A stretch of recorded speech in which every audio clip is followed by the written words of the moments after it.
Imagine staying calm no matter how chaotic life gets.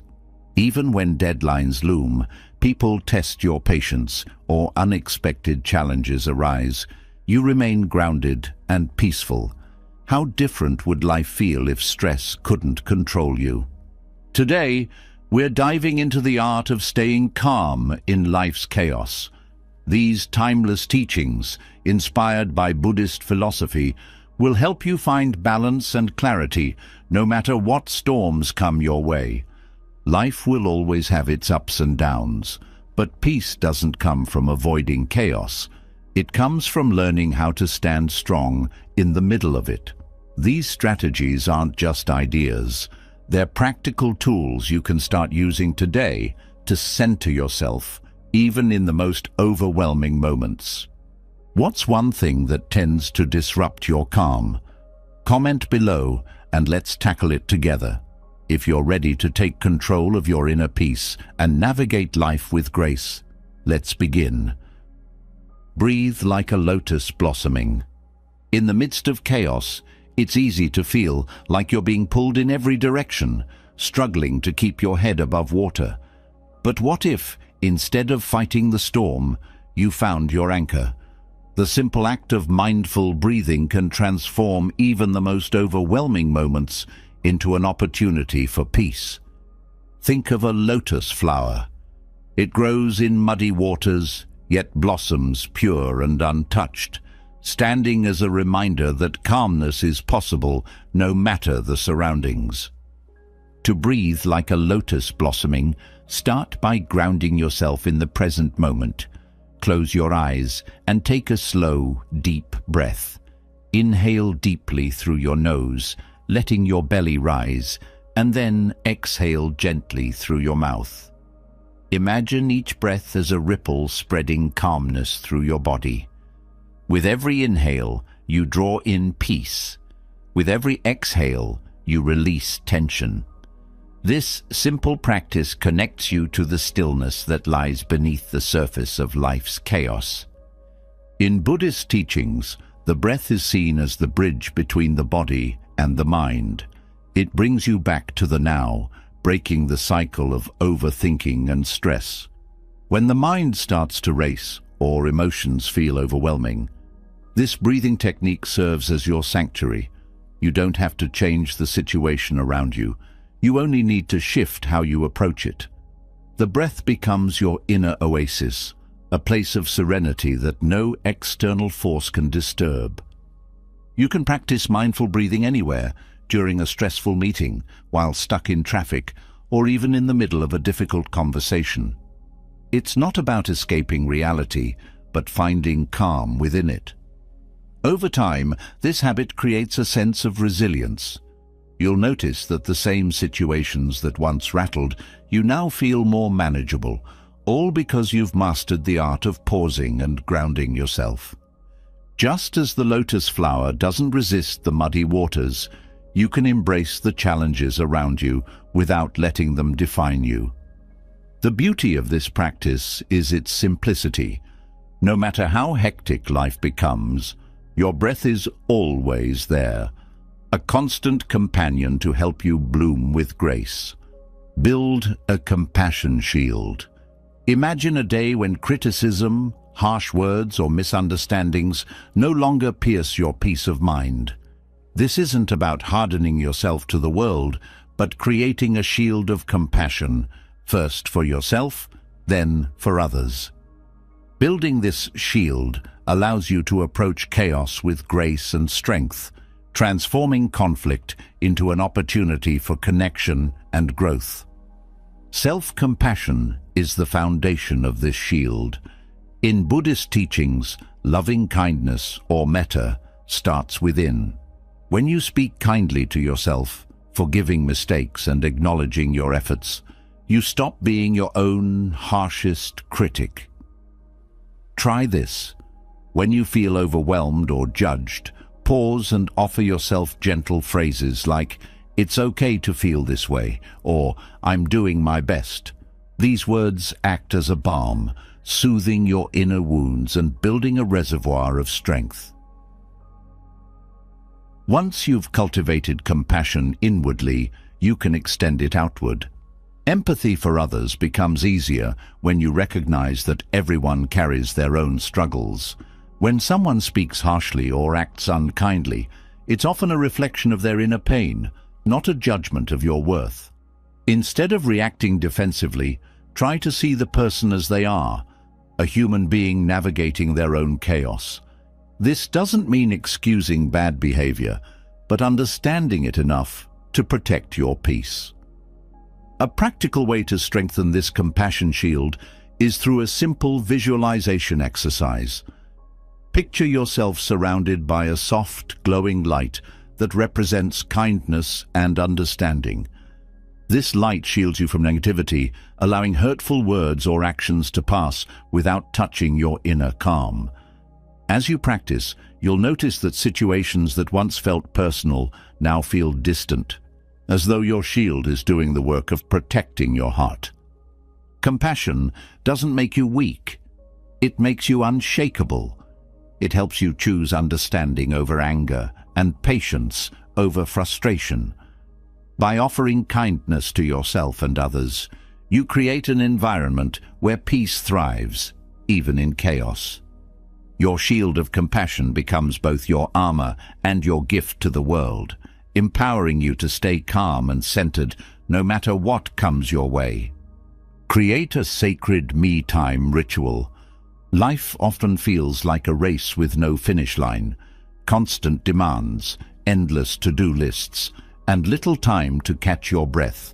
But within this chaos lies a simple yet transformative practice, carving out sacred moments just for you.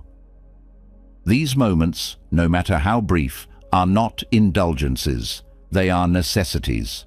They become rituals that reconnect you to your inner calm and remind you of who you are beyond the roles you play for others. A sacred me-time ritual doesn't have to be elaborate. It could be as simple as lighting a candle, sipping tea with full awareness, or journaling your thoughts in a quiet corner. The key is to approach these moments with intention. Think of it as creating a sanctuary, even if it's just for 5 minutes. During this time, the world pauses and your focus shifts inward. You're not escaping your life, you're recharging for it. In Buddhism, mindfulness transforms the ordinary into the extraordinary. When you approach your ritual with a mindful attitude, even small acts become sacred. Imagine lighting a candle. Instead of rushing through it, feel the warmth of the flame. Notice the gentle flicker of light, and let its glow symbolize the peace you're inviting into your life. This small gesture becomes a grounding practice, anchoring you amidst the noise. Sacred rituals are powerful because they signal to your mind and body that you're prioritizing yourself. This isn't selfish, it's self-preservation. By creating a routine of intentional pauses, you build resilience. You'll find that you can return to your tasks with renewed energy and focus, rather than feeling drained by life's demands. To begin, identify a time and space for your ritual. Perhaps it's the quiet of early morning, the calm of twilight, or a break during a busy afternoon. Personalize it.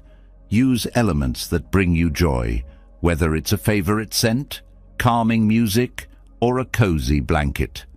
Protect this time fiercely, treating it as a non-negotiable part of your day. Sacred me-time rituals are a gift you give yourself, a reminder that your well-being matters. These moments of solitude help you reconnect with your inner self, recharge your spirit, and face life's chaos with newfound clarity and grace. Surrender the illusion of control. How often do we stress over things we can't change, believing we must control every outcome? It's exhausting and futile, yet many of us cling tightly to this illusion of control. Buddhism teaches that peace comes not from controlling life's uncertainties, but from flowing gracefully with them. Surrendering the need to control every detail doesn't mean giving up. It means trusting that life unfolds as it should, even when it's messy or unexpected. The desire for control often stems from fear, the fear of failure, rejection, or the unknown. We think, if I can just manage everything perfectly, I'll feel safe. But life doesn't work that way. Despite our best efforts, plans fall apart, people change, and outcomes surprise us. Fighting against this reality only creates tension. True peace comes when you accept that some things are simply out of your hands. Start by identifying what you can and cannot control. You can control your actions, reactions, and effort, but not how others behave or how every situation turns out.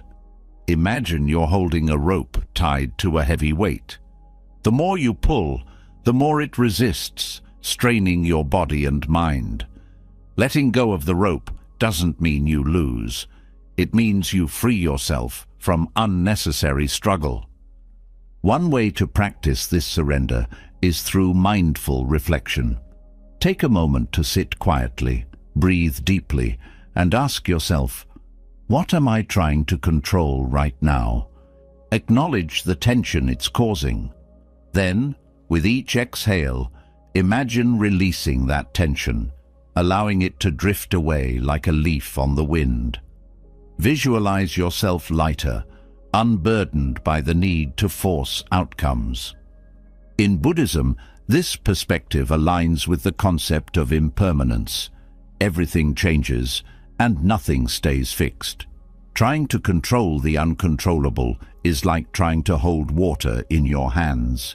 Instead, let life flow through your fingers, trusting that even in uncertainty, there's a rhythm and wisdom guiding you.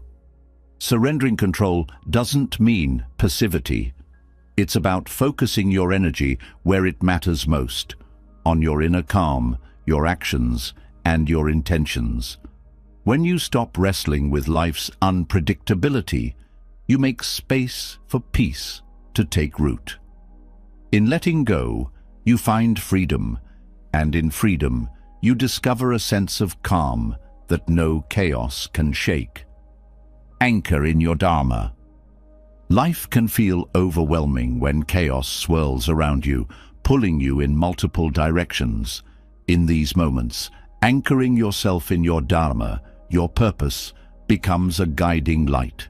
Dharma is a core Buddhist teaching, referring to living in alignment with your values and fulfilling your unique role in the grand tapestry of life. It's not just about what you do, it's about why and how you do it.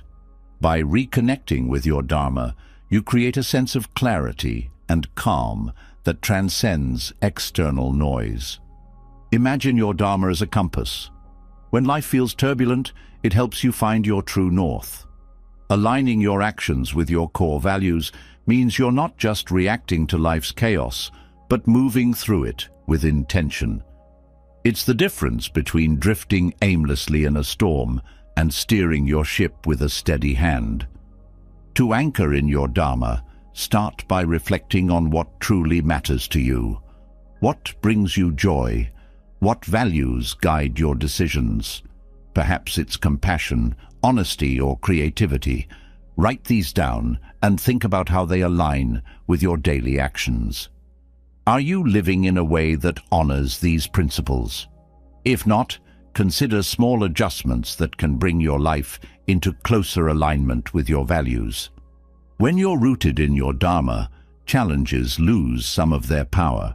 For example, if your Dharma involves helping others, a difficult day at work becomes less about frustration and more about serving a greater purpose. This shift in perspective transforms stress into an opportunity for growth and fulfillment. Dharma is not rigid, it evolves as you do. The key is to remain curious and open to discovering how your unique path unfolds. In chaotic times, return to this question: am I living in alignment with my Dharma? If the answer is yes, let that certainty ground you. If the answer is no, use it as an invitation to realign. Living in alignment with your Dharma doesn't mean life will always be easy, but it gives you a steady foundation. When you're clear on your purpose, you can navigate chaos with confidence, knowing that every action reflects your values. This alignment creates inner peace, making your Dharma a powerful anchor in the storms of life. Dance with impermanence. Change is inevitable, yet so much of life's stress stems from our resistance to it. We cling to what feels safe and familiar, fearing the unknown. But in Buddhism, impermanence, anicca, is a fundamental truth of existence. Everything changes, from the seasons to our emotions. By learning to embrace this rhythm of life, you can release the fear of losing control and find beauty in the fleeting nature of the moment. Think of impermanence as a dance, not a battle. Fighting change only exhausts you, while flowing with it can bring unexpected peace.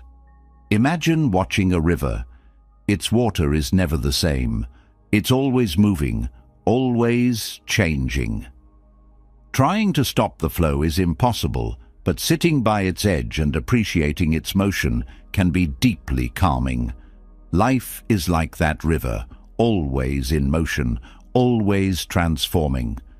One way to embrace impermanence is by practicing mindfulness. Focus on the present moment, fully experiencing it without clinging to it. For example, savor your morning coffee without worrying about the day ahead or feeling sad that the moment will end. Instead, let the experience be complete as it is. This practice helps you cultivate gratitude for what's here now, rather than fearing its eventual absence. Impermanence also teaches you to release attachment. When you understand that nothing lasts forever, you can let go of the need to control or cling. This doesn't mean you stop caring. It means you care with an open heart, knowing that things, people, and experiences are gifts to be cherished while they're present. Consider relationships. Holding on to someone tightly out of fear of losing them often creates tension. But when you love with the understanding that the connection may evolve or fade, you appreciate the time you share even more deeply. This perspective allows love to flourish without the weight of unrealistic expectations. Embracing impermanence also helps you navigate loss and change with grace. Whether it's the end of a job, a relationship, or a phase of life, remembering that this too shall pass gives you the strength to move forward. Loss becomes less about what's gone and more about the new space it creates for growth. When you dance with impermanence, you free yourself from the weight of fear and resistance. Instead of dreading change, you begin to see it as an opportunity to grow and discover. This acceptance brings a profound sense of peace, allowing you to flow through life's chaos with grace and resilience. Practice the art of silence. In a world filled with constant noise, notifications, conversations, and the endless hum of activity, silence is a rare gift. Yet silence is more than the absence of sound. In Buddhism, it's seen as a sacred space where calmness, clarity, and self-discovery can flourish. When you intentionally practice silence, you create room to hear your inner voice, access deeper wisdom, and let peace take root. Think of silence as a retreat for the soul. In moments of quiet, the chatter of the mind begins to settle, like ripples on a pond growing still. This stillness allows you to observe your thoughts and emotions without judgment, revealing what truly matters beneath the surface noise. Silence isn't about avoiding life. It's about meeting it with greater awareness and intention. To begin, try incorporating small moments of intentional silence into your day. Start your morning without speaking or interacting with technology. Instead, sit quietly with a cup of tea, breathe deeply, and allow yourself to simply be. These first few minutes of stillness set the tone for the day, grounding you in peace before the chaos begins. Another powerful practice is carving out a silent hour. Choose a time during the day to step away from conversation, media, and distractions. Spend this time meditating, journaling, or simply sitting in stillness. If a full hour feels daunting, even 10-15 minutes can create a noticeable shift in your mental state. Silence is also a tool for navigating busy or stressful environments. When chaos surrounds you, pause for a moment and tune into the quiet within. Close your eyes if you can, and take a few deep breaths.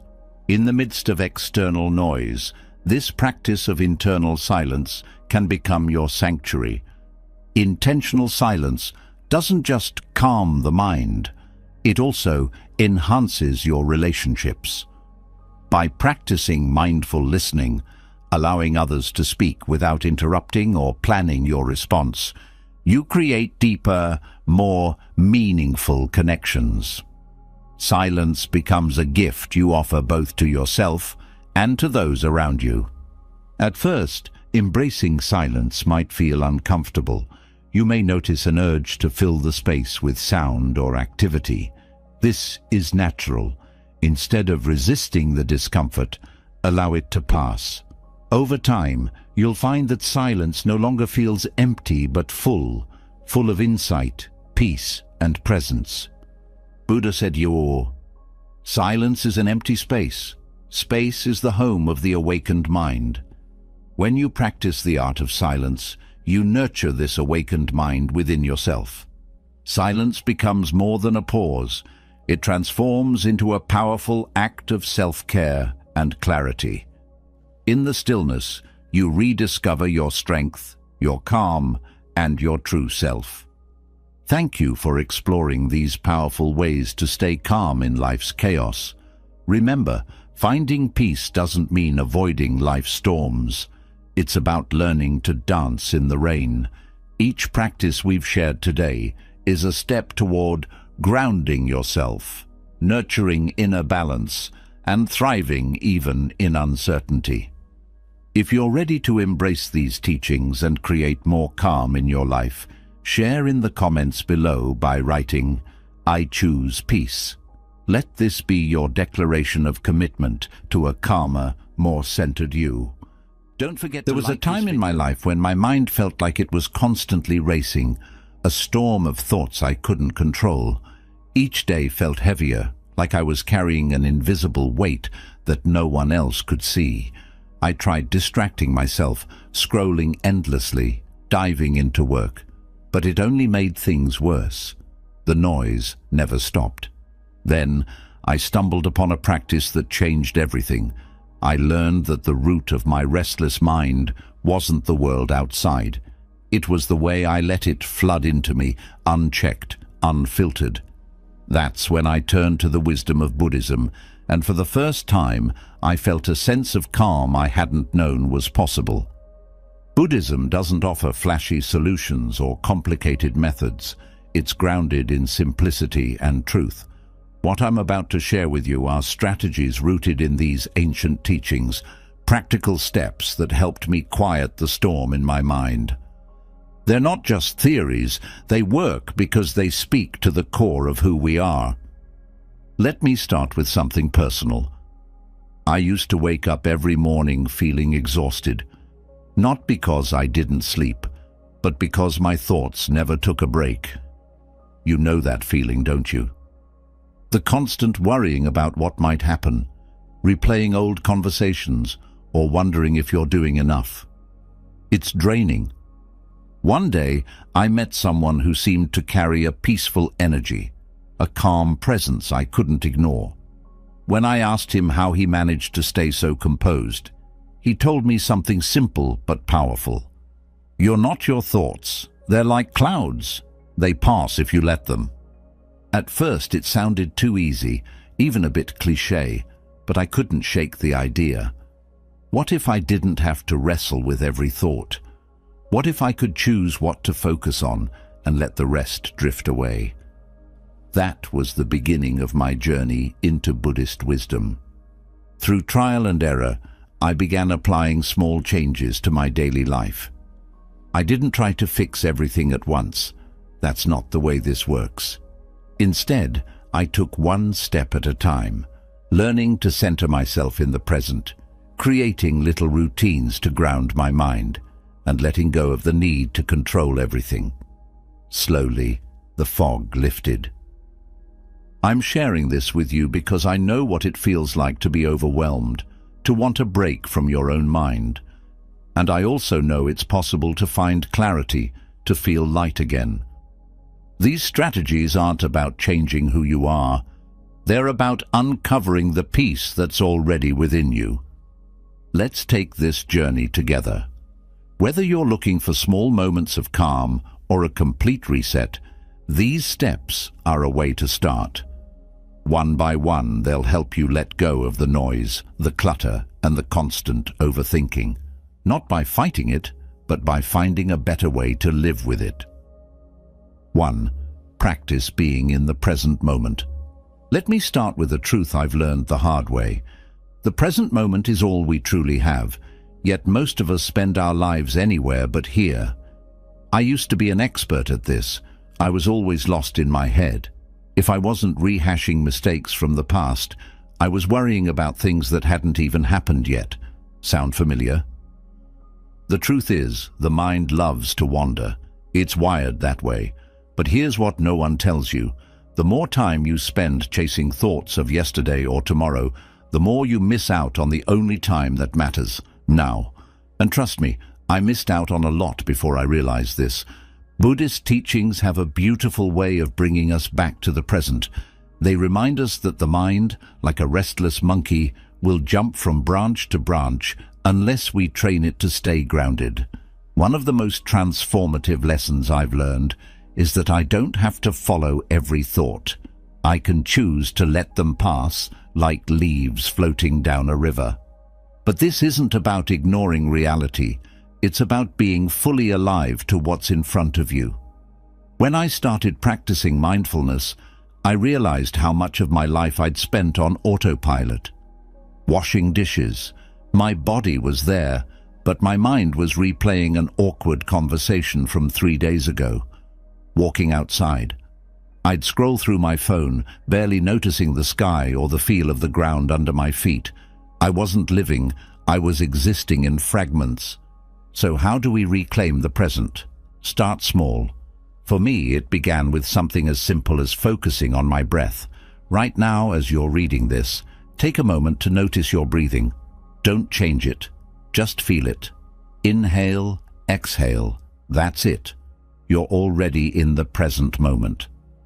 When I began incorporating this practice into my day, everything shifted. Instead of being consumed by worries about the future, I found myself fully immersed in little moments. The warmth of my morning tea, the sound of birds outside, even the texture of the soap on my hands as I washed them. These weren't extraordinary experiences, but they felt profound because I was truly there. One of the most powerful Buddhist teachings on this is from Thich Nhat Hanh, who said, "Drink your tea slowly and reverently, as if it is the axis on which the whole world revolves." At first, I didn't understand this. How could drinking tea be meaningful? But when I tried it, really slowing down and paying attention, I realized it's not the tea that's special. It's the act of being fully present. Now, I know what some of you might be thinking. But I have too much going on. I don't have time to just sit and breathe. I used to think that too. But here's the thing. Mindfulness doesn't require extra time. You can practice it while doing what you're already doing, walking, eating, even working. The key is to focus on this moment, not the one before or after. For example, when I work now, I set clear boundaries for my mind. I tell myself, this is what I'm doing right now. Nothing else matters in this moment. And whenever I notice my thoughts drifting, because they always will, I gently bring them back. It's not about perfection, it's about presence. I won't lie to you, it takes practice. Your mind will resist at first. It will want to drag you back into old patterns of overthinking. But every time you choose to return to the present, you're building a skill that will change your life. The present moment is a gift we often overlook. But when we slow down and embrace it, we find something extraordinary, peace. And that peace, my friends, is worth everything. 2. Create simple routines for your mind. Let me tell you a little secret. Your mind craves structure, even if it doesn't always seem like it. I used to think routines were boring, even restrictive. I thought living spontaneously meant I was free. But the truth? Without some kind of routine, my mind was all over the place, jumping from one thought to the next with no sense of direction. It was exhausting. Here's the thing. When the mind doesn't have something constructive to focus on, it fills the void with unnecessary noise, worries, regrets, random to-do lists. And that's where the chaos begins. Buddhism taught me that simplicity and discipline are the antidotes to this mental clutter.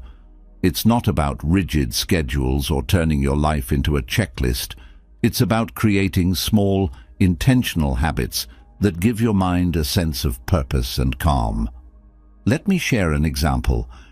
Every morning, I used to wake up and immediately check my phone, emails, social media, the news. Before I even got out of bed, my mind was already overwhelmed. One day, I decided to try something different. Inspired by Buddhist teachings, I created a simple morning ritual. I started my day with 5 minutes of quiet reflection. No phone, no distractions, just me, sitting in stillness. At first, it felt strange. My mind didn't know what to do without the usual flood of information. But after a few days, something shifted.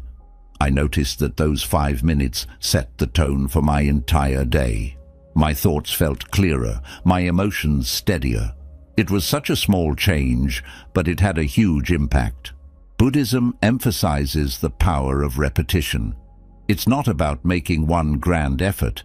It's about the little things we do consistently. A favorite teaching of mine is from the Dhammapada. Little by little, a person becomes good, as a pot is filled with water, drop by drop. This is the essence of creating routines. Each small action builds on the last, and over time, they transform you. I want you to think about the areas in your life where your mind feels the most scattered. Is it in the mornings, during work, at night before bed? Pick one of those times and create a simple routine. It doesn't have to be complicated. Maybe you start your day by writing down 3 things you're grateful for, or you take a 2-minute break during work to breathe deeply, or you end your day by reading something uplifting instead of scrolling through your phone.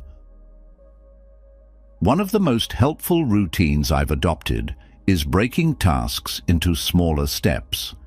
In Buddhism, this ties into the concept of right effort, focusing on what's manageable and productive. When I feel overwhelmed by everything I have to do, I write down just the next step. Not the whole project, not the big picture, just the next thing. It's amazing how much lighter your mind feels when you approach life this way. But here's the key. Don't expect perfection. Some days you'll forget to stick to your routine. That's okay. The point isn't to be rigid. It's to give your mind something steady to hold on to. Every time you return to your practice, you're reinforcing the habit and building a foundation for peace. Creating simple routines has been one of the most grounding practices in my life. It's not about adding more to your plate. It's about subtracting the unnecessary and focusing on what truly matters. When your mind has a rhythm to follow, it stops chasing every random thought. And in that stillness, you find clarity, focus, and freedom. 3. Limit the consumption of unnecessary information. Let me be honest with you. There was a time in my life when I was a complete information junkie. I'd wake up, check the news, scroll through social media, and dive into every random article or video that caught my eye. By the end of the day, my mind felt like an overstuffed suitcase, packed with so much useless information that I couldn't find anything important when I needed it. The turning point came when I realized this.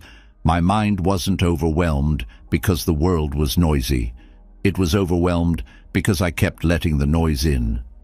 In Buddhism, there's a teaching called Indriya Samvara, or sense restraint, which means being mindful of what you allow to enter your senses. At first, it sounds restrictive, but it's actually liberating.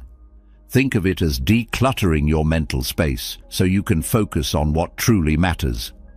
The world we live in is overflowing with information. Notifications ping constantly, headlines scream for attention, and social media tempts us with endless scrolling.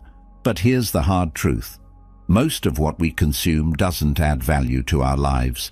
Instead, it creates mental clutter, making it harder to think clearly or feel at peace.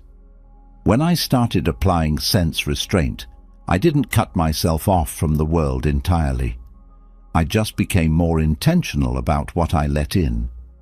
The first step was identifying my biggest triggers. For me, it was the endless cycle of social media and news. I realized I wasn't gaining anything meaningful from refreshing my feeds every hour. It was just a habit, one that drained my energy and filled my mind with noise. So, I made a simple change. I set boundaries. I limited my social media time to 30 minutes a day and chose specific times to check the news instead of letting it hijack my attention throughout the day. At first it was hard. My fingers instinctively reached for my phone, craving that quick hit of dopamine. But with time I noticed something incredible. My mind felt lighter. I had more room to think, to breathe, to simply be. This isn't about isolation. Buddhism doesn't teach us to shut out the world. It teaches us to engage with it wisely. Before you consume something, ask yourself, does this serve me? Does it help me grow, learn, or find peace? If the answer is no, let it go. You don't have to watch every video, read every article, or respond to every message. Protect your attention like it's sacred, because it is.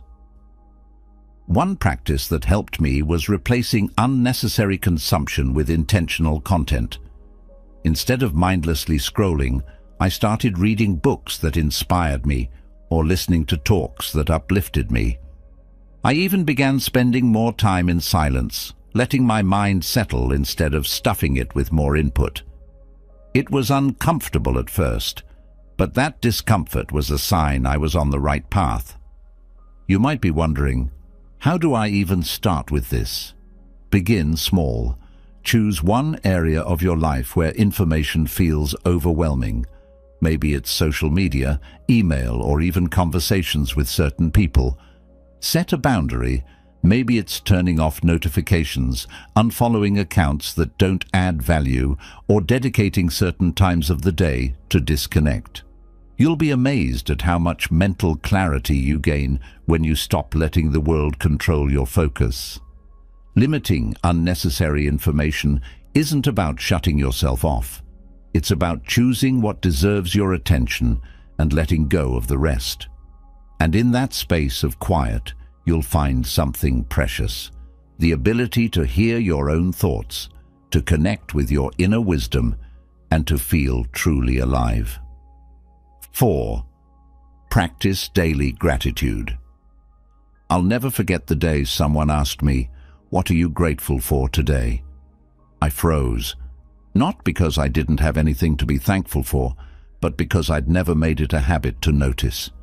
Life always felt like a race, chasing goals, fixing problems, worrying about what wasn't working. Gratitude, that felt like a luxury I didn't have time for. But here's what I learned. Gratitude isn't just a nice thought, it's a transformative practice. In Buddhism, gratitude is deeply tied to the concept of mudita, or appreciative joy.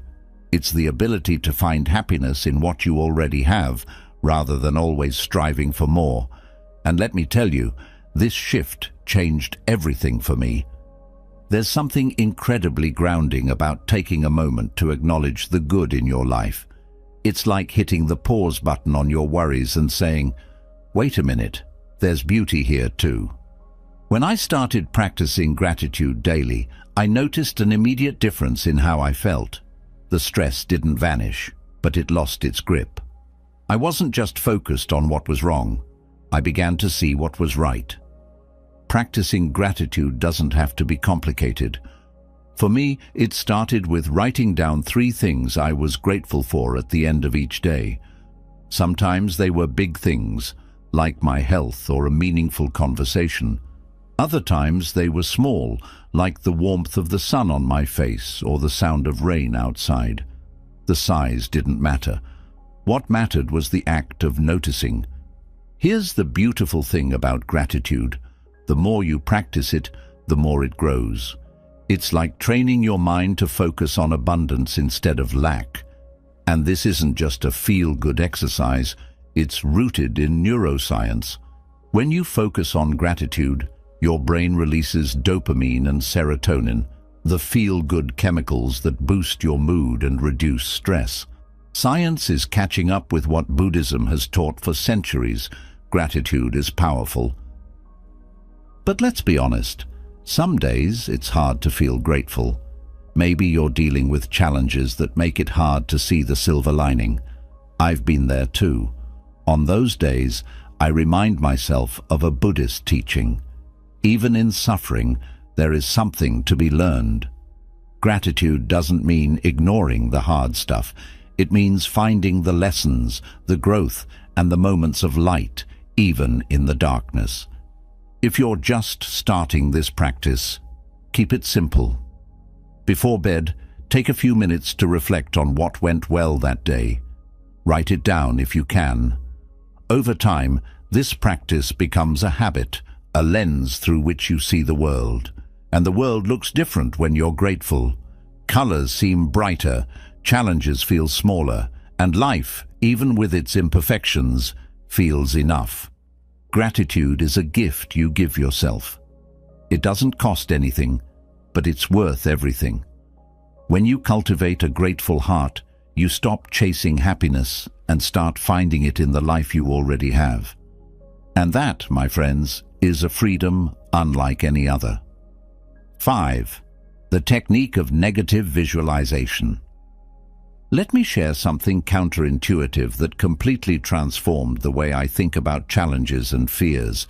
It's called negative visualization. At first, it might sound odd. Why would anyone intentionally think about worst-case scenarios? Isn't that pessimistic? But here's the truth. This practice isn't about inviting negativity. It's about facing it head-on, so it no longer holds power over you. Before I learned this technique, I was the type of person who avoided difficult thoughts. If I was worried about losing something, my job, a relationship, my health, I'd push those fears to the back of my mind, pretending they didn't exist.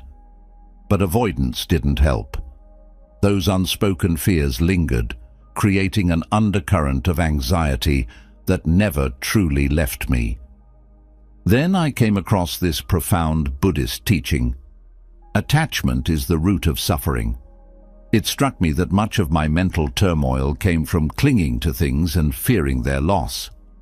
Negative visualization gave me a way to confront those fears and, paradoxically, find peace. Here's how it works. Instead of running from the thought of losing something, you gently bring it into focus. For example, if you're afraid of failing at a project, imagine what that failure might look like. What would happen? How would it feel? Then go deeper. What would you do next? How would you rebuild? The goal isn't to dwell in the negativity, but to see that even in the worst-case scenario, you have the strength to endure. I'll give you a personal example. One of my biggest fears used to be losing my job. Every time I thought about it, a wave of panic would hit me. But when I practiced negative visualization, I imagined it happening. I asked myself, what if I got laid off tomorrow? What would I do? At first it felt uncomfortable, but as I walked through the scenario in my mind, something amazing happened. I realized I had options. I could find another job, lean on my savings, or even explore a new path. The fear lost its edge because I'd already lived through it in my mind. Buddhism teaches us to accept impermanence. Everything in life is fleeting: our possessions, relationships, even our bodies. Negative visualization helps us embrace this reality. Instead of fearing loss, we come to terms with it. And in doing so, we find a deeper appreciation for what we have right now. Another beautiful aspect of this practice is that it cultivates gratitude. When you visualize losing something, your health, a loved one, or even a simple pleasure like your morning coffee, you begin to cherish it more. Suddenly, the things you take for granted feel precious. You stop rushing through life and start savoring it. If you're new to negative visualization, start small. Take a quiet moment to reflect on something you value, a relationship, an opportunity, or even your physical abilities. Now imagine what life would be like without it. It's not about scaring yourself, it's about recognizing its significance. Then, bring your awareness back to the present and let gratitude fill you. This practice might feel uncomfortable at first, but that's the point. Growth comes from leaning into discomfort, not avoiding it. And the more you practice, the more resilient you become. Life's uncertainties lose their power over you because you've already prepared your mind for them. Negative visualization isn't about living in fear, it's about finding freedom from it. By confronting what we're afraid of, we discover that we're stronger than we think, and in that strength, we find peace. 6. Develop a service-oriented mindset. Let me ask you a question. When was the last time you did something purely for someone else, without expecting anything in return? If you're like most people, it might not happen as often as you'd like. I know it didn't for me. For a long time, I was so caught up in my own worries, goals, and to-do lists that I barely thought about how I could help others. But when I finally shifted my focus outward, everything changed. Buddhism places a deep emphasis on compassion and service. One of my favorite teachings is this: if you light a lamp for someone, it will also brighten your path. At first, I didn't fully understand what this meant, but as I began to incorporate acts of service into my life, I realized that helping others doesn't just benefit them, it also brings clarity, purpose, and peace to your own mind. Let me share a story. A few years ago, I was going through a tough time. My thoughts felt like a tangled mess, and I couldn't seem to break free from my own problems. One day, a friend mentioned that a local shelter needed volunteers. I hesitated. My mind was already so overwhelmed. How could I possibly help someone else? But something nudged me to go. That day, I spent a few hours serving meals to people in need. It was simple work, but something incredible happened. For the first time in weeks, my thoughts quieted. I wasn't obsessing over my own worries. I was fully present, focused on the act of giving. By the time I left, I felt lighter, as if a weight had been lifted. That experience taught me a profound truth. When we shift our attention from ourselves to others, we create space for peace in our own minds.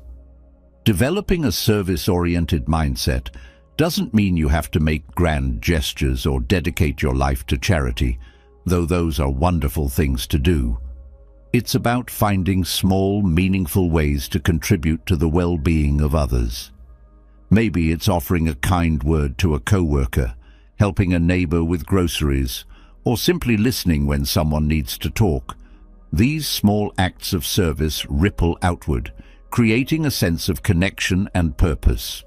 In Buddhism, this is tied to the concept of right action, living in a way that benefits not just yourself, but also the world around you. Service isn't just something you do, it's a way of being. It's a practice that opens your heart and reminds you that we're all interconnected. But let's be honest, helping others isn't always easy. Sometimes you're tired, busy, or dealing with your own struggles. I've felt that way too. But here's what I've learned. The times when you feel least able to give are often the times when giving has the greatest impact. Not just for the person you're helping, but for yourself. Service pulls you out of your own head and into the present moment. It reminds you that you're part of something bigger. If you're not sure where to start, begin with what feels natural. Look around and ask yourself, who needs help? What can I offer? It doesn't have to be perfect or profound. The act itself is enough. When you cultivate a service-oriented mindset, you transform not just the lives of others, but your own. Your worries feel smaller, your heart grows fuller, and your mind finds peace in the simple act of giving. As the Buddha taught, our own life has meaning to the extent that it touches others. In serving others, we serve ourselves in the most beautiful way possible. 7. Learn to say no. I used to be the kind of person who said yes to everything. Need help with a project? Sure. Want me to stay late at work? No problem. Can you take on just one more responsibility? Of course. At first, it felt good. People appreciated me, praised me, and leaned on me. But over time, I realized something. Every yes I said to others was often a no to myself. This wasn't sustainable. My mind was cluttered, my energy drained, and I felt like I was losing control of my own life. That's when I discovered the power of saying no.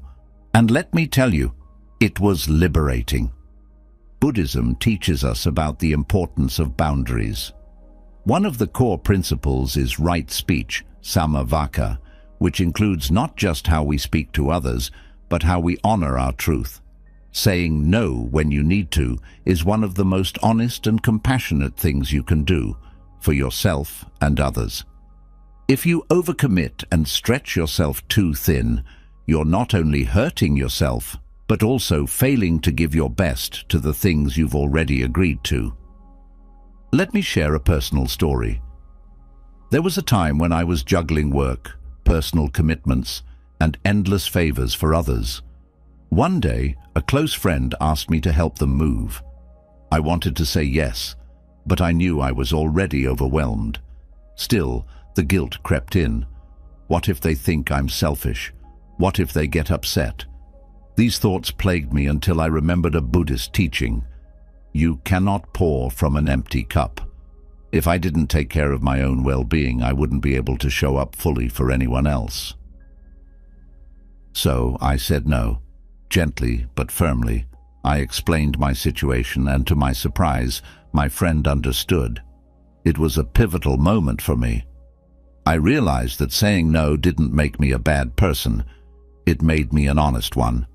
And the relief I felt afterward was undeniable.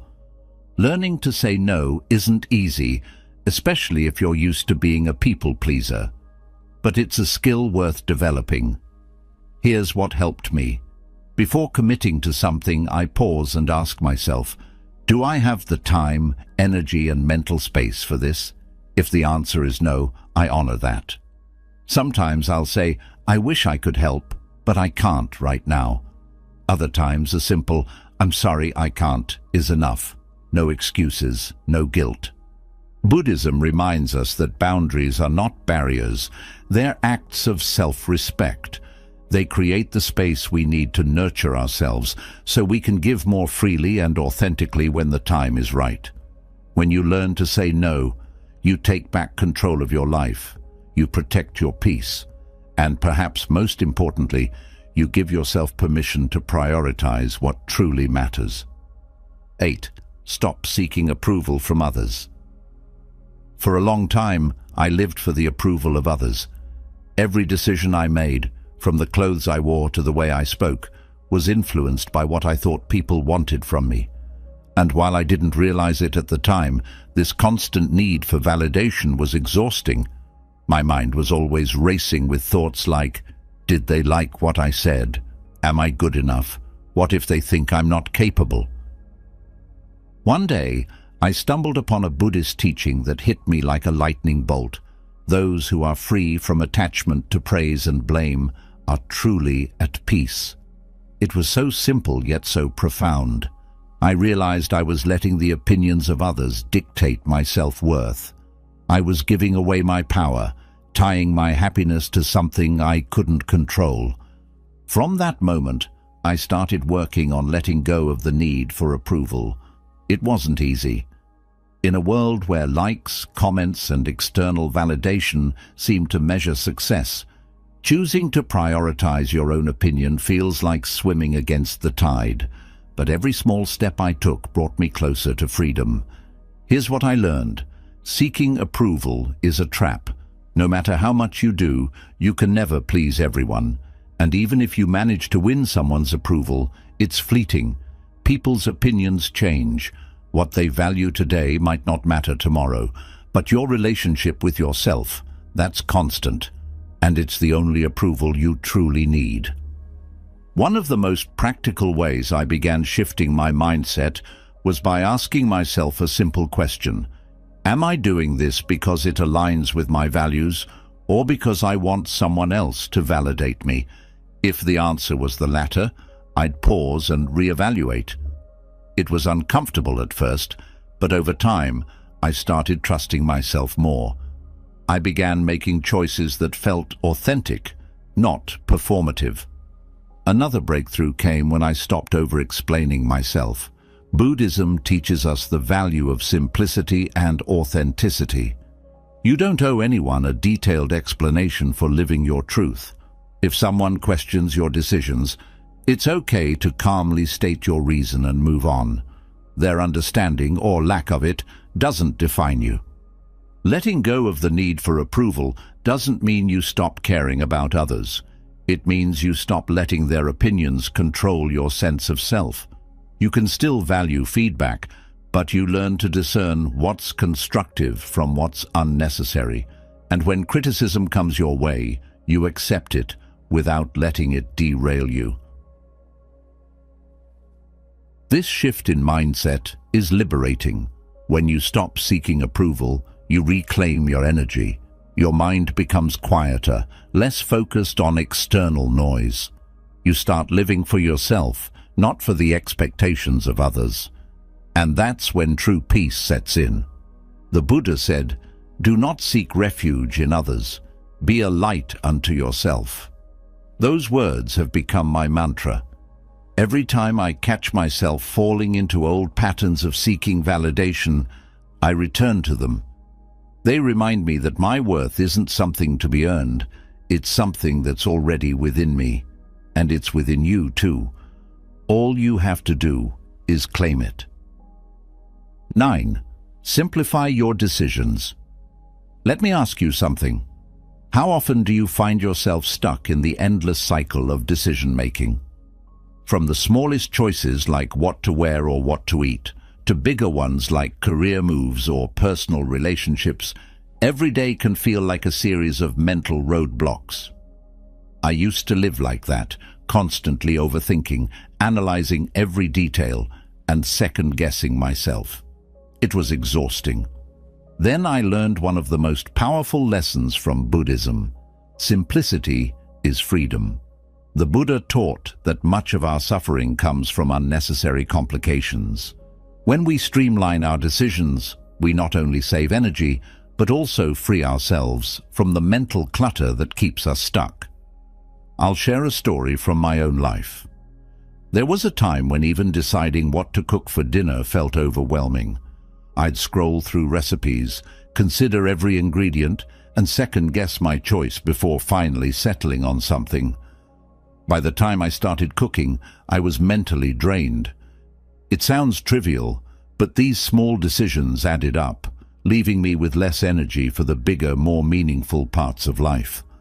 One day I realized that this constant decision fatigue wasn't about the choices themselves. It was about my relationship with them. I was giving too much weight to things that didn't deserve it. Inspired by Buddhist principles, I started simplifying my decisions in practical ways. For example, I created a weekly meal plan so I didn't have to think about what to cook every night. I also embraced the idea of a default wardrobe, choosing a few versatile pieces I loved and wearing them regularly instead of agonizing over what to wear. This practice spilled over into other areas of my life. At work, I started prioritizing tasks in advance, focusing on one thing at a time instead of juggling everything at once. In relationships, I stopped overanalyzing my words and trusted my intentions. Each of these changes was small, but together they created a sense of ease I hadn't known before. Buddhism teaches us to focus on what's essential and let go of what isn't. A favorite quote of mine is from the Buddha himself. Do not carry with you what does not serve you. When we apply this wisdom to decision-making, it becomes clear that most choices don't require as much energy as we give them. Here's what worked for me. I started creating systems. For example, instead of deciding every morning whether to meditate, I made it a non-negotiable part of my routine. By turning decisions into habits, I freed up my mental space for more important things. I also learned to limit my options. Research shows that having too many choices can overwhelm us, so I began narrowing down my choices to 2 or 3 options for anything I needed to decide. Simplifying your decisions doesn't mean you avoid important choices. It means you reserve your energy for them.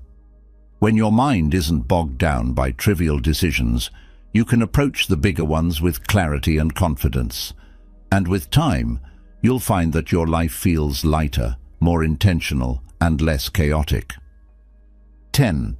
Practice emotional detachment. Let me tell you something I wish I had understood years ago. Your emotions don't have to control you. For most of my life, I let them dictate my thoughts, decisions, and reactions. If something upset me, I'd dwell on it for hours, replaying it in my mind.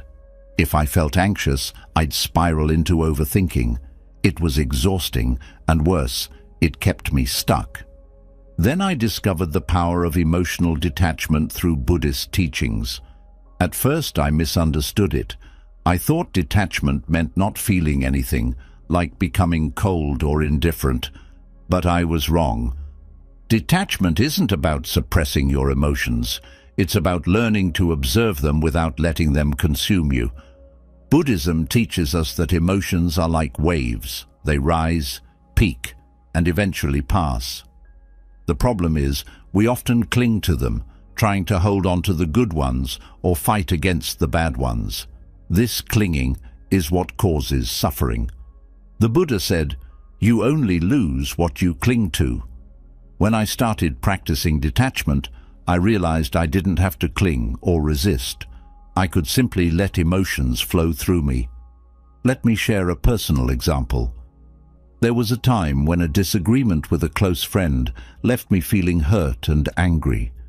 My old habit would have been to replay the conversation endlessly, analyzing every word and fueling my frustration. But this time I paused. I reminded myself that my emotions weren't permanent, that they didn't define me. Instead of reacting, I sat with the feeling. I noticed how it felt in my body, acknowledged its presence, and allowed it to pass naturally. To my surprise, the intensity faded much faster than I expected. This practice is called mindful awareness, and it's a cornerstone of emotional detachment. It doesn't mean ignoring your emotions. It means creating space between you and them. Instead of saying, "I am angry," try saying, "I feel anger." That small shift reminds you that emotions are temporary states, not permanent identities. Another tool that helped me was self-inquiry. When I felt overwhelmed by an emotion, I'd ask myself, Why am I feeling this way? Is it because of something I can control or something I can't? More often than not, I'd realize that my emotional turmoil was tied to things outside my control, someone else's opinion, an unpredictable outcome, or a past event I couldn't change. Letting go of the need to control those things brought me immense relief.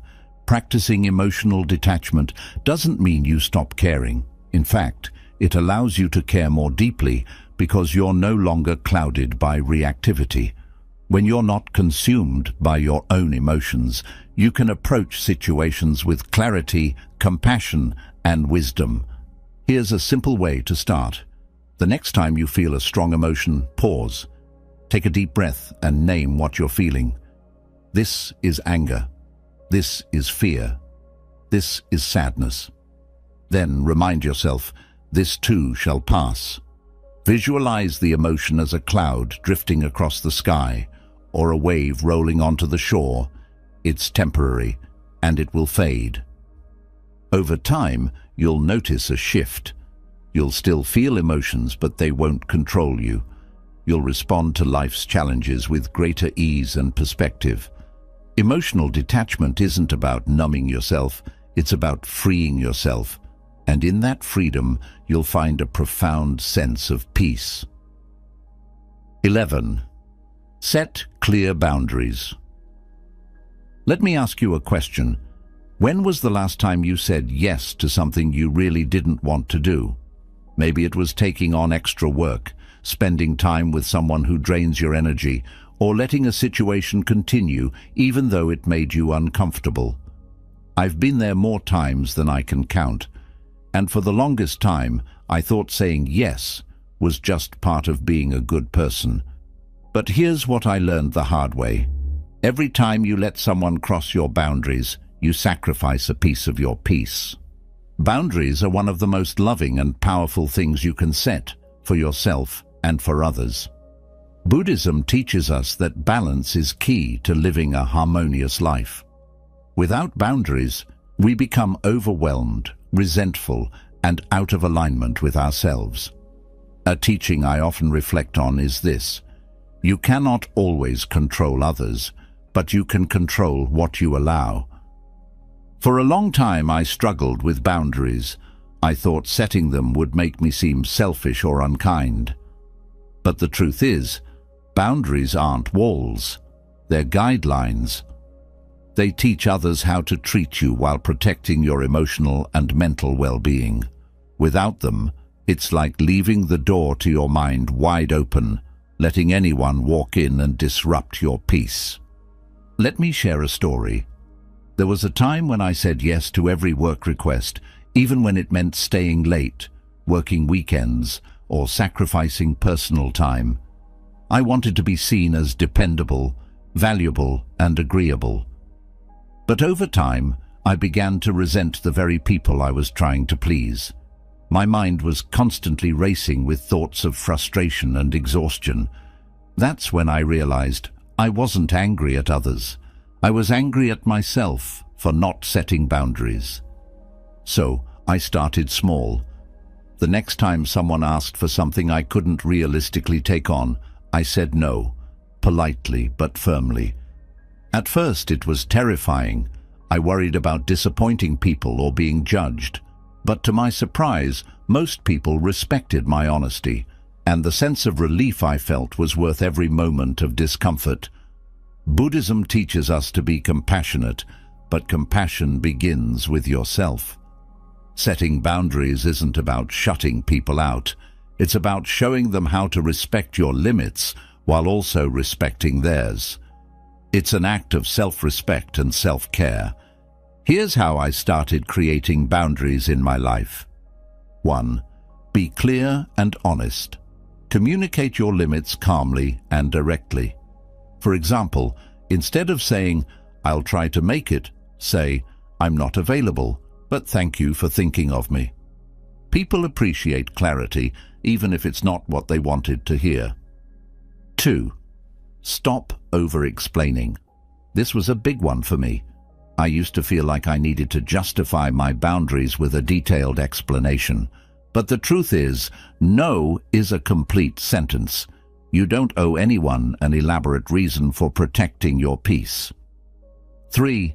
Protect your time and energy. Buddhism emphasizes mindfulness and being present.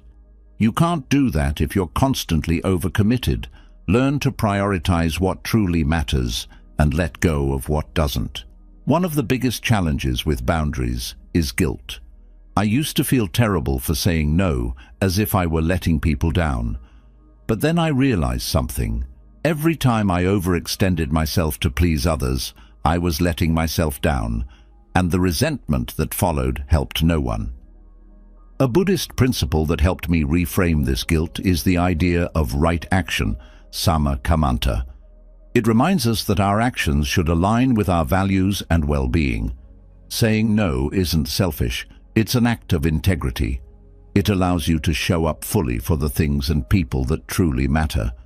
If you're new to setting boundaries, start with small steps. The next time someone asks for something that feels like too much, take a moment to reflect before responding. Ask yourself, does this align with my values? Do I have the time and energy for this?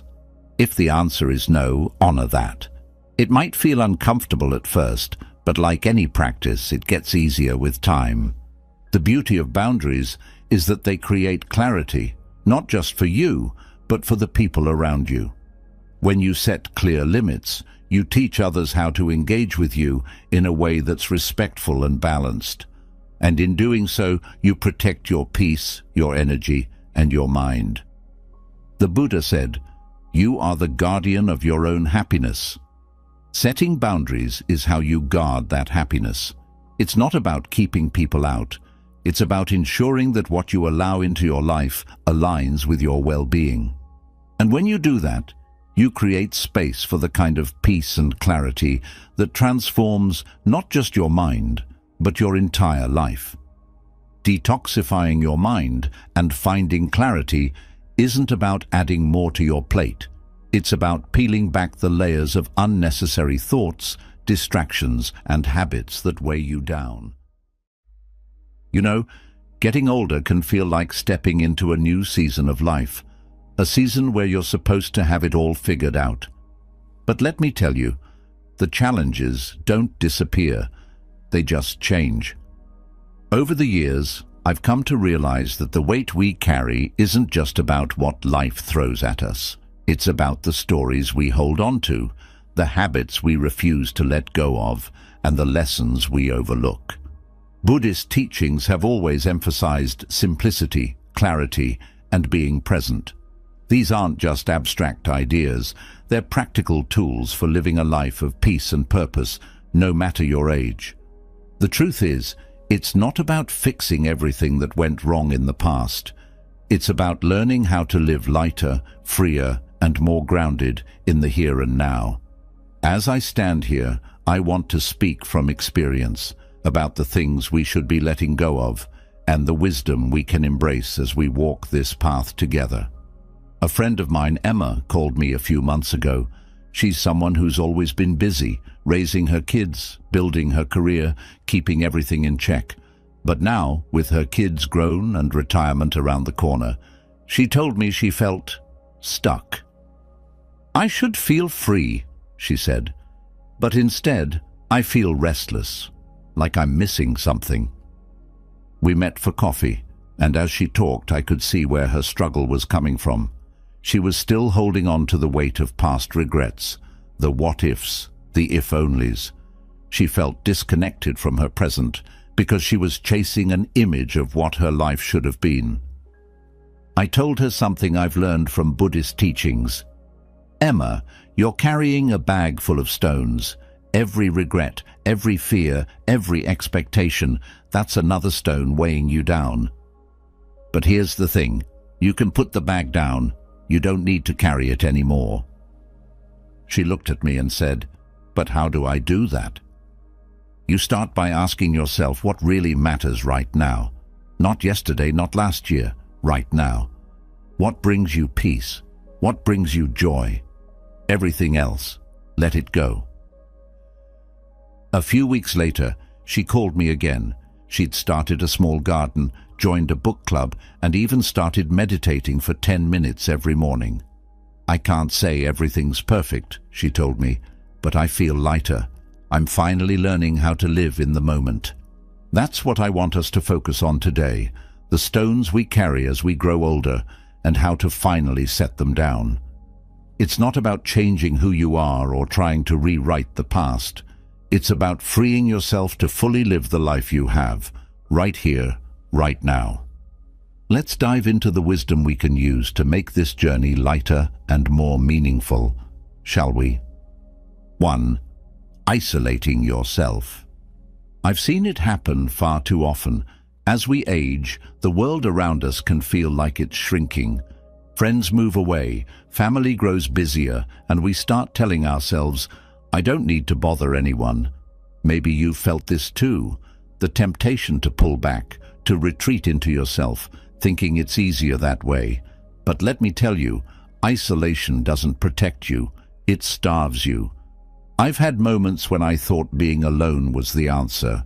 After all, life gets noisy, doesn't it? Sometimes we feel misunderstood or out of place, especially as the years roll on. But in those quiet moments of isolation, something else sneaks in: loneliness. And that loneliness can grow like a shadow, stretching across every corner of your life. Buddhism teaches us the interconnectedness of all things. Think about it. A tree doesn't thrive on its own. It relies on the soil, the sun, the rain, and even the other trees around it to create a thriving ecosystem. We're no different. Connection isn't just a nice thing to have, it's essential. I once met an older gentleman named Raj at a meditation retreat. Raj had spent most of his life building his career, traveling the world, and supporting his family. But when he retired, he found himself in a house that suddenly felt too big and too quiet. He told me, "I thought I'd earned this peace, but now it feels more like emptiness." What struck me most was how he had slowly pulled away from the people who once gave his life meaning. His reason? He didn't want to be a burden. That hit me hard because I've felt the same way at times. It's so easy to convince ourselves that keeping our distance is for the best. But here's the truth. Connection is never a burden. It's a gift.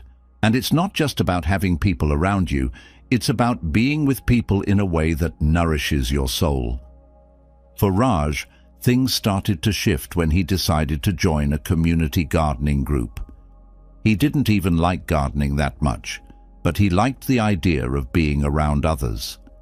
Week by week, as he shared tips on planting and laughed over stories about stubborn weeds, something changed.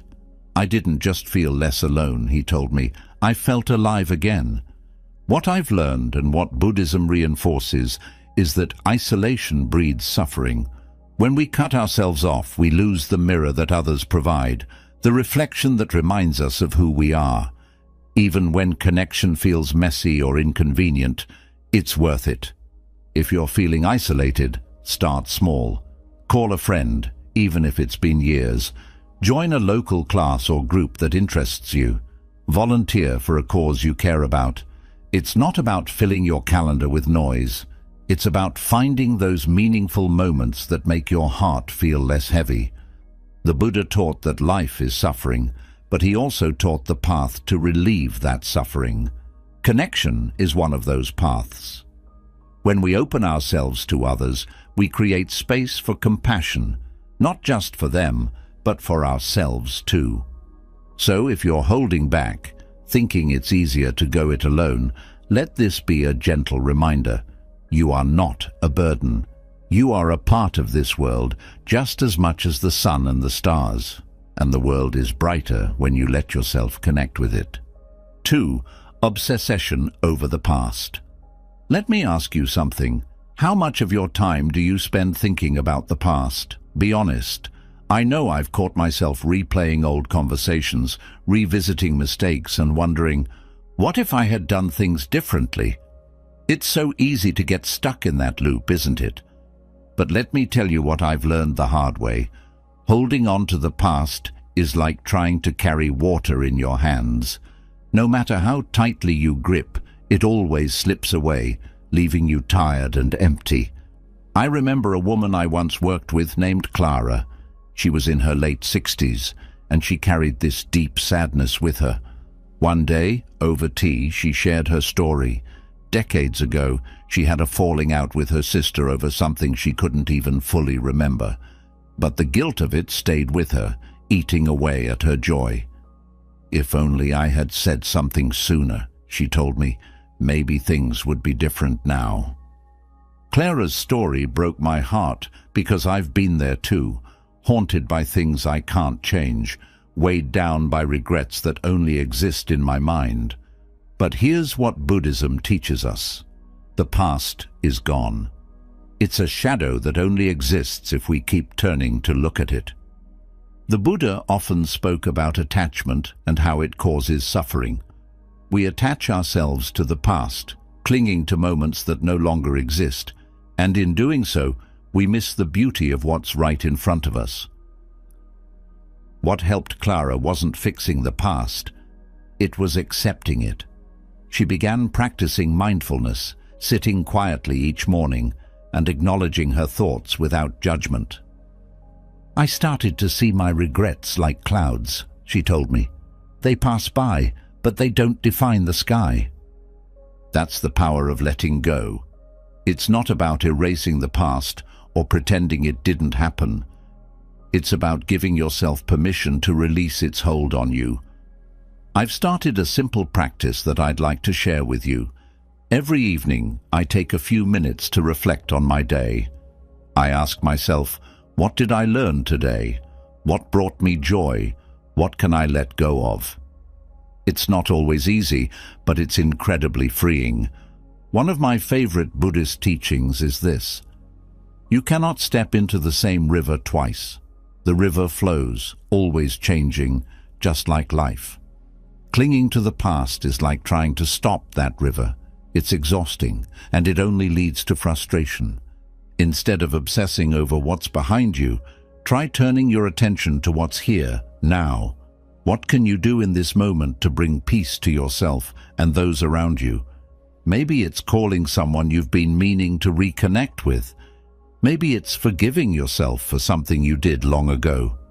Or maybe it's simply taking a deep breath and allowing yourself to be present. Clara eventually reached out to her sister. It wasn't perfect, and it didn't erase the years they had lost, but it brought her a sense of peace she hadn't felt in decades. "I can't change what happened," she said, "but I can choose how I move forward." That's what I want for all of us, to move forward with lightness and grace, free from the chains of yesterday. The past is a chapter in your story, but it's not the whole book. Let yourself write the pages that come next, and remember this: you don't have to carry it all. Put the weight down. The present is waiting for you. 3. Neglecting your health. Let me start with something I learned the hard way. Taking care of yourself isn't optional, it's essential. For years, I thought of health as just something physical. If I wasn't sick, I assumed I was fine. But life has a way of teaching you otherwise. Health isn't just about your body. It's about your mind, your energy, and your ability to enjoy the life you've been given. I once met a woman named Anita at a community gathering. She was lively, always the first to crack a joke or share a story. But one day, she confided in me that she was struggling. "I feel like my body's betraying me," she said. Over the years, she'd put everyone else first: her kids, her job, her neighbors. And now, in her 60s, she found herself facing health challenges that could have been prevented if she had only listened to her body sooner. I've seen this pattern over and over. We think we're invincible, that we'll have time to rest and recover later. But later comes, and we realize the cost of neglecting ourselves. Buddhism teaches us the importance of balance. If the body is a temple, as many say, then it's our responsibility to care for it, not out of vanity, but but out of respect for the life we've been given. Caring for your health doesn't mean reversing time or chasing perfection. It means giving yourself the energy and strength to fully experience life. It's about small, intentional steps. Drinking enough water, eating foods that nourish you, moving your body in ways that feel good. One Buddhist teaching that stays with me is about mindfulness in eating. It's simple. Eat with awareness. When you eat, don't just shove food into your mouth while scrolling through your phone or watching TV. Pay attention to the flavors, the textures, the way your body feels as you nourish it. This practice has taught me that food isn't just fuel. It's a way to care for yourself. The same applies to movement. You don't have to run marathons or spend hours at the gym. Even a daily walk can be transformative. When I started taking morning walks, I noticed a shift, not just in my physical health, but in my mental clarity. There's something about moving your body while noticing the world around you that grounds you in the present. And let's not forget mental health. I've learned that ignoring stress or pushing through emotional pain only makes things worse. Practices like meditation, journaling, or simply talking to someone you trust can make a world of difference. Anita eventually started small. She joined a local yoga class, swapped sugary snacks for fresh fruits, and began meditating for 10 minutes a day. "I feel like I'm finally giving myself permission to matter," she told me. And you know what? She looked lighter, not just physically, but in her spirit. So here's my message to you. Don't wait until your body forces you to pay attention. Start now. Whether it's drinking more water, going for a walk, or simply taking deep breaths during stressful moments, every small action counts. Your health is the foundation of everything else. Take care of it, and it will take care of you. 4. Stop learning. I've always believed that curiosity is one of the most powerful tools we have. The moment we stop learning, we stop growing. And let me tell you, growth doesn't have an expiration date. I've met people in their 70s and 80s who are more vibrant and open-minded than people half their age, simply because they never let their curiosity fade. One of my favorite Buddhist teachings is about the beginner's mind. It's the idea that we should approach life with the curiosity and openness of a beginner, no matter how much we think we know. When we adopt this mindset, every day becomes an opportunity to learn something new. I remember a man named Carlos who joined one of my workshops. He was 72 and had just retired after decades in the same job. "I don't know what to do with myself now," he admitted. "I feel like I've stopped being useful." We talked about the joy of learning, not for a specific purpose, but for the sake of curiosity. I encouraged him to think about something he'd always wanted to try, but never had the time for. A few weeks later, he called me and said, "I signed up for a pottery class. I'm terrible at it, but I love it." That's the beauty of learning. It's not about being perfect or achieving a specific goal. It's about keeping your mind alive, exploring new ideas, and finding joy in the process. I've experienced this myself. A few years ago, I decided to learn how to play the guitar. At first, I felt ridiculous. My fingers wouldn't cooperate, and I struggled to play even the simplest chords. But over time, I started to notice something. It wasn't just about the music. The act of learning itself brought me a sense of accomplishment and excitement that I hadn't felt in years. Buddhism teaches us to be present in the moment, and learning is one of the best ways to practice this. When you're truly engaged in something new, your mind doesn't have room for regrets about the past or worries about the future. You're simply here, experiencing the joy of discovery. Learning doesn't have to mean going back to school or taking formal classes. It can be as simple as reading a book on a topic you've always been curious about, trying a new recipe, or watching a documentary that broadens your perspective. Carlos eventually became so passionate about pottery that he started making small gifts for his family and friends. "It's not about the pots," he told me. "It's about the fact that I'm still growing, still finding new ways to express myself." That's the lesson I want to share with you. Never let yourself believe that you've learned everything there is to know. The world is vast, and there's always something new to explore. Keep asking questions, keep challenging yourself, and keep that spark of curiosity alive. Because here's the truth: the mind that stays open stays young, and the person who keeps learning keeps living fully. So, what's the next thing you want to learn? Start today. You might just surprise yourself. 5. Resist change. Change is one of those things that most of us secretly fear, even if we don't say it out loud. I'll admit it, I've struggled with it too. There's something comforting about the familiar, even when it no longer serves us. But here's the thing: life doesn't wait for us to be ready. It moves, shifts, and transforms whether we want it to or not. One of the core teachings of Buddhism is impermanence, the idea that everything in life is constantly changing. The seasons, the tides, our bodies, our relationships, even our thoughts, they all evolve. Clinging to what was or trying to stop the inevitable only causes suffering. I once had a neighbor, Maria, who taught me an unforgettable lesson about embracing change. Maria had lived in the same house for 40 years, raising her kids and creating countless memories. But when her husband passed away and her children moved out, the house began to feel more like a museum than a home. She resisted moving for years, holding on to the life she used to have. "I can't leave this place," she told me. "It's who I am." But the day finally came when the upkeep became too much, and Maria made the difficult decision to sell her home. At first, she was heartbroken, but as the months went by, something shifted.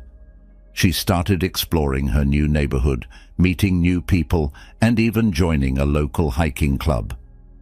"I didn't lose myself," she said to me one day. "I found a new version of myself." That's what change does. It doesn't erase who we are. It helps us discover new layers of ourselves. But it requires letting go. In Buddhism, there's a metaphor about holding onto a rope that's being pulled. The tighter you grip, the more your hands burn. But if you let go, you free yourself from the pain. Resisting change is like holding that rope. It hurts because we're fighting reality instead of flowing with it.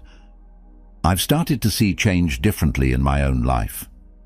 Instead of fearing it, I ask myself, what's this moment trying to teach me? Sometimes it's uncomfortable, even painful, but those are the moments that push us to grow. If you're struggling with change, start small. Maybe it's reorganizing your home, trying a new routine, or letting go of something that no longer serves you. It's not about leaping into the unknown all at once. It's about taking one step and seeing where it leads. Maria's story reminds me that change isn't the end of something. It's the beginning of something new. The Buddha taught that the only constant in life is change, and when we learn to accept it, we find freedom. So, if you're holding on to that rope, ask yourself, is it time to let go? You might just find that what's waiting on the other side is better than anything you could have imagined. 6. Underestimating the power of gratitude. Let me ask you something. When was the last time you stopped to appreciate what you already have? I don't mean the big milestones or the flashy achievements. I mean the quiet, everyday blessings that we often overlook.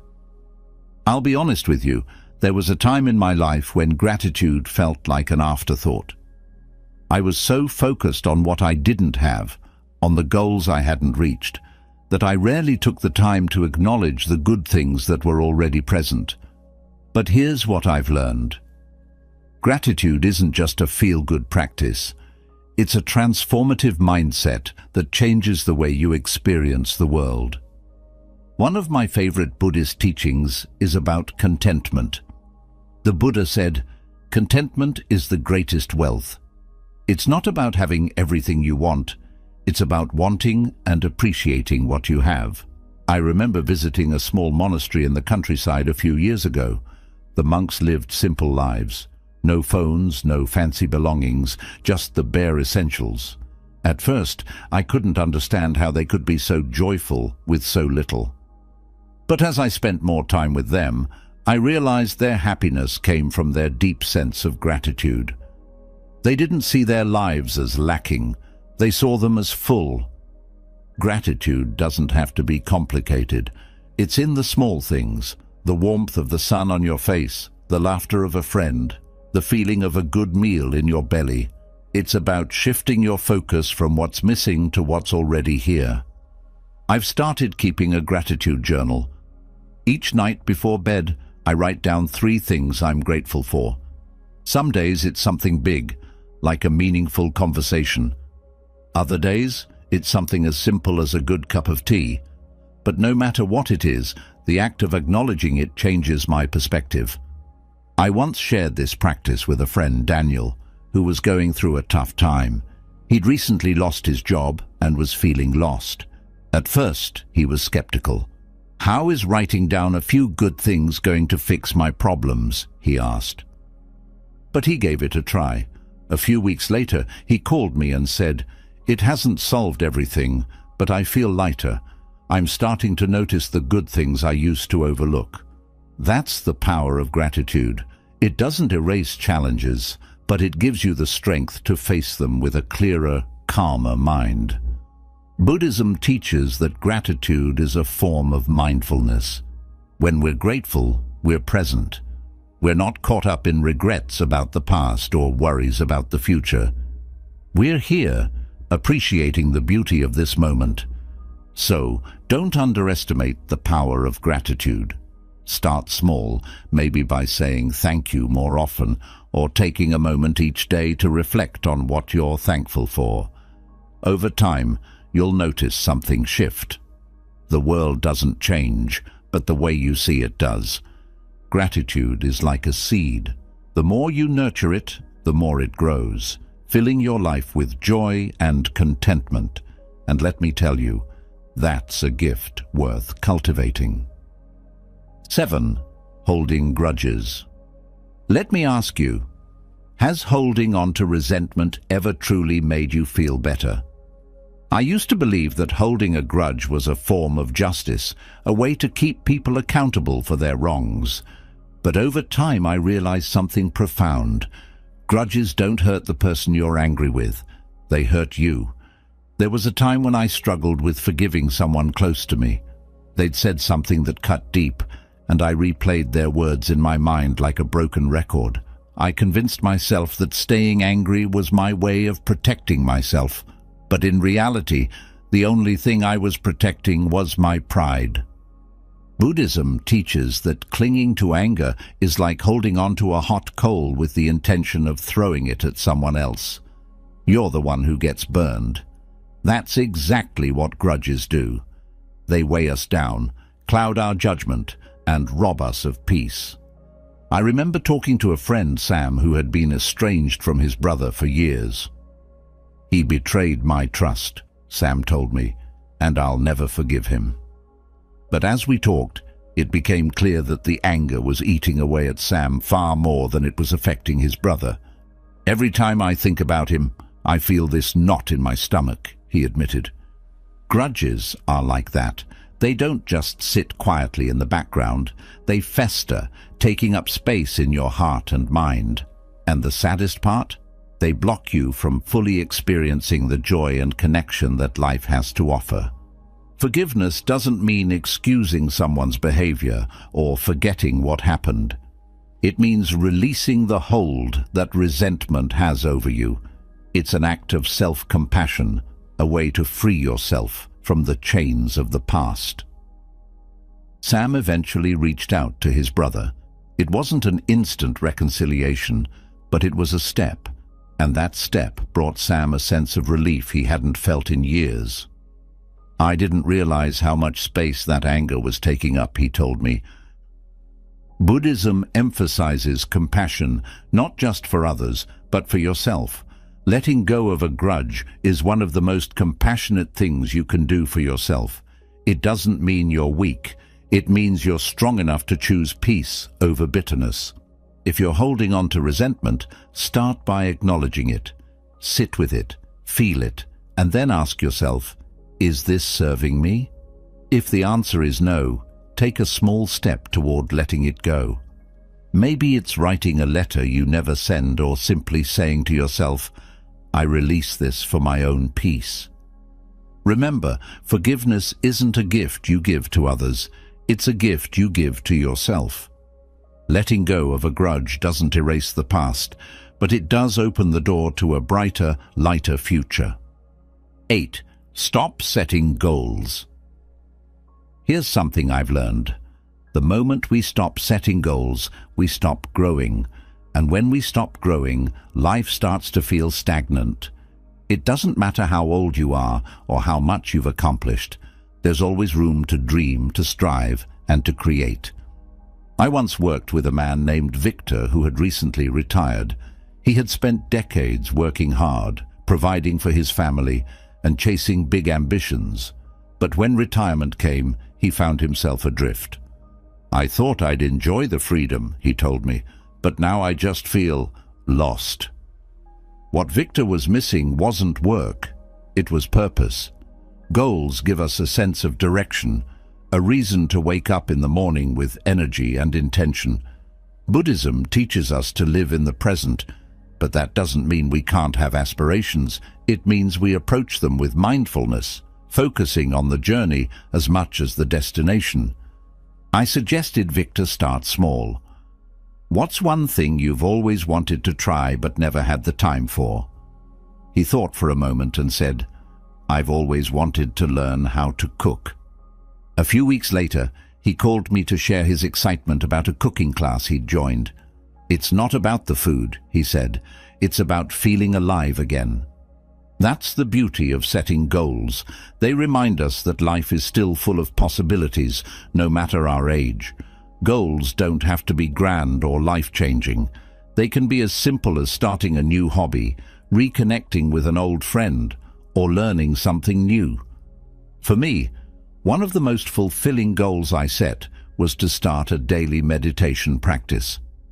At first, it felt awkward and difficult, but over time, it became a ritual that centered me and gave me a sense of accomplishment. Buddhist teachings emphasize the importance of intention. When you set a goal, ask yourself why it matters to you. Is it aligned with your values? Does it bring you joy or contribute to your growth? Goals grounded in intention are more fulfilling and sustainable. If you're unsure where to start, think about what excites you, what challenges you, or what you've always been curious about. It could be learning a new skill, volunteering for a cause, or even setting a goal to be more present in your daily life. Victor eventually became an avid home chef, hosting dinner parties for his friends and family. It's not just about cooking, he said. It's about creating, sharing, and feeling like I'm still moving forward. So, don't stop setting goals. No matter where you are in life, there's always room to grow, to dream, and to create. Goals are like a compass. They give you direction and remind you that every day is an opportunity to move closer to the life you want to live. And remember, it's not about how big the goal is, it's about the heart you put into it. Start small, stay curious, and keep moving forward. The journey is just as important as the destination. 9. Neglecting your hobbies. Hobbies are more than just ways to pass the time. They're lifelines to joy, creativity, and a sense of purpose. I've met so many people who let their hobbies slip away as life got busier. I don't have time for that anymore, they'd say. But here's the truth. Hobbies aren't luxuries. They're necessities for a fulfilling life. There was a period in my life when I stopped making time for the things I loved. Work and responsibilities piled up, and I convinced myself that hobbies were a distraction. But as the weeks turned into months, I started to feel this dullness creeping in. Life became a series of tasks instead of something to savor. Then one day, I picked up an old sketchbook that had been gathering dust. It had been years since I'd drawn anything, but as I started to sketch, something awakened in me. It wasn't just about the drawing. It was about reconnecting with a part of myself I'd neglected for far too long. Buddhism teaches us the importance of being present, and hobbies are a beautiful way to practice that. When you're fully immersed in something you love, whether it's painting, gardening, playing music, or baking, you're in the moment. Your mind isn't racing with worries about the past or future. It's focused, calm, and alive. I remember a man named Javier who came to one of my talks. He was in his late 60s and had recently lost his wife. "I feel like I don't know who I am anymore," he told me. "We used to do everything together." I asked him what he used to enjoy before life got so heavy. He paused, then smiled faintly. "I used to love woodworking." A few months later, I received an email from Javier. He dusted off his tools and started making small wooden boxes. "It's not just the crafting," he wrote.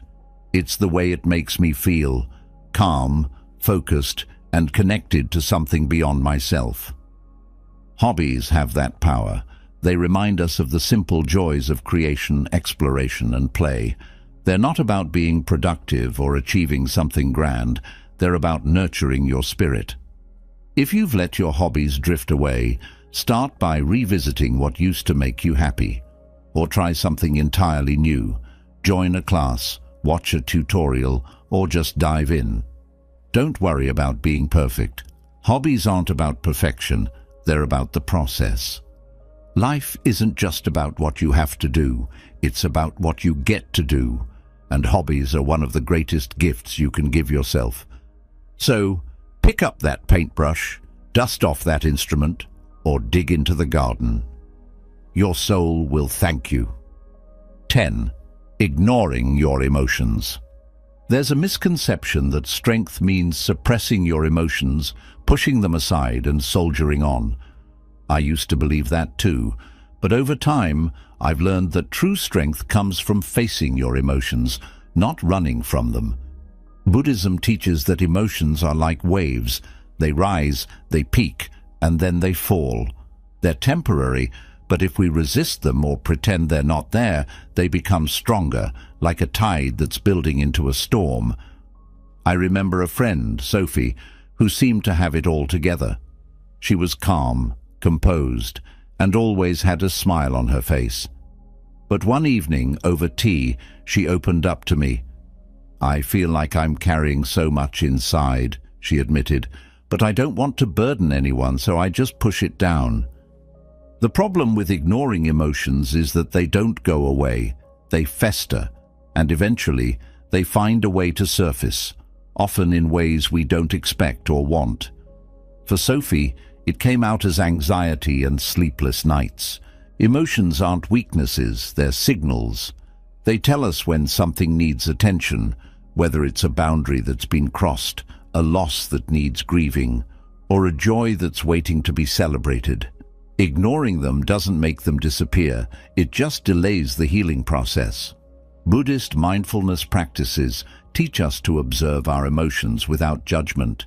Instead of labeling them as good or bad, we simply acknowledge them. "Ah, there's anger," or "here's sadness." This simple act of recognition creates space between you and the emotion, allowing you to respond rather than react. I encouraged Sophie to try journaling, a safe space where she could express everything she was feeling without fear of judgment. At first, it felt awkward for her. "I don't even know what to write," she told me. But as the days went by, the words started to flow. "It's like opening a valve," she said. "I didn't realize how much I was holding in." Another powerful tool is meditation. Sitting quietly with your emotions might feel uncomfortable at first, but it teaches you to accept them as part of the human experience. You learn that it's okay to feel deeply. It's part of what makes us alive. If you've been ignoring your emotions, take a moment to pause. Ask yourself, what am I really feeling right now? You might be surprised at what comes up, and whatever it is, give yourself permission to feel it fully. Remember, emotions are not your enemy. They're your guide. They point you toward what needs healing, what needs changing, and what needs celebrating. By honoring your emotions, you honor yourself. So, don't ignore your emotions. Let them in, listen to what they're telling you, and then let them flow. It's one of the most compassionate acts you can do for yourself. 11. Settling for mediocrity. Let me share something I've learned through experience. Settling for mediocrity doesn't make life easier, it makes it dull. There was a time in my life when I thought, this is good enough. Why push for more? But deep down, I knew I was holding back. I wasn't living up to my potential, and it left me feeling restless and unfulfilled. Buddhism teaches us the concept of right effort, putting energy into actions that align with our values and contribute to a meaningful life. It's not about perfection or constant achievement. It's about striving to be the best version of yourself. I remember a conversation I had with a man named Thomas. He was in his 50s and stuck in a job he didn't like. It pays the bills, he told me, but I feel like I'm just going through the motions. When I asked him what he wanted out of life, he hesitated. I don't know, he said, but it's been so long since I asked myself that question. That's the danger of settling for mediocrity. It makes you forget how to dream. You lose touch with the spark that makes life exciting and purposeful. Thomas decided to start small. He took a weekend class in photography, something he'd always been curious about. That simple step reignited his passion for creativity, and within a year, he had started a side business capturing portraits. It's not just about the photos, he told me. It's about feeling alive again. Settling for mediocrity isn't just about work. It can creep into your relationships, your hobbies, even your personal growth. Buddhism reminds us to live with intention. Ask yourself, am I putting my energy into things that truly matter to me? If the answer is no, it's time to make a change. This doesn't mean you need to overhaul your entire life overnight. Start with one area. Maybe it's pursuing a hobby you've neglected, improving your health, or deepening a relationship. What matters is that you're moving forward, even if it's one small step at a time. Life is too short to settle for good enough. Strive for excellence, not to prove anything to anyone else, but to honor the potential within you. When you challenge yourself to grow, you'll find that life becomes richer, more vibrant, and infinitely more rewarding. 12. Stop nurturing your relationships. If there's one thing I've learned, it's that relationships are the heartbeat of life. They're what ground us, lift us, and remind us of who we are. Yet as we get older, it's easy to let them drift. Time, distance, and life's busyness can make us lose touch, even with the people who matter most. Buddhism emphasizes interconnectedness, the idea that we're all deeply connected, like threads in a vast web. When we nurture our relationships, we're not just enriching the lives of others, we're strengthening the very fabric of our own lives. I remember a woman named Clara who shared her story with me. She'd been so focused on her career for decades that she hadn't realized how much her friendships had faded. I didn't mean to let them go, she said, but one day I looked around and realized how quiet my life had become. Clara decided to make a change. She started reaching out to old friends, scheduling weekly phone calls, and even hosting small gatherings. It's not about the quantity of relationships, she told me later. It's about the quality. Just hearing a friend's voice can make all the difference. Relationships require effort, but that effort is always worth it. Whether it's a simple text to say you're thinking of someone or making time to share a meal, these small gestures strengthen the bonds that keep us connected. Buddhism teaches us to be present, and this applies to relationships too. When you're with someone, truly be with them. Listen without planning your response. Engage without distractions. Let them feel seen and heard. And it's not just about old relationships. It's never too late to build new ones. I've met people who, in their 70s and 80s, formed friendships that transformed their lives. One man I know joined a local book club and said it was like rediscovering a part of himself he thought was long gone. If you've let some relationships fade, don't be afraid to reach out. It might feel awkward at first, but most people will appreciate the effort.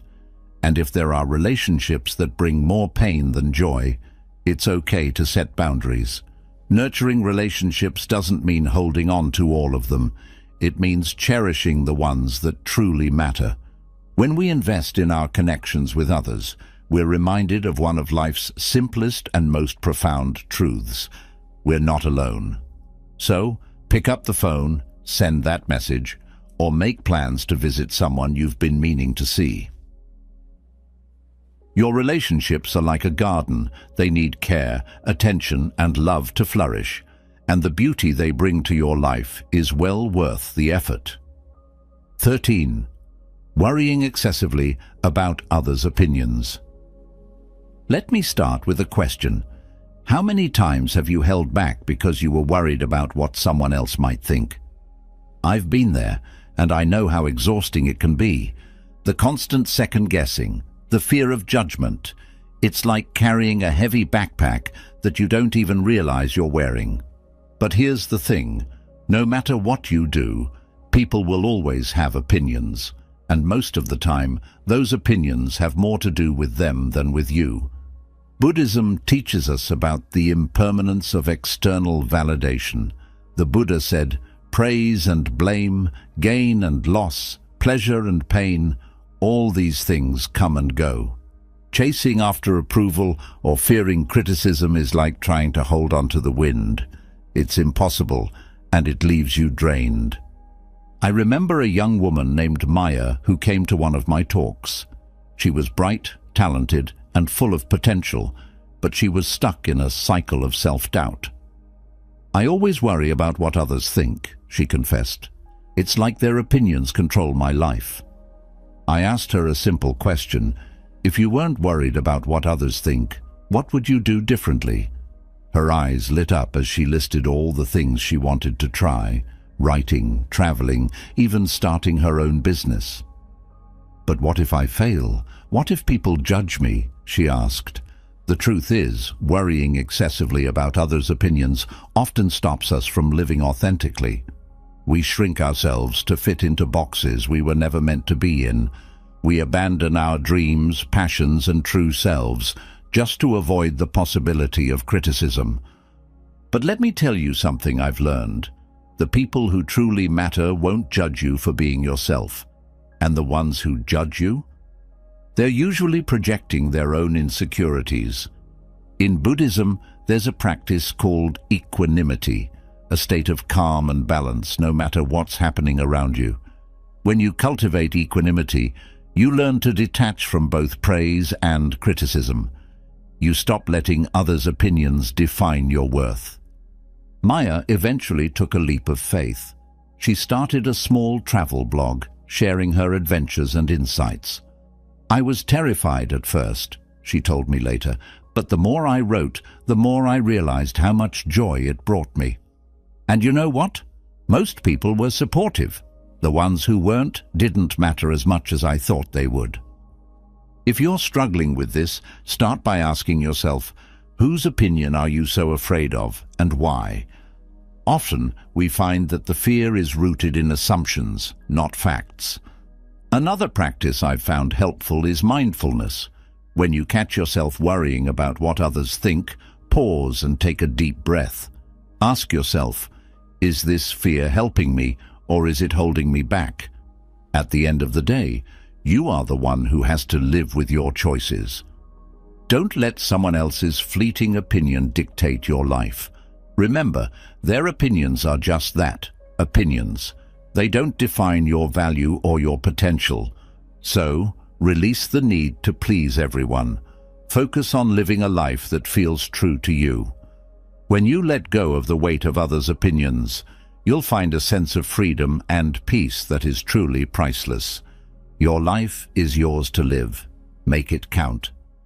As we've explored in today's fast-paced and ever-changing world, stress and anxiety have become constant companions for many of us. We hold on to worries about the future, regrets from the past, and the overwhelming need to control everything around us. This relentless grasping not only drains our energy, but also prevents us from living fully in the present moment. But what if the key to peace wasn't about holding on tighter, but about letting go? Buddhist wisdom offers timeless lessons on how to release the mental and emotional burdens that weigh us down. These teachings guide us to approach life with grace, balance, and a sense of inner freedom, no matter what challenges come our way. In this video, we'll explore 5 powerful Buddhist lessons to help you let go, reduce stress, and embrace peace in your life. From mastering the art of non-attachment to focusing on what you can control, these principles provide practical and transformative tools for navigating modern life. As you listen, reflect on your own journey and consider this. What are you holding on to that no longer serves you? Share your thoughts in the comments below. Your insights might inspire someone else to start their own journey of letting go. Now, let's dive into these profound lessons and discover the freedom that comes with releasing what no longer serves your well-being. Lesson 1. Accept impermanence. Everything in life is in constant motion. Seasons change, relationships evolve, and even the most solid-seeming structures eventually shift or fade. Yet, we often resist this truth, clinging tightly to people, possessions, and circumstances, hoping to make them last forever. This resistance is a major source of stress and anxiety. Accepting impermanence, the Buddhist teaching that nothing is permanent, helps us release this need to control and cling, replacing fear with peace. At first, the idea of impermanence can feel unsettling. We might think, if nothing lasts, what's the point of trying? But impermanence isn't meant to discourage us. Instead, it's a reminder to cherish the present moment and let go of the illusion of permanence. When we accept that change is inevitable, we stop wasting energy fighting the natural flow of life. Imagine a flowing river. You can't stop the water from moving, nor can you hold on to it. The more you try, the more exhausted you become. But if you allow the river to flow, accepting its nature, you can navigate it with ease. This is the essence of embracing impermanence, learning to flow with life rather than against it. One of the key ways to practice this is to observe your attachments. Ask yourself, what am I clinging to? It could be a relationship you're afraid to lose, a job title you've tied your identity to, or even a version of yourself you no longer are. Once you identify these attachments, reflect on how they add stress to your life. For example, think about a time you resisted change. Perhaps a friendship drifted apart, and instead of letting it evolve naturally, you tried to hold on to what it once was. This clinging likely caused frustration, sadness, or even conflict. But if you had embraced impermanence, you might have found peace in appreciating the role that friendship played in your life at the time, even as it changed. Another practice to help you accept impermanence is mindfulness. When you stay present, you fully experience the moment without being weighed down by fears of the future or regrets from the past. Take a few minutes each day to observe your surroundings, a sunrise, a blooming flower, or even the laughter of a loved one. Acknowledge that these moments are fleeting and let that realization deepen your appreciation for them. Buddhist teachings also remind us that impermanence brings freedom. Imagine holding on to a burning rope. The tighter you grip, the more pain you feel. Letting go doesn't mean you lose something. It means you release unnecessary suffering. Similarly, when you stop clinging to what you cannot control, you free yourself from the anxiety that comes with trying to keep everything the same. A story often shared in Buddhist teachings illustrates this perfectly. A monk was asked why he remained calm even when his belongings were stolen.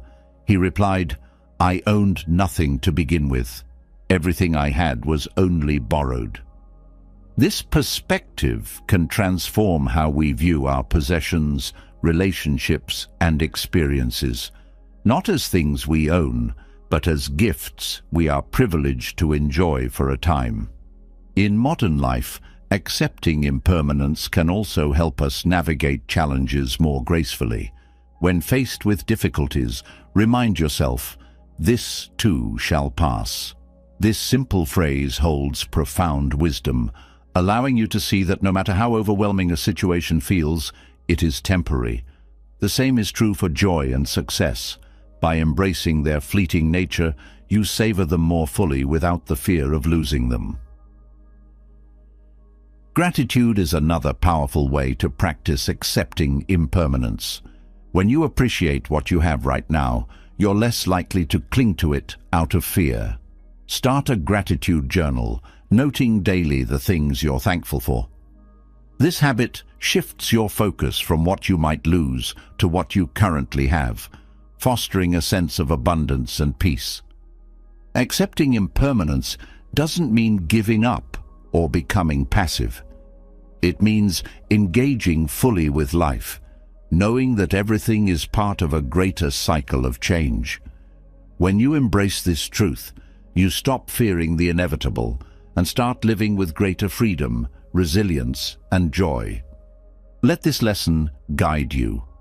Life is impermanent, and that's what makes it precious.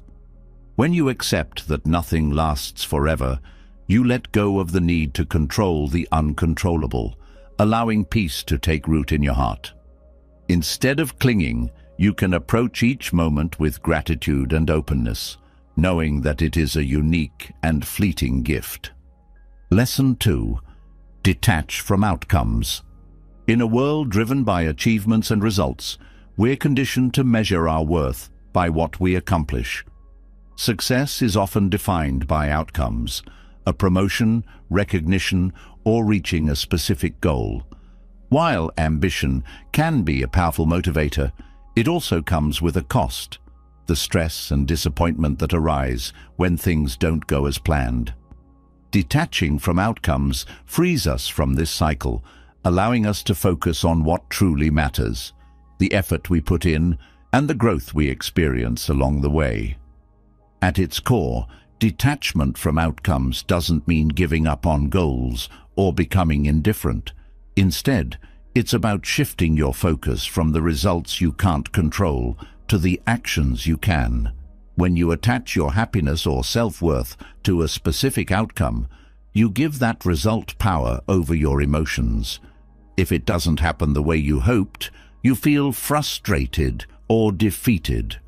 By letting go of the need to control outcomes, you create space for clarity, resilience, and peace. Consider the example of a gardener. They can plant seeds, water the soil, and provide sunlight, but they can't force the plants to grow.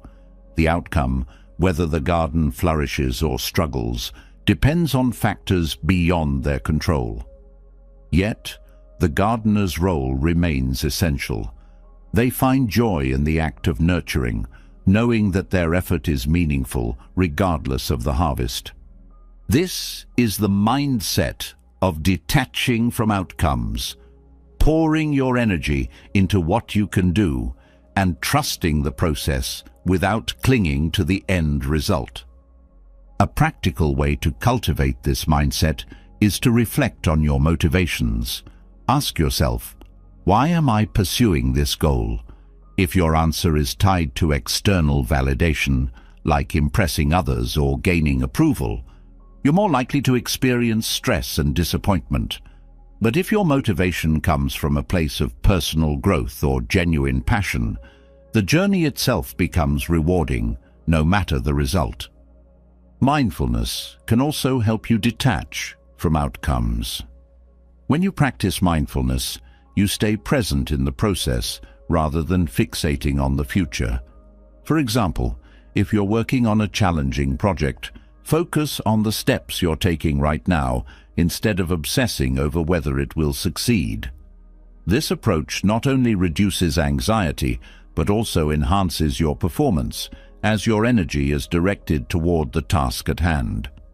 Letting go of attachment to outcomes also teaches resilience. Life is unpredictable, and even our best efforts can lead to unexpected results. By focusing on effort over results, you learn to adapt and grow from setbacks, rather than letting them define you. Failure in this perspective is not the end, but a step in the process of learning and evolving. A story from Buddhist teachings beautifully illustrates this lesson. A farmer loses his horse, and his neighbors lament his misfortune. The farmer simply replies, "Maybe."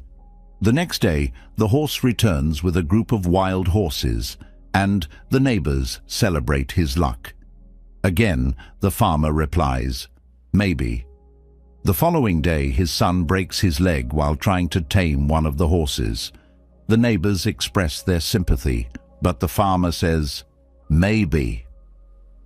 Days later, the army comes to recruit young men for war, but leaves the son behind because of his injury. The farmer's equanimity throughout these events shows the power of detaching from immediate outcomes and trusting the flow of life. In modern life, this approach can be transformative. Imagine applying for a job or starting a creative project. Instead of fixating on whether you'll land the position or achieve recognition, focus on the effort you're putting in. Ask yourself, am I doing my best? Am I staying true to my values? When you align your actions with your purpose, the process itself becomes fulfilling. Gratitude is another tool for detaching from outcomes. When you focus on what you've gained from the journey, lessons learned, skills developed, or connections made, you cultivate a sense of abundance. This gratitude shifts your perspective from what didn't happen to what did, helping you find joy even in unexpected results. Detachment from outcomes doesn't mean abandoning your goals or lowering your standards. It means pursuing them with intention and purpose while releasing the need to control every aspect of the result. This mindset not only reduces stress, but also allows you to act with greater clarity and confidence. Let this lesson guide you. Focus on your effort, not the outcome. When you pour your energy into what you can control, your actions, your attitude, and your intentions, you free yourself from the weight of unmet expectations. The result? A deeper sense of peace and purpose, no matter where the journey takes you. Lesson 3. Master the art of non-attachment. In our relationships, possessions, and life circumstances, emotional attachments often run deep. We cling to the people we love, the things we own, and the situations we feel define us. While these attachments can bring temporary comfort, they can also become a source of suffering when change, loss, or impermanence inevitably enters the picture. Non-attachment, a cornerstone of Buddhist philosophy, invites us to let go, not to stop caring, but to create space for freedom, resilience, and peace.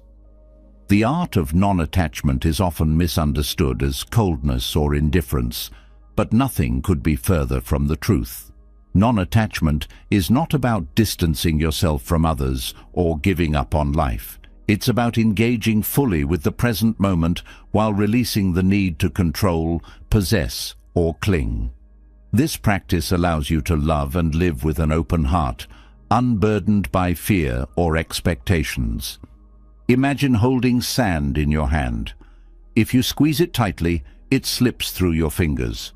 But if you hold it gently, it remains in your palm. Non-attachment works in the same way. The tighter you cling to people, possessions, or outcomes, the more likely you are to experience stress and disappointment. By loosening your grip, you allow life to flow naturally, cultivating a sense of peace and balance. A key aspect of non-attachment is recognizing that everything is impermanent. Relationships evolve, material possessions break or fade, and situations change. When we resist this natural flow, we set ourselves up for frustration. But when we embrace impermanence, we let go of the need to hold on tightly, allowing ourselves to experience the beauty of each moment without fear of losing it. Practicing non-attachment begins with self-awareness. Ask yourself, what am I afraid of losing? What am I holding on to so tightly that it's causing me stress or anxiety? These questions can help you uncover the attachments that are weighing you down. For example, think about a relationship where you've placed high expectations on the other person to meet your emotional needs. When they don't act as you hope, you may feel hurt, frustrated, or even resentful. This suffering often stems from attachment, not the love itself, but the need for the relationship to fulfill your expectations. By practicing non-attachment, you can shift your focus from what you expect to receive to what you freely give. This approach not only reduces tension, but also strengthens the bond, as it's rooted in mutual respect and acceptance rather than control. Mindfulness is a powerful tool for cultivating non-attachment. When you practice mindfulness, you learn to observe your thoughts and emotions without judgment. This awareness helps you notice when attachment arises and gently guides you toward letting go. For example, if you find yourself worrying about losing a job or material possession, pause and ask yourself, am I defined by this? Does my happiness truly depend on it? These reflections can help you detach from the fear of loss and focus on what truly matters. Another aspect of non-attachment is simplifying your life. Clutter, both physical and mental, can weigh heavily on your sense of peace. Consider letting go of possessions that no longer serve you or habits that drain your energy. By simplifying, you create space for what truly nourishes your soul. Gratitude also plays a significant role in non-attachment. When you appreciate what you have without clinging to it, you cultivate a sense of abundance and joy. Try starting a daily gratitude practice where you reflect on the people, experiences, or things that enrich your life. Gratitude shifts your focus from fear of loss to appreciation for the present, reinforcing your ability to let go. Buddhist teachings often share a simple yet profound perspective. You can enjoy the flower without needing to own the garden. This wisdom reminds us that non-attachment allows us to experience life fully without being weighed down by the need to control or possess. A famous Buddhist story illustrates this beautifully. A monk carrying a teacup was asked if he worried about breaking it. He replied, "The cup is already broken." This mindset doesn't mean the monk doesn't care for the cup. It means he accepts its impermanence. Whether it breaks today or years from now, He is free from the anxiety of holding on to it. Practicing non-attachment in modern life can be incredibly freeing. When faced with challenges or uncertainties, remind yourself, I am not my possessions. I am not my circumstances. I am more than my attachments. This perspective empowers you to face life's changes with grace and resilience. Let this lesson guide you. Non-attachment isn't about giving up. It's about letting go. By releasing emotional attachments to people, possessions, and situations, you create space for freedom and inner peace. You can still love deeply, work passionately, and live fully, just without the fear of losing what you hold dear. In that space of letting go, you'll discover a strength and serenity that no attachment could ever provide. Lesson 4. Cultivate present moment awareness. In the hustle and bustle of modern life, our minds often drift into the past or race toward the future. We replay old regrets, overanalyze past interactions, or worry about things that haven't even happened yet. This habit of mental time travel robs us of the peace available in the only moment we truly have, the present. Cultivating present moment awareness is a transformative practice that allows you to reduce stress, release worry, and foster a deep sense of calm and clarity. Imagine standing in a river. The past flows behind you and the future rushes toward you, but you're standing in the present, where the water is most refreshing. Yet, many of us either try to swim upstream against the current of past mistakes or are swept away by the torrent of future anxieties. Learning to anchor yourself in the present moment lets you experience life as it is, not as your mind projects it to be. Buddhist teachings often emphasize mindfulness as the key to present moment awareness. Mindfulness is the practice of observing your thoughts, feelings, and surroundings without judgment. It's about being fully present, whether you're sipping a cup of tea, having a conversation, or simply breathing. When you practice mindfulness, you bring your attention back to the now, grounding yourself in the richness of the moment. Start with something simple, your breath. Your breath is always with you, serving as an anchor to the present. The next time you feel overwhelmed, pause and take a deep breath. Inhale deeply through your nose, feeling your chest rise. Exhale slowly through your mouth, letting tension melt away. Repeat this for a few moments, focusing solely on the sensation of breathing. You'll find that this simple act of mindfulness can instantly calm your mind and body. Another way to cultivate present moment awareness is to engage fully in what you're doing. Whether you're washing dishes, walking in nature, or having a meal, immerse yourself in the experience. Notice the sensations, sights, sounds, and even smells around you. For example, if you're eating, savor each bite, the texture, the flavors, the act of nourishing your body. This practice not only enhances your enjoyment, but also quiets the mind's restless chatter. Mindfulness helps you break free from the mental loops that create stress. When you're grounded in the present, you're less likely to ruminate on past regrets or obsess over future uncertainties. Instead, you respond to life with clarity and calmness. Consider this perspective. The present moment is the only place where life truly happens. The past is gone and the future is unknown, but the here and now is where you have power. Power to act, to connect, to experience peace. Recognizing this truth shifts your mindset, freeing you from the traps of overthinking. A well-known Buddhist story illustrates the value of present moment awareness.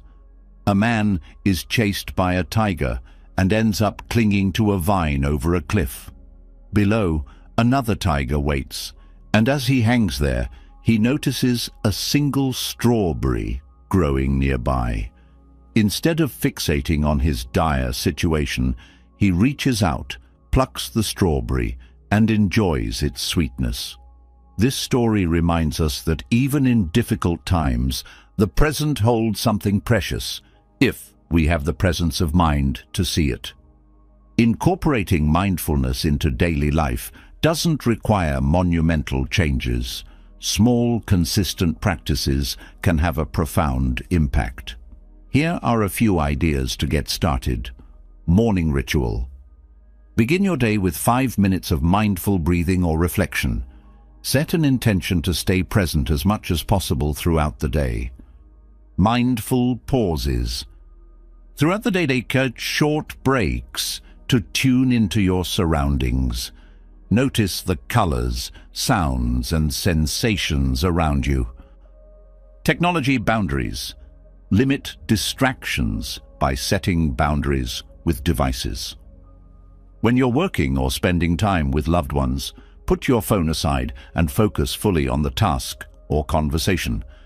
Gratitude practice. End your day by reflecting on 3 moments you were fully present. These moments of gratitude help reinforce your awareness and appreciation for the now.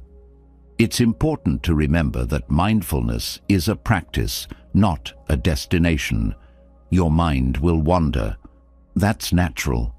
The key is to notice when it happens and gently guide your attention back to the present. With time, you'll find it easier to stay grounded and less reactive to stresses. Cultivating present moment awareness also helps you build resilience. When you're anchored in the now, challenges feel less overwhelming because you're not magnifying them with fears of what might happen or judgments about what already has. You approach problems with a clear, focused mind, making solutions easier to find. Let this lesson guide you. Life unfolds in the present. When you cultivate mindfulness, you gain access to the peace, beauty, and strength that exists in this very moment. By grounding yourself in the here and now, you not only release stress, but also open the door to a deeper connection with yourself and the world around you. In this state of awareness, you discover that the present isn't just a fleeting moment. It's the space where your truest, most peaceful self resides. Lesson 5. Practice compassion for yourself and others. Compassion is one of the most transformative practices you can adopt, both for yourself and the people around you. In a world that often values achievement over empathy, practicing forgiveness and kindness is a radical act that can dissolve resentment, heal emotional wounds, and lead to lasting inner peace. By embracing compassion, you break free from the chains of self-criticism and judgment, creating space for healing and connection. At its core, compassion begins with yourself. Many of us are our own harshest critics, replaying past mistakes, holding on to guilt, or striving for an impossible standard of perfection. This internal dialogue often creates unnecessary suffering, building walls of shame and self-doubt. But Buddhist teachings remind us that kindness toward oneself is the foundation of peace. As the Buddha said, "You, yourself, as much as anybody in the entire universe, deserve your love and affection." Practicing self-compassion means treating yourself with the same understanding and care you would offer to a close friend. When you make a mistake, instead of berating yourself, pause and acknowledge your humanity. Remind yourself that imperfection is part of being human and that every misstep is an opportunity to grow. This shift in mindset reduces the grip of self-criticism and opens the door to self-acceptance. One way to cultivate self-compassion is through mindfulness. When negative self-talk arises, observe it without judgment and counter it with a kind, affirming statement. For example, if you catch yourself thinking, "I'm not good enough," replace it with, I'm doing my best, and that's enough. Over time, this practice helps rewire your inner narrative, fostering a sense of worthiness and peace. Equally important is extending compassion to others. Holding on to anger, resentment, or judgment toward others weighs heavily on your emotional well-being. Forgiveness is a powerful act of compassion that liberates you from this burden. It doesn't mean condoning harmful behavior or forgetting what happened. It means releasing the emotional grip that the situation holds over you. A well-known Buddhist story illustrates the power of forgiveness. Two monks were traveling together when they encountered a woman who needed help crossing a river. One monk carried her across and then continued on his way. Hours later, the other monk, still fuming, said, "Why did you carry that woman? We're not supposed to do that." The first monk replied, "I put her down hours ago. Why are you still carrying her?" This story reminds us that clinging to anger or judgment only prolongs our suffering. Letting go through forgiveness is an act of self-compassion that frees us from emotional weight. Compassion for others also involves empathy, the ability to see the world through someone else's perspective.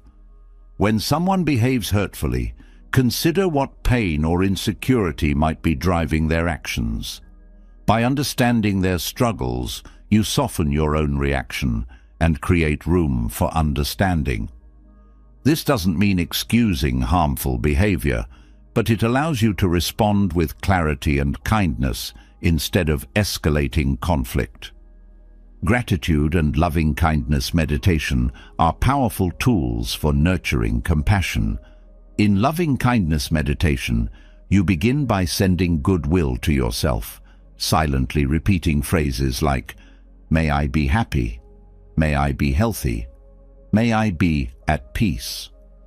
Then, you expand these wishes to include loved ones, acquaintances, and even people you find difficult. This practice gradually dissolves feelings of resentment and fosters a sense of interconnectedness with others. Practicing compassion also means setting healthy boundaries. It's not about letting others take advantage of you or tolerating harmful behavior. True compassion balances kindness with self-respect.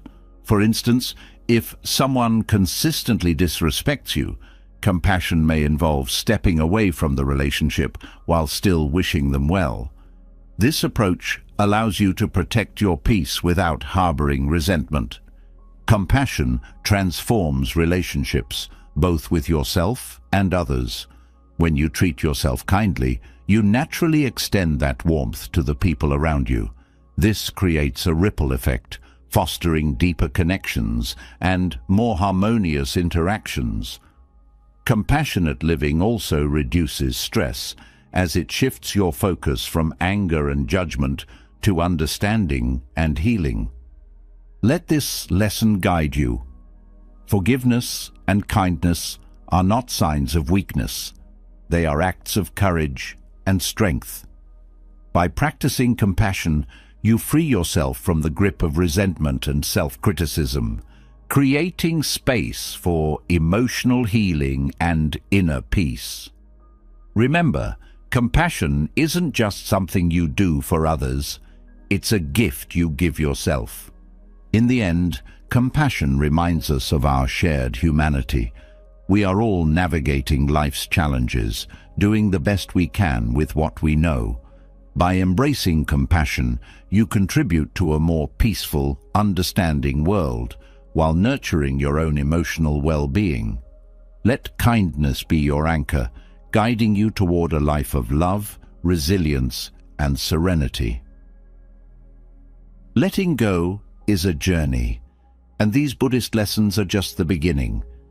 By embracing acceptance, detachment, and compassion, you can release stress and create a life filled with clarity and peace.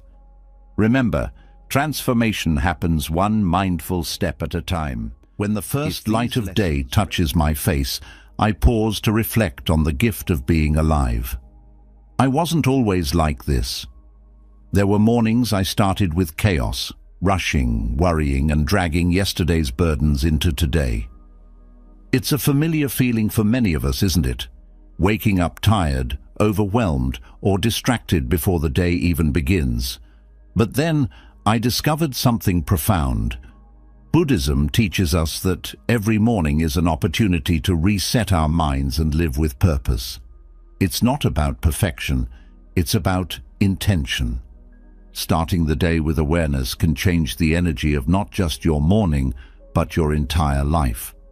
What we do in those first precious moments sets the tone for how we think, feel, and act. If we fill that time with distractions or negativity, the day becomes heavier. But when we ground ourselves in mindfulness and wisdom, we open the door to peace and clarity. Let me share a story. Years ago, I met an old monk during a retreat. He was calm, radiant, and carried an energy of unwavering peace. Curious, I asked him what his secret was. He smiled and said, "How I stand up each morning determines how I live my day." He told me he never jumped out of bed in a rush, nor did he reach for anything outside of himself before connecting within. "The morning," he said, "is like the fertile soil of a garden. If you plant seeds of awareness and kindness, the rest of your day will flourish." He described how he began each morning with simple, conscious actions, stretching gently to honor his body, drinking water to awaken his being, and spending a moment in silence to observe his thoughts without judgment. He never reached for distractions or let negative thoughts take root. Instead, he focused on gratitude for the gift of breath and the chance to begin again. His words stayed with me, and I decided to try this practice myself. At first, it wasn't easy. My phone felt like an old habit I couldn't shake, and my mind raced with worries. But with time, I noticed something remarkable. By changing small actions, my mornings transformed. I felt lighter, more present, and more in control of my day. These teachings reminded me that Buddhism isn't about complex rituals. It's about small, intentional choices that shape our inner world. When we honor the start of the day with care, we nurture a life of balance and wisdom. Let's walk through the 10 things I've learned we should avoid in those crucial moments after we rise. These aren't just rules, they're invitations to live more mindfully and fully. 1. Do not check your phone immediately. I used to believe that checking my phone first thing in the morning was harmless.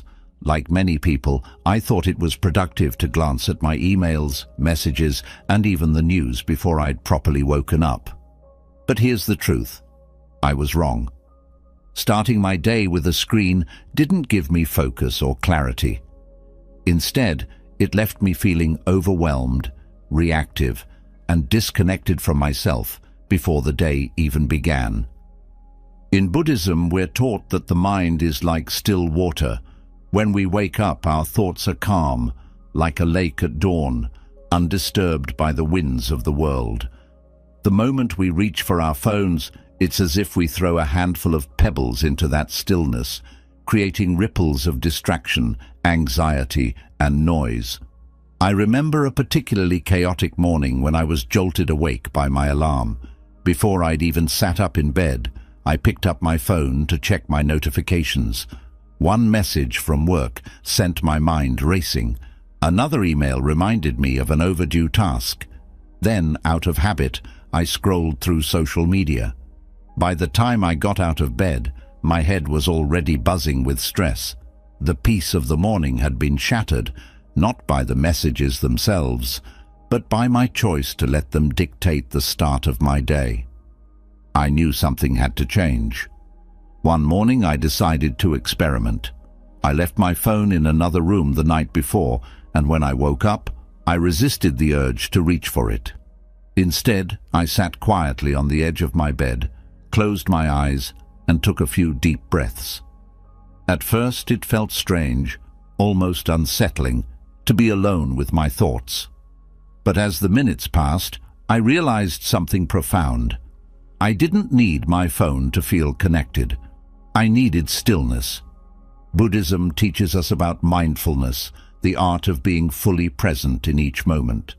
When we reach for our phones first thing in the morning, we give away our attention before we've even had a chance to center ourselves.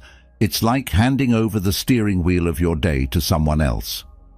Instead of grounding ourselves in awareness, we let the noise of the world take control. What I've learned is this: the first moments of your morning are sacred. They are an opportunity to plant the seeds of intention, gratitude, and clarity. When you replace your phone with mindfulness, you set a tone of peace and purpose for the hours ahead. Now, I start my mornings differently. Before I even think about my phone, I take a moment to sit in stillness. Sometimes I focus on my breath. Other times I reflect on what I'm grateful for. It could be something as simple as the warmth of the sunlight or the fact that I've been given another day to grow. These small practices have transformed not only my mornings, but my entire approach to life. If you're like me and struggle to let go of the habit, here's what helped me. Set boundaries with your phone. Leave it in another room or put it on Do Not Disturb mode before you sleep. Replace the habit with something meaningful. Spend those first moments meditating, journaling, or simply stretching. Be patient with yourself. Breaking the habit takes time, but the rewards are worth it.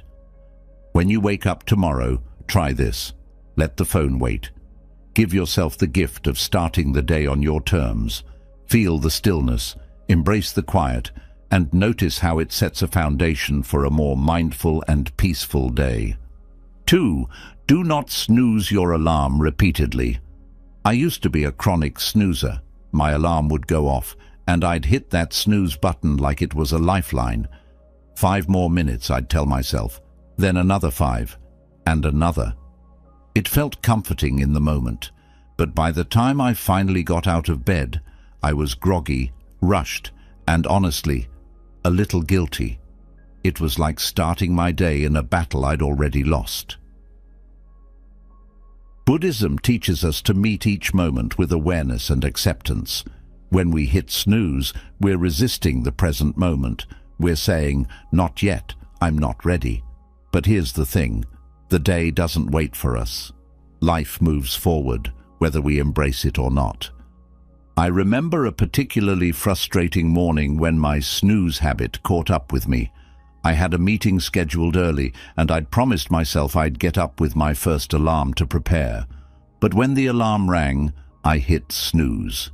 Then again, and again. By the time I finally rolled out of bed, I was panicked, rushing to get ready and feeling completely out of control.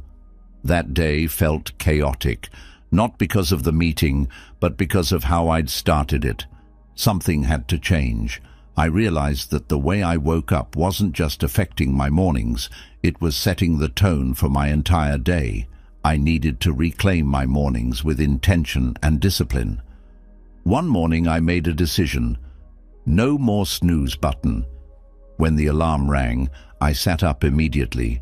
It wasn't easy. I wanted to crawl back under the covers, but I reminded myself of something I'd learned from Buddhist teachings. Small actions lead to great transformations. By choosing to rise with the alarm, I was choosing to start my day with awareness and purpose. What I discovered was surprising. Waking up without snoozing felt empowering. It was like winning the first battle of the day. Instead of dragging myself out of bed, I felt a sense of accomplishment, a quiet pride that carried into everything else I did. Here's what helped me break the habit. Set a clear intention the night before. Remind yourself why it's important to get up when the alarm rings. Whether it's to meditate, exercise, or simply enjoy a peaceful start to the day, having a purpose makes it easier. Create a morning ritual you look forward to. For me, it's a cup of tea and a few moments of silence before the world wakes up. Find something that motivates you to rise. Place the alarm out of reach. This simple trick forces you to physically get out of bed, making it harder to hit snooze. Buddhism emphasizes the importance of discipline, not as a form of restriction, but as a path to freedom. When we choose to rise with the alarm, we're not just getting out of bed. We're cultivating a mindset of readiness and resilience. We're telling ourselves, I'm ready to meet the day. If you struggle with this, let me offer a small challenge. Tomorrow morning, when the alarm rings, take one deep breath and sit up. Resist the urge to snooze, feel the discomfort, and then notice how it transforms into clarity and energy as you embrace the moment. The way we wake up matters. It's not just about getting out of bed. It's about how we choose to begin the day. By letting go of the snooze button, you're not just waking up. You're stepping into your life with awareness, courage, and intention. And that, my friends, is a powerful way to live. 3. Do not complain immediately. Let's be honest. We've all had mornings when we woke up feeling off. Maybe the alarm felt too loud, the bed felt too comfortable to leave, or the thought of facing a busy day was just overwhelming. I used to be the kind of person who let those feelings spill out as complaints. Why is it so early? I didn't get enough sleep. I don't want to do this today.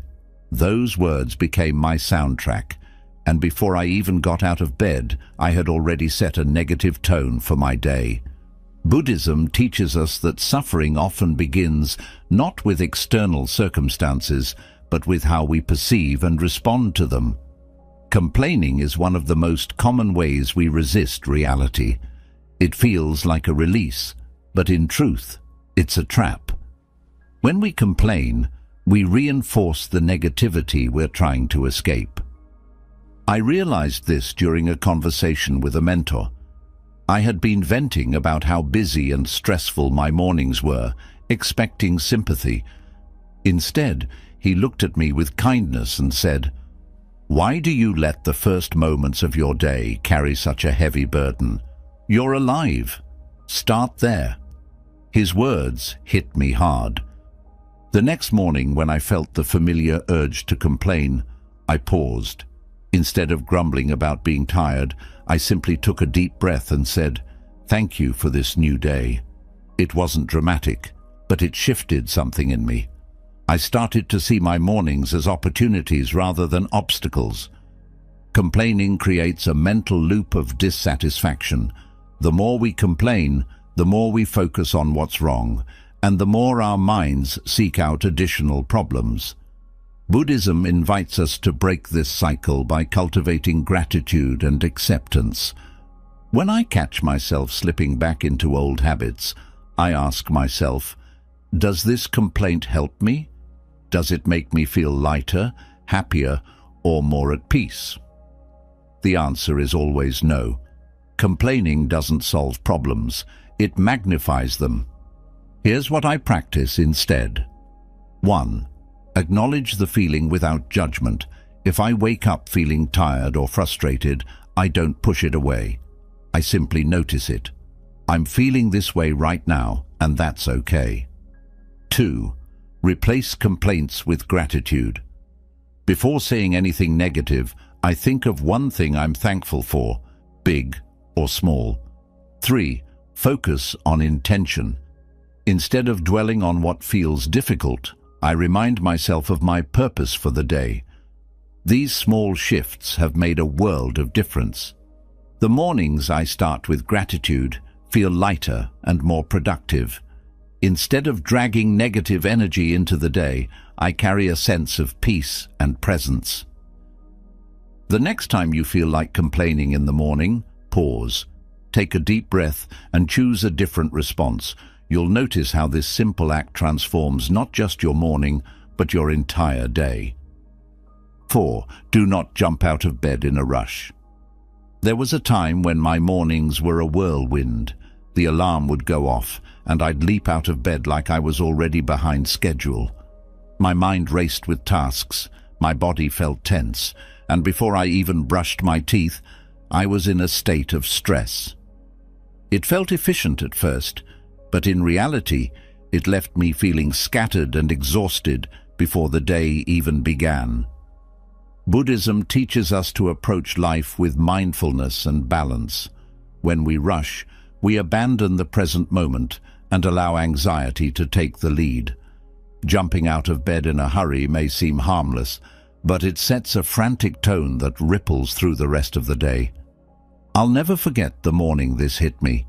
I had overslept slightly, and in my panic, I rushed through everything, dressing, eating, even thinking. By the time I left the house, I had forgotten my keys, spilled my coffee, and felt like the world was against me. That evening, as I reflected on the day, I realized that it wasn't the world that had caused my stress. It was how I had started my morning. The next day, I tried something different. When the alarm rang, I didn't jump out of bed. Instead, I sat up slowly, placed my feet on the ground, and took 3 deep breaths. I told myself, there's no need to rush. The day will unfold in its own time. That small change had a profound effect. By starting the day with intention and calm, I felt more grounded and in control. The tasks I had to tackle didn't seem as overwhelming, and I was able to approach them with clarity. Buddhism reminds us that how we begin anything, be it a day, a task, or a conversation, sets the tone for what follows. When we rush, we create tension, but when we move with purpose, we cultivate peace. Here's how I've embraced a slower start. 1. Allow a moment of stillness.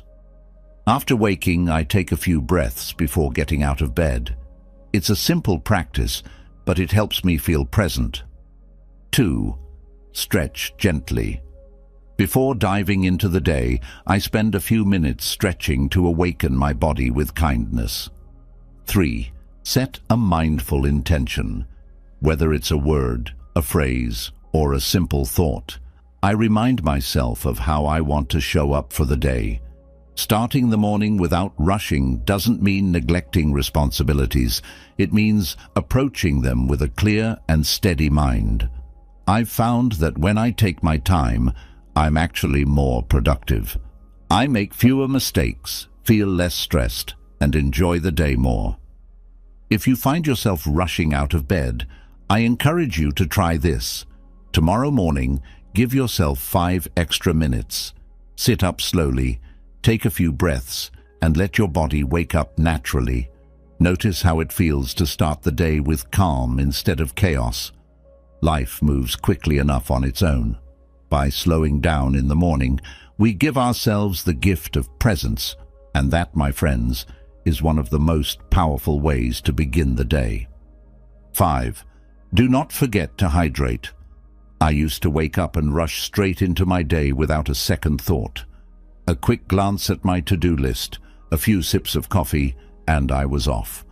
What I didn't realize was that my body was crying out for something so simple yet so vital: water.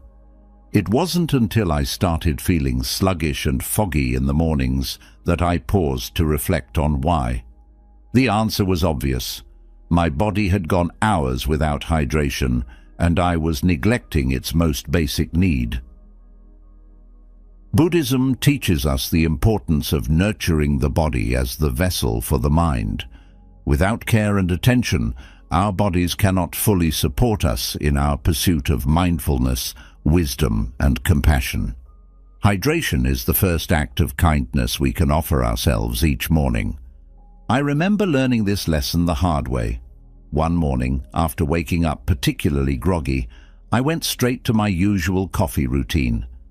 By mid-morning, I felt jittery, dehydrated, and strangely irritable. That evening, while reading about the importance of balance in Buddhism, it struck me. I had ignored what my body truly needed in favor of what I thought I wanted. The next morning, I made a small but transformative change. Before reaching for anything else, I drank a full glass of water. The effect was immediate. I felt refreshed, more alert, and even calmer. It was as though my body was saying, "Thank you for listening." Hydration isn't just about quenching thirst, it's about resetting and replenishing. During the hours we sleep, our bodies lose water through breathing and natural processes. When we wake, our cells are ready to absorb the hydration they need to function optimally. Skipping this step is like trying to start a car with no fuel. It may move, but it won't run smoothly. Now, my morning routine begins with this simple ritual. I sit quietly, drink a glass of water, and allow myself to feel its cooling, nourishing effect. It's a moment of mindfulness that connects me to my body and sets a tone of care for the rest of the day. If you've never made hydration a priority, start tomorrow. Keep a glass or bottle of water by your bed, and when you wake, take a few moments to drink it mindfully. Notice how it feels to give your body exactly what it needs. It's a small act with a profound impact. 6. Do not skip breakfast. For years, I skipped breakfast in the name of convenience. Mornings were busy, and eating felt like just one more thing to do. I'd tell myself, I'll grab something later, but more often than not, later turned into feeling drained, irritable and distracted halfway through the morning. It wasn't until I embraced the wisdom of Buddhism that I realized skipping breakfast wasn't just about food, it was about neglecting an opportunity to nourish myself with intention. Buddhism emphasizes living in harmony with the body, mind, and environment. When we skip breakfast, we deny our bodies the energy they need to support us. It's like expecting a lamp to shine brightly without plugging it in. One morning, after yet another rushed start, I found myself unable to focus during a meditation session.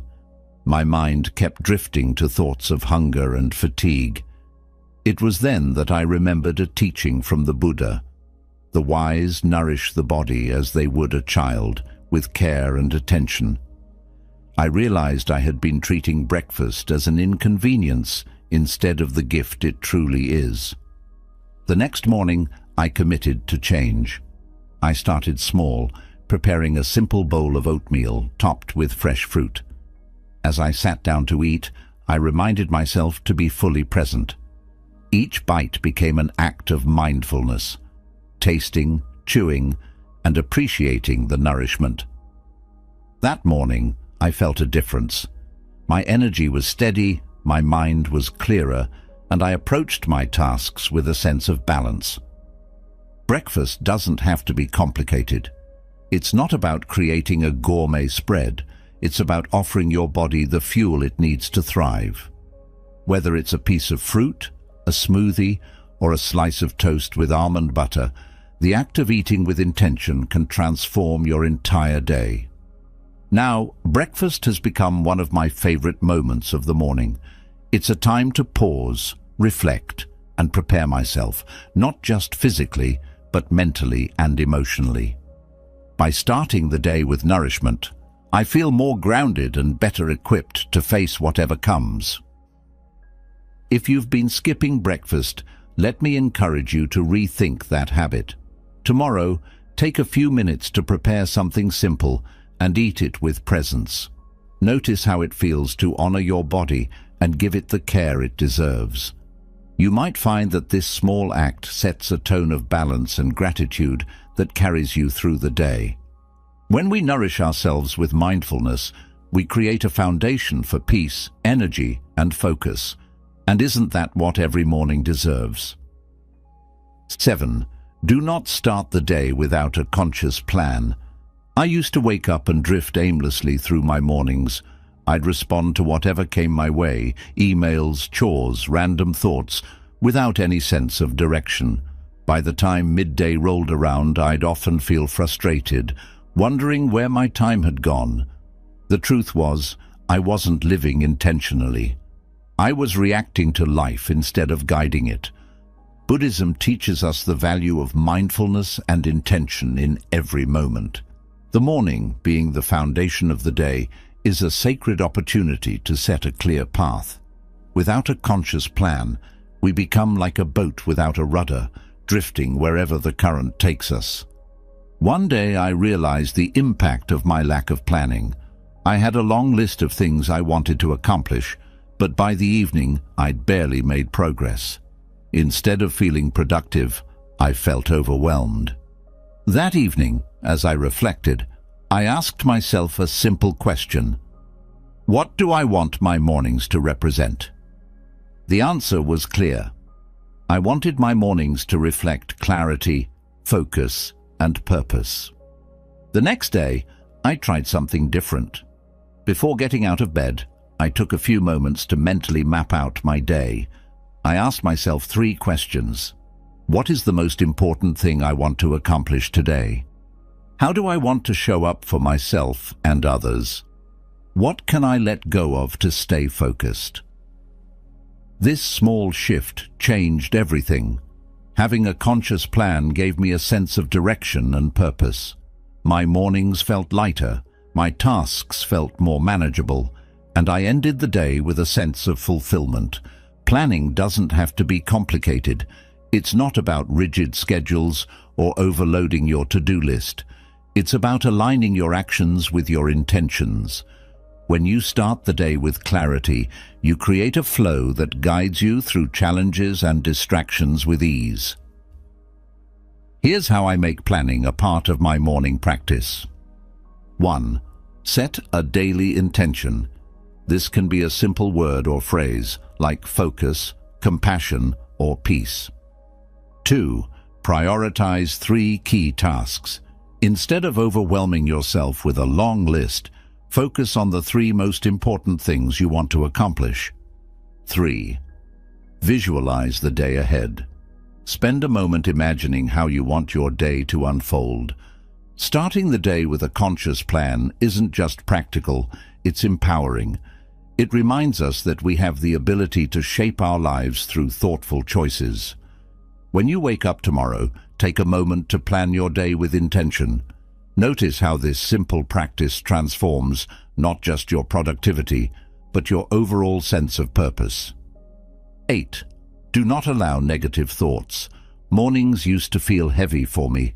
I'd wake up, and before my feet even touched the ground, my mind would be flooded with worries. What if I don't get everything done today? What if something goes wrong? Why do I feel so tired? These thoughts felt automatic, like an unwelcome visitor I couldn't keep out. Buddhism teaches us that the mind is like a garden.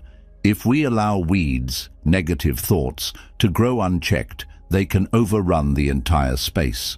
But with mindfulness, we can cultivate positivity and uproot negativity before it takes hold. One morning, after waking up particularly anxious, I decided to do something different. Instead of letting my thoughts spiral, I paused and took a deep breath. I asked myself, are these thoughts helping me, or are they weighing me down? The answer was obvious. They were only creating stress. I remembered a teaching from the Buddha. What you think, you become. What you feel, you attract. What you imagine, you create. In that moment, I realized I had the power to choose my thoughts. I didn't have to let negativity define my morning. I could redirect my mind towards something constructive. Now, when I wake up, I practice a simple exercise to guard against negative thoughts. I call it the 3 reframes. 1. Notice the thought.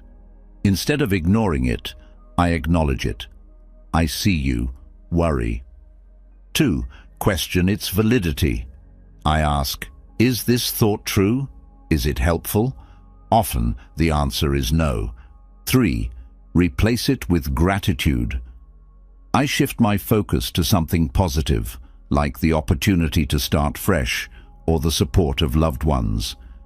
This practice has transformed my mornings. Instead of feeling weighed down, I feel lighter and more resilient. Negative thoughts still arise, but they no longer control me. I see them for what they are, temporary clouds passing through a clear sky. Buddhism teaches us to approach our thoughts with compassion, not judgment.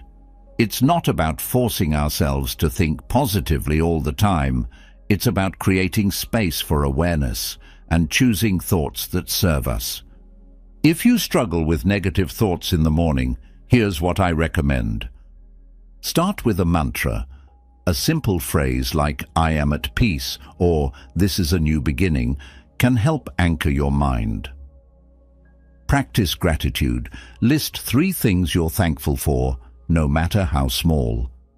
Gratitude shifts your focus from lack to abundance. Breathe mindfully. When negative thoughts arise, take a few deep breaths and focus on the present moment. The way we think in the morning shapes how we experience the day.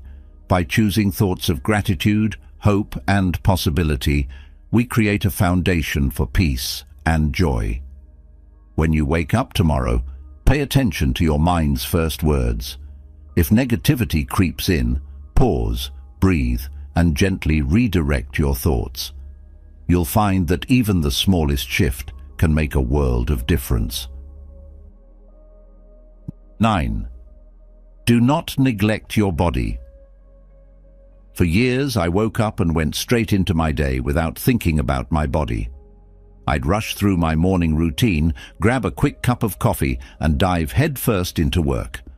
My body was an afterthought, something I expected to function without care or attention. But over time, I began to notice the toll it was taking. I felt stiff, sluggish, and out of sync. My energy would fade before the day had truly begun. Buddhism teaches us that the body is the temple of the mind. If the body is neglected, the mind cannot operate at its full potential. Taking care of the body is not an indulgence. It's an essential part of living mindfully. I'll never forget the moment this truth hit me. One morning, as I sat at my desk feeling unusually tense, I realized I hadn't moved my body intentionally in days. It wasn't just physical discomfort. I felt disconnected from myself. That evening, I reflected on how little attention I had been giving to my physical well-being. I remembered a teaching from the Buddha. To keep the body in good health is a duty. Otherwise, we shall not be able to keep our mind strong and clear. The next morning, I made a commitment to myself. Before diving into the day, I would take a few moments to honor my body. I started small, just a few stretches to loosen up and awaken my muscles. Over time, this became a cherished part of my morning routine. Now, I dedicate a few minutes every morning to move mindfully. Sometimes it's stretching, other times it's yoga or a short walk. This simple act has transformed the way I feel throughout the day. My energy is steadier, my mind is clearer, and I feel more grounded. If you've been neglecting your body in the mornings, I encourage you to try this. Start with a stretch. Reach your arms overhead, roll your shoulders, and stretch your legs. It doesn't have to be complicated. Just move in a way that feels good. Focus on your breath. As you move, pay attention to your breathing. Inhale deeply and exhale slowly to connect your body and mind. Be consistent. Even 5 minutes of mindful movement each morning can make a difference. Taking care of your body is an act of self-respect and mindfulness. When you wake up tomorrow, give your body the attention it deserves. Notice how even the smallest movements bring a sense of vitality and connection. Your body supports you in everything you do. Show it some love. 10. Do not skip morning meditation. I used to think I didn't have time to meditate in the morning. My days were packed, and I convinced myself that sitting quietly for even a few minutes wasn't practical. But deep down, I knew something was missing. My mornings felt chaotic, and my mind was often racing before I even stepped out of bed. Buddhism places great emphasis on meditation as a tool to center the mind and cultivate awareness. Skipping this practice is like starting a journey without a map. It's easy to get lost in distractions and stress. One morning, after waking up particularly anxious, I decided to try something different. Instead of rushing into my day, I sat cross-legged on the floor and closed my eyes. I didn't set any expectations. I just focused on my breath. Inhale, exhale, inhale, exhale. For the first time in a long time, I felt stillness. That simple act of meditation changed everything. It wasn't just the practice itself, it was the intention behind it. By choosing to start my day with mindfulness, I was reclaiming my mornings as a space for peace and clarity. Now, morning meditation is a non-negotiable part of my routine. Even if it's just 5 minutes, those moments of stillness set the tone for my entire day. I've noticed that I'm less reactive, more focused, and better equipped to handle challenges. Meditation has become my anchor, reminding me that no matter how busy life gets, there is always a place of calm within me. If you're new to meditation, don't worry. It doesn't have to be complicated. Here's how I recommend starting. 1. Find a quiet spot. Sit comfortably, either on the floor or in a chair. 2. Focus on your breath. Pay attention to the sensation of air entering and leaving your nose. 3. Let go of expectations. If your mind wanders, that's okay. Gently bring your focus back to your breath. Morning meditation isn't about achieving perfection. It's about creating space for awareness. It's a practice that grows over time, and even a few minutes can make a profound difference. When you wake up tomorrow, resist the urge to dive straight into your tasks. Instead, take a moment to sit in stillness. Feel the rhythm of your breath and allow yourself to simply be. Notice how this small act of mindfulness transforms your morning and sets a foundation for a calmer, more intentional day. Meditation is a gift you give yourself, a moment to reconnect with the present and prepare your mind for whatever lies ahead. Make it a part of your mornings, and you'll find that the peace you cultivate stays with you throughout the day. As we've explored today,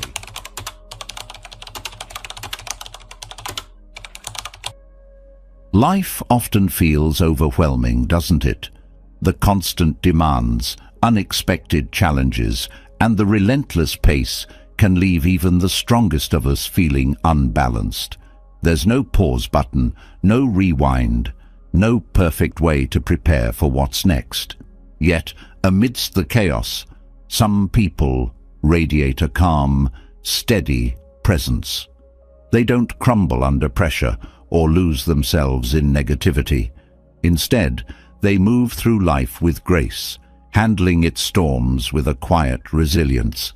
It's not because their lives are easier, it's because they've mastered something deeply transformative, a way of being that embraces peace and positivity from within. The truth is, life will never stop throwing curveballs.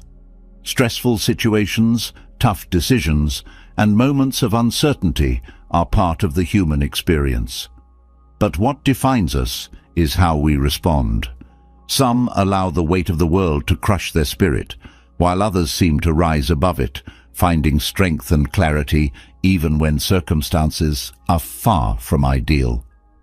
The difference lies not in luck or privilege, but in mindset, in the tools and perspectives they use to meet life head-on.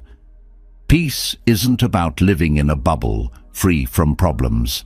It's about cultivating a state of mind that remains steady no matter what happens. It's about reclaiming your power when the world feels out of control, about grounding yourself in the present when the noise becomes too loud. Positivity, too, isn't blind optimism or pretending that everything is perfect. It's a courageous choice, a decision to see light in the darkness and to focus on the opportunities within challenges. Together, peace and positivity are like a compass, guiding you through life's roughest terrain. These qualities are not reserved for a select few. They are not traits you're either born with or without. They are skills you can develop, habits you can nurture, and ways of thinking that you can embrace. They don't require a major life overhaul or dramatic gestures. Instead, they grow from small, deliberate choices. Choices that anchor you in the moment, soften the grip of negativity, and open your heart to what truly matters. Think of the times when you felt truly at ease, when you've laughed freely or felt grateful for something simple. Those moments are reminders of what's possible. They're proof that calmness and positivity are within your reach, no matter how messy or unpredictable life gets. They show you that peace isn't a luxury, it's your birthright. Yet, in a world that seems to thrive on chaos, cultivating calm and positivity requires intention. We're surrounded by distractions, bombarded by negativity, and often pulled into a spiral of overthinking. It's easy to feel trapped, reacting to everything as if it's urgent, losing sight of the bigger picture. But here's the good news. You can choose a different way. You can pause, reflect, and realign with what truly serves you. Letting go is one of the most liberating steps on this journey. Letting go of the need to control everything. Letting go of the relentless pursuit of perfection. Letting go of the fear of what others think. When you release these burdens, you create space. Space for peace to settle in, for positivity to flourish. You begin to see life not as a series of problems to solve, but as a tapestry of moments to experience. Gratitude is another key to unlocking this shift. Not the shallow kind of gratitude that glosses over difficulties, but the deep, heartfelt kind that notices the beauty in the small things. A kind word, a moment of stillness, a lesson learned in the face of adversity. Gratitude transforms how you see the world. It shifts your focus from what's missing to what's present, from scarcity to abundance. And in that shift, your spirit is lifted, your perspective widened. This isn't about ignoring life's challenges or pretending they don't exist. It's about approaching them with a different energy. When you stop fighting against what is and start working with it, everything changes. You stop being swept away by the current and start navigating it with intention. This shift doesn't happen overnight, but with practice, it becomes second nature. Every small step you take toward calmness and positivity strengthens your ability to face life with courage and grace. The world today often feels like a pressure cooker. Expectations are high, comparisons are endless, and the fear of failure looms large. But calmness gives you the ability to step back and breathe, to find clarity in the noise. Positivity reminds you that even when the path is hard, there's always something worth holding on to, whether it's a lesson, a moment of connection, or simply the knowledge that you've survived another day. Perhaps one of the most beautiful things about cultivating peace and positivity is the way it ripples outward. When you find your center, you inspire others to do the same. Your calm becomes a source of strength for those around you. Your positivity becomes a light in their darkness. It's a gift you give not only to yourself, but to everyone you touch. The journey toward a calmer, more positive life doesn't require grand gestures. It starts with a single choice. A choice to pause when you feel overwhelmed, to take a deep breath when emotions run high, to respond with kindness when faced with negativity. These small, intentional actions add up, creating a life that feels more balanced, more fulfilling, and more aligned with who you truly are. As you take these steps, remember that progress is more important than perfection. There will be days when calmness feels elusive and positivity seems like a distant dream. That's okay. What matters is that you keep showing up for yourself, that you keep trying. Each moment is an opportunity to begin again, to choose peace over chaos, hope over despair. This path is not about becoming someone else. It's about becoming more fully yourself. It's about reconnecting with the part of you that is naturally calm, naturally positive, naturally resilient. That part of you has always been there, waiting for you to nurture it. And as you do, you'll find that life doesn't have to feel so heavy. You'll discover that even in the midst of difficulty, there is beauty, there is meaning, there is joy. So here's to reclaiming your calm. Here's to choosing positivity, not as a denial of life's struggles, but as a bold declaration of your resilience. Here's to finding the strength to face each day with an open heart and a steady spirit. Because when you do, life becomes not just something to endure, but something to truly embrace. The way we breathe carries a hidden power, one that often goes unnoticed, yet shapes the very essence of how we feel, think, and respond to life. It's more than an automatic function. It's a bridge between the chaos of the outer world and the quiet strength within us. Every breath holds the potential to calm a racing mind, soothe a tense body, and anchor us when everything else feels unstable. The secret isn't in changing the world outside, but in how we connect to our breath in the moments that matter most. Let's explore how this simple act, done with mindfulness, becomes the foundation for cultivating lasting peace and resilience. Breathing is one of the most intimate and immediate actions we take, yet its profound impact often goes unacknowledged. The pace and depth of each breath directly influence our nervous system, our emotional state, and even our ability to process information. Shallow, rapid breathing keeps the body in a heightened state of alertness, signaling danger to the brain, even when there is none. This creates a loop of stress that becomes harder to escape the longer it persists. Mindful breathing, on the other hand, serves as a reset button, breaking this cycle and bringing clarity where there was once confusion. Deep, intentional breathing activates the parasympathetic nervous system, the body's natural mechanism for rest and recovery. It slows the heart rate, lowers blood pressure, and reduces the flood of stress hormones. This physical shift is not just a bodily response. It also changes how we interpret and experience the world.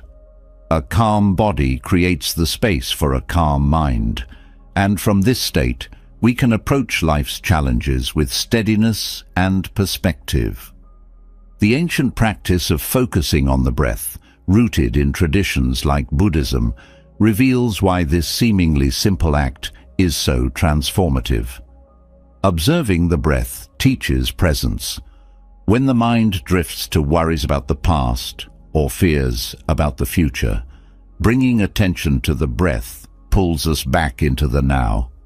This practice anchors us in reality, allowing us to engage fully with what is, rather than getting lost in what might have been or what could be. Beyond its role in grounding us, mindful breathing becomes a tool for self-awareness. When we tune into the rhythm of our breath, we start to notice patterns, how it quickens with frustration or shortens with fear. This awareness is the first step in breaking free from reactive habits.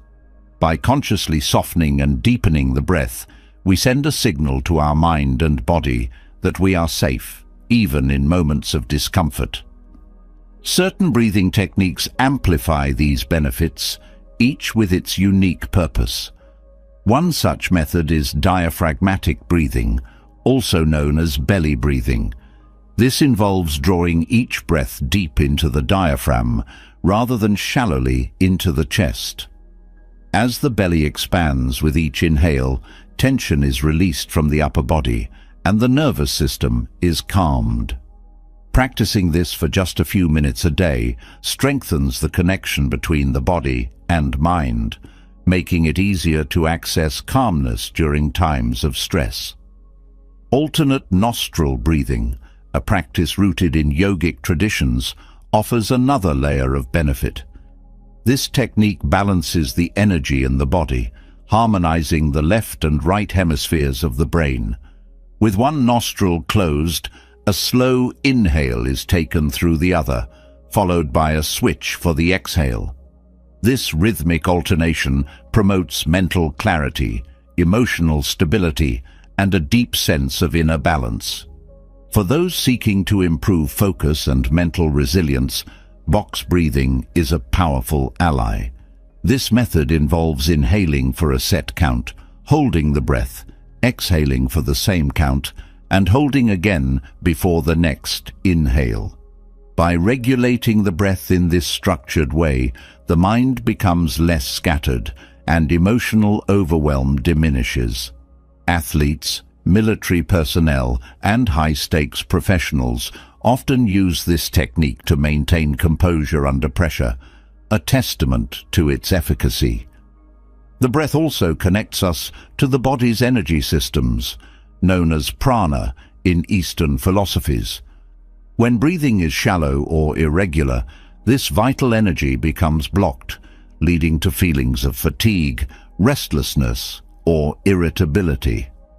By cultivating a full, steady breath, we allow this energy to flow freely, restoring vitality and a sense of well-being. Practicing mindful breathing doesn't require long stretches of time or special conditions. It can be integrated into daily life, while waiting in line, during a stressful meeting, or as a morning ritual. Each moment spent attending to the breath strengthens the ability to remain centered, regardless of external circumstances. Over time, these moments of mindfulness accumulate, reshaping how we interact with the world. Breathing also serves as a gateway to deeper meditation practices, where the mind learns to settle even further. In these still moments, the breath becomes more than a tool for calm. It becomes a guide to self-discovery. Observing the natural ebb and flow of the breath mirrors the impermanence of life itself, a reminder that all things come and go, and that peace is found in accepting this truth rather than resisting it. The role of breath extends to how we communicate with others. A steady, mindful breath fosters patience and compassion, allowing us to respond thoughtfully instead of reacting impulsively. It helps us remain present during conversations, truly listening rather than rushing to reply. This presence deepens our connections, making our interactions more meaningful and less transactional. Science continues to reveal new layers of understanding about the breath's impact. Research shows that slow, deep breathing enhances brain function, improving memory and decision-making. It reduces inflammation in the body, supports cardiovascular health, and even strengthens the immune system. These findings underscore what ancient wisdom has long known, that the breath is not just a life-sustaining act, but a cornerstone of physical, mental, and emotional well-being. Breathing also plays a role in how we process and release emotions. During moments of anger, fear, or sadness, the breath often becomes constricted.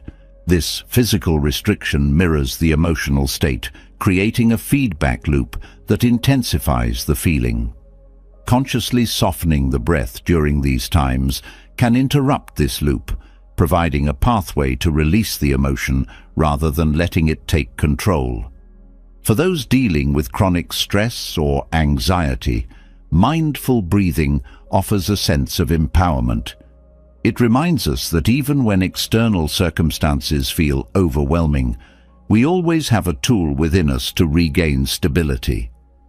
This realization can be profoundly liberating, shifting the narrative from one of helplessness to one of agency. As we deepen our relationship with the breath, it becomes a source of creativity and inspiration. The stillness cultivated through mindful breathing creates the mental space needed for new ideas to emerge. Artists, writers, and thinkers often describe their most creative moments as those when they feel most relaxed and present, states that mindful breathing naturally fosters. In moments of physical discomfort or pain, the breath becomes a source of strength. By breathing into the area of tension or focusing on the rhythm of the breath, we can shift our attention away from the sensation, reducing its intensity. This practice is often used in pain management, demonstrating the profound connection between the breath and the body's perception of discomfort. The transformative power of breathing also lies in its accessibility. Unlike other wellness practices that may require resources, training, or specific environments, the breath is always with us. It's a constant companion, available at any moment to guide us back to peace and clarity. Each breath we take is an opportunity, a chance to reset, to ground ourselves, and to connect with the present. By embracing the full potential of mindful breathing, we unlock not only a tool for calm, but a deeper understanding of ourselves. It is through this understanding that true inner peace begins to take root. The breath is a powerful tool to anchor the mind and find calm, but it is only one part of the equation for inner peace. As you master breathing techniques to stabilize your emotions, a deeper challenge often emerges: the way thoughts shape your reality. The mind, left unchecked, has a habit of pulling us into spirals of negativity. But there's good news. The same mind that creates these thoughts also holds the power to transform them into stepping stones for growth. It's not about ignoring negative thoughts, but learning to reshape them into something constructive and empowering. Negative thoughts often feel like an uninvited guest at the worst possible moments. They show up as doubts, fears, and judgments, creating walls where there could be open doors. These thoughts are natural. They are part of being human. However, their persistence and power over us are not inevitable. When understood and managed, these mental patterns can become the very fuel that drives personal growth and clarity. The first step to transforming negativity is awareness. Thoughts often operate in the background, like a radio station playing static. This mental noise shapes our perceptions without us even realizing it. By bringing attention to these patterns, we interrupt their automatic hold over us. Awareness acts as a spotlight, revealing what's lurking in the shadows. When you become conscious of a recurring negative thought, you gain the power to question it. Challenging a negative thought doesn't mean denying its existence. It means holding it up to the light of reason and curiosity. For example, if the thought arises, "I always fail," ask yourself, is this true? What evidence supports this? What evidence contradicts it?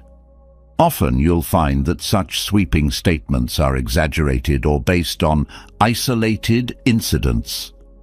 This process of questioning weakens the grip of negativity, replacing blind acceptance with rational insight. Reframing is a powerful tool in this transformation. Instead of seeing challenges as obstacles, you can learn to view them as opportunities to grow stronger, wiser, and more resilient. For instance, failing at a task can be reframed as a lesson in what doesn't work, guiding you closer to what does. Reframing doesn't erase difficulties, but shifts the focus from defeat to possibility. It's about asking, what can I learn from this? Instead of, why is this happening to me? Another key to transforming negative thoughts is self-compassion. Often, the harshest critic we face is the one inside our own minds.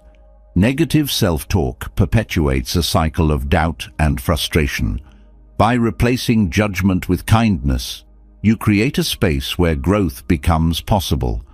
Treat yourself as you would a dear friend, offering encouragement rather than criticism, support rather than blame. This shift doesn't excuse mistakes. It empowers you to move forward without the burden of unnecessary guilt. Gratitude also plays a significant role in reframing negativity. The mind naturally gravitates toward problems. It's part of our survival instinct. But this tendency can leave us blind to what's going well.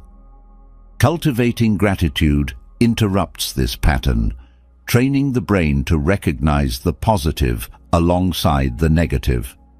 By consistently acknowledging even small blessings, you build a foundation of positivity that makes it easier to handle challenges when they arise. Mindfulness is another transformative practice. Negative thoughts often gain momentum because we're not fully present. They pull us into regrets about the past or fears about the future, robbing us of the moment at hand. By grounding yourself in the present, through breathing, physical sensations, or simply observing your surroundings, you break the cycle of rumination. Mindfulness teaches you to see thoughts as fleeting experiences rather than absolute truths, giving you the freedom to choose which ones deserve your attention. The language you use to describe your experiences also shapes your mindset. Words have power.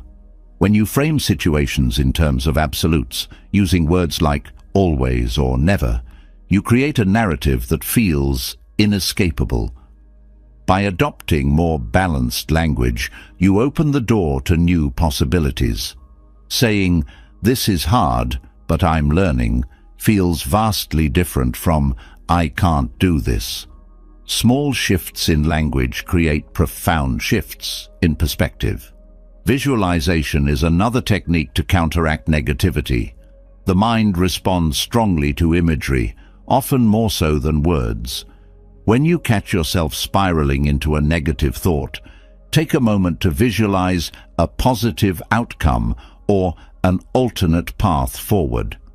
For instance, if you're worried about an upcoming presentation, picture yourself speaking confidently and receiving positive feedback. This mental rehearsal not only calms your nerves, but also primes your brain for success. Physical movement can also help transform negative thoughts. The body and mind are deeply connected, and physical activity has been shown to release endorphins, the body's natural mood elevators. Whether it's a brisk walk, yoga, or dancing to your favorite song, movement interrupts the stagnant energy of negativity, replacing it with vitality and focus. It's a reminder that sometimes the best way to change your thoughts is to change your physical state. Connecting with others provides another avenue for reframing negativity. Isolation often amplifies negative thoughts, making them feel more real and unmanageable. Sharing your feelings with someone you trust brings perspective. They might offer insights you hadn't considered, or simply provide the reassurance that you're not alone. Building a strong support network creates a safety net for those times when negativity feels overwhelming. Setting boundaries with your own mind is a skill worth cultivating. Just as you wouldn't let a toxic person dominate your space, you can learn to limit the influence of negative thoughts. This doesn't mean suppressing them. It means deciding how much energy and time they deserve. Practices like setting aside a specific worry time each day allow you to acknowledge concerns without letting them take over your life. Developing a growth mindset is crucial for long-term transformation. This mindset, championed by psychologist Carol Dweck, focuses on the belief that abilities and intelligence can be developed through effort and learning. When you adopt a growth mindset, failures and setbacks become opportunities to grow rather than confirmations of inadequacy. This perspective turns the fear of making mistakes into a willingness to embrace challenges. Acts of kindness, both toward yourself and others, can shift negative thought patterns. Engaging in small, meaningful acts, like helping a neighbor, volunteering, or even offering a genuine compliment, creates a ripple effect of positivity. These actions remind you of your capacity to make a difference, redirecting focus from what's wrong to what's possible. Breathing exercises, as explored earlier, continue to play a pivotal role in managing negativity. By combining mindful breathing with visualization or affirmations, you create a multi-layered approach to reframing thoughts. For instance, as you breathe deeply, you can repeat a calming phrase like, "I am capable," or "This too shall pass." The rhythm of the breath amplifies the impact of the words, grounding you in positivity. Journaling is a powerful way to process and transform negative thoughts. Writing down your worries and fears gives them a tangible form, making them feel less overwhelming. As you write, challenge the validity of each thought and explore alternative perspectives. This practice not only clarifies your thinking, but also serves as a record of how far you've come. Spirituality, whether through formal religion or personal beliefs, can also provide solace and strength. Connecting with something larger than yourself, a sense of purpose, a higher power, or the beauty of nature, offers a perspective that transcends daily struggles. This connection can remind you that life's challenges, while significant, are only one part of a much larger journey. Celebrate progress, no matter how small. The process of transforming negative thoughts into positive growth is ongoing, and every step forward deserves recognition. Whether it's catching a negative thought before it spirals or successfully reframing a challenging situation, these victories build momentum. Acknowledging them reinforces your ability to grow and adapt, creating a positive feedback loop that strengthens your resilience. As you embrace these techniques, you'll find that negativity loses its grip. Instead of being held back by self-doubt or fear, you'll begin to see challenges as opportunities to evolve. This isn't just about changing how you think, it's about transforming how you experience life, opening the door to a deeper sense of peace and possibility. Recognizing the power of reframing negativity opens the door to a transformative shift in how we experience life. Yet, as we reshape our thoughts and find growth in challenges, another profound skill comes into focus: the ability to care deeply without being overwhelmed. There's an art to staying present with compassion while protecting your inner peace. This is emotional detachment, a balance between engagement and resilience, allowing you to remain steady even amidst life's turbulence. Mastering this balance doesn't mean hardening your heart. It means learning to navigate life with wisdom and grace. At the core of emotional detachment is the understanding that we cannot control everything. People will make choices that challenge us, situations will unfold unexpectedly, and emotions will rise within us like waves. Emotional detachment doesn't mean denying or suppressing these feelings. Instead, it's about cultivating the ability to observe them without becoming entangled. This practice creates a space between the trigger and your response, offering clarity and control. Detachment begins with self-awareness. When emotions arise, whether they are anger, sadness, or frustration, it's easy to let them dictate your actions. But by pausing and acknowledging the feeling without judgment, you shift from being reactive to being reflective. Ask yourself, what is this emotion trying to tell me? Often, emotions act as signals, highlighting unmet needs, unresolved conflicts, or hidden fears. Recognizing their purpose helps you respond thoughtfully rather than impulsively. Mindfulness deepens this process. By staying present, you learn to witness your emotions as they come and go, Much like watching clouds drift across the sky, this perspective reminds you that emotions are temporary. They rise, peak, and eventually fade. Practicing mindfulness teaches you to hold space for your feelings without being consumed by them. Over time, this practice builds emotional resilience, allowing you to face challenges with a steady heart. A key element of emotional detachment is recognizing the boundaries of your responsibility. Often, we carry the weight of others' choices and struggles, believing it's our job to fix everything. This can lead to emotional exhaustion and even resentment. Detachment requires acknowledging that while you can offer support, you cannot control how others respond or what paths they choose. This isn't indifference. It's respect for their autonomy and a commitment to protecting your own energy. Compassion plays a central role in balancing detachment with connection. It's possible to care deeply while maintaining a healthy emotional distance.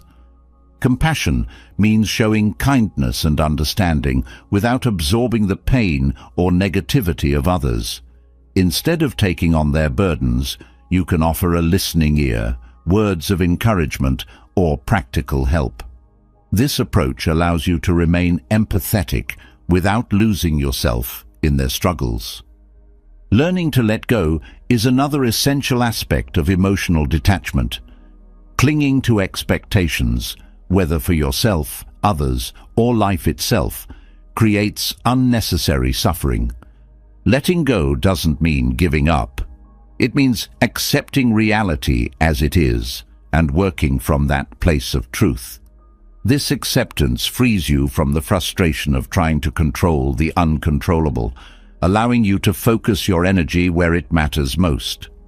Breathing techniques, as explored earlier, serve as powerful tools for emotional regulation. When faced with overwhelming emotions, returning to the breath anchors you in the present moment. Deep, intentional breathing calms the nervous system, creating space for reflection and response. This simple practice reinforces the boundary between your inner peace and the chaos around you. Healthy boundaries are another cornerstone of emotional detachment. These boundaries protect your well-being while maintaining respect for others. They can take many forms: saying no to requests that drain you, limiting time spent in toxic environments, or communicating your needs clearly and kindly. Boundaries are not walls. They are guidelines that define how you engage with the world while preserving your peace. Developing a non-judgmental attitude also strengthens detachment. Judgment often amplifies emotional intensity, making it harder to see situations clearly. By approaching experiences and people with curiosity rather than criticism, you reduce the emotional charge and open yourself to understanding. This shift in perspective fosters compassion while reducing the emotional toll of conflict or disappointment. Practicing gratitude can also transform your relationship with emotional challenges. When emotions run high, gratitude serves as a grounding force, reminding you of the good that remains even in difficult times. It shifts your focus from what's wrong to what's right, creating a sense of balance and perspective. Gratitude doesn't eliminate pain, but it helps you navigate it with a steadier heart. Emotional detachment also requires cultivating self-trust. When you trust yourself to handle life's challenges, you become less dependent on external validation or approval. This inner confidence allows you to engage with others from a place of strength rather than neediness.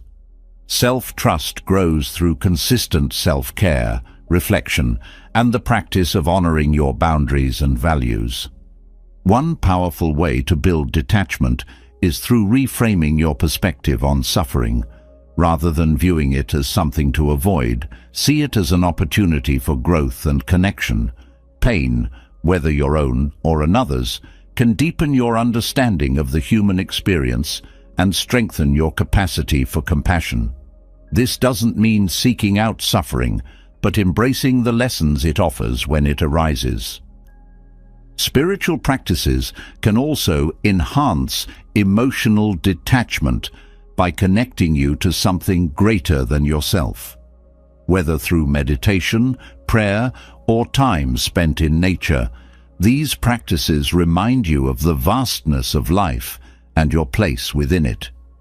This broader perspective makes personal struggles feel less overwhelming, allowing you to approach them with calm and clarity.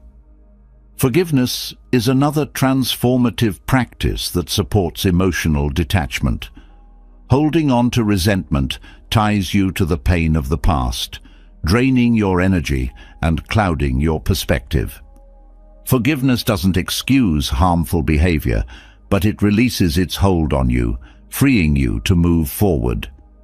This act of letting go strengthens your emotional resilience and creates space for healing. Developing emotional detachment also involves recognizing the stories you tell yourself. The mind often creates narratives around experiences, assigning blame, predicting outcomes, or attaching meaning. By questioning these stories, you gain clarity and reduce their emotional impact. This practice helps you see situations as they are, rather than through the lens of assumptions or fears. Acts of kindness, both toward yourself and others, reinforce the balance between compassion and detachment. By engaging in small, meaningful acts, whether offering help, expressing gratitude, or simply being present, you nurture connection without becoming overburdened. These actions remind you of the shared humanity that binds us all, deepening your empathy while preserving your inner peace. Journaling offers a practical way to process emotions and strengthen detachment.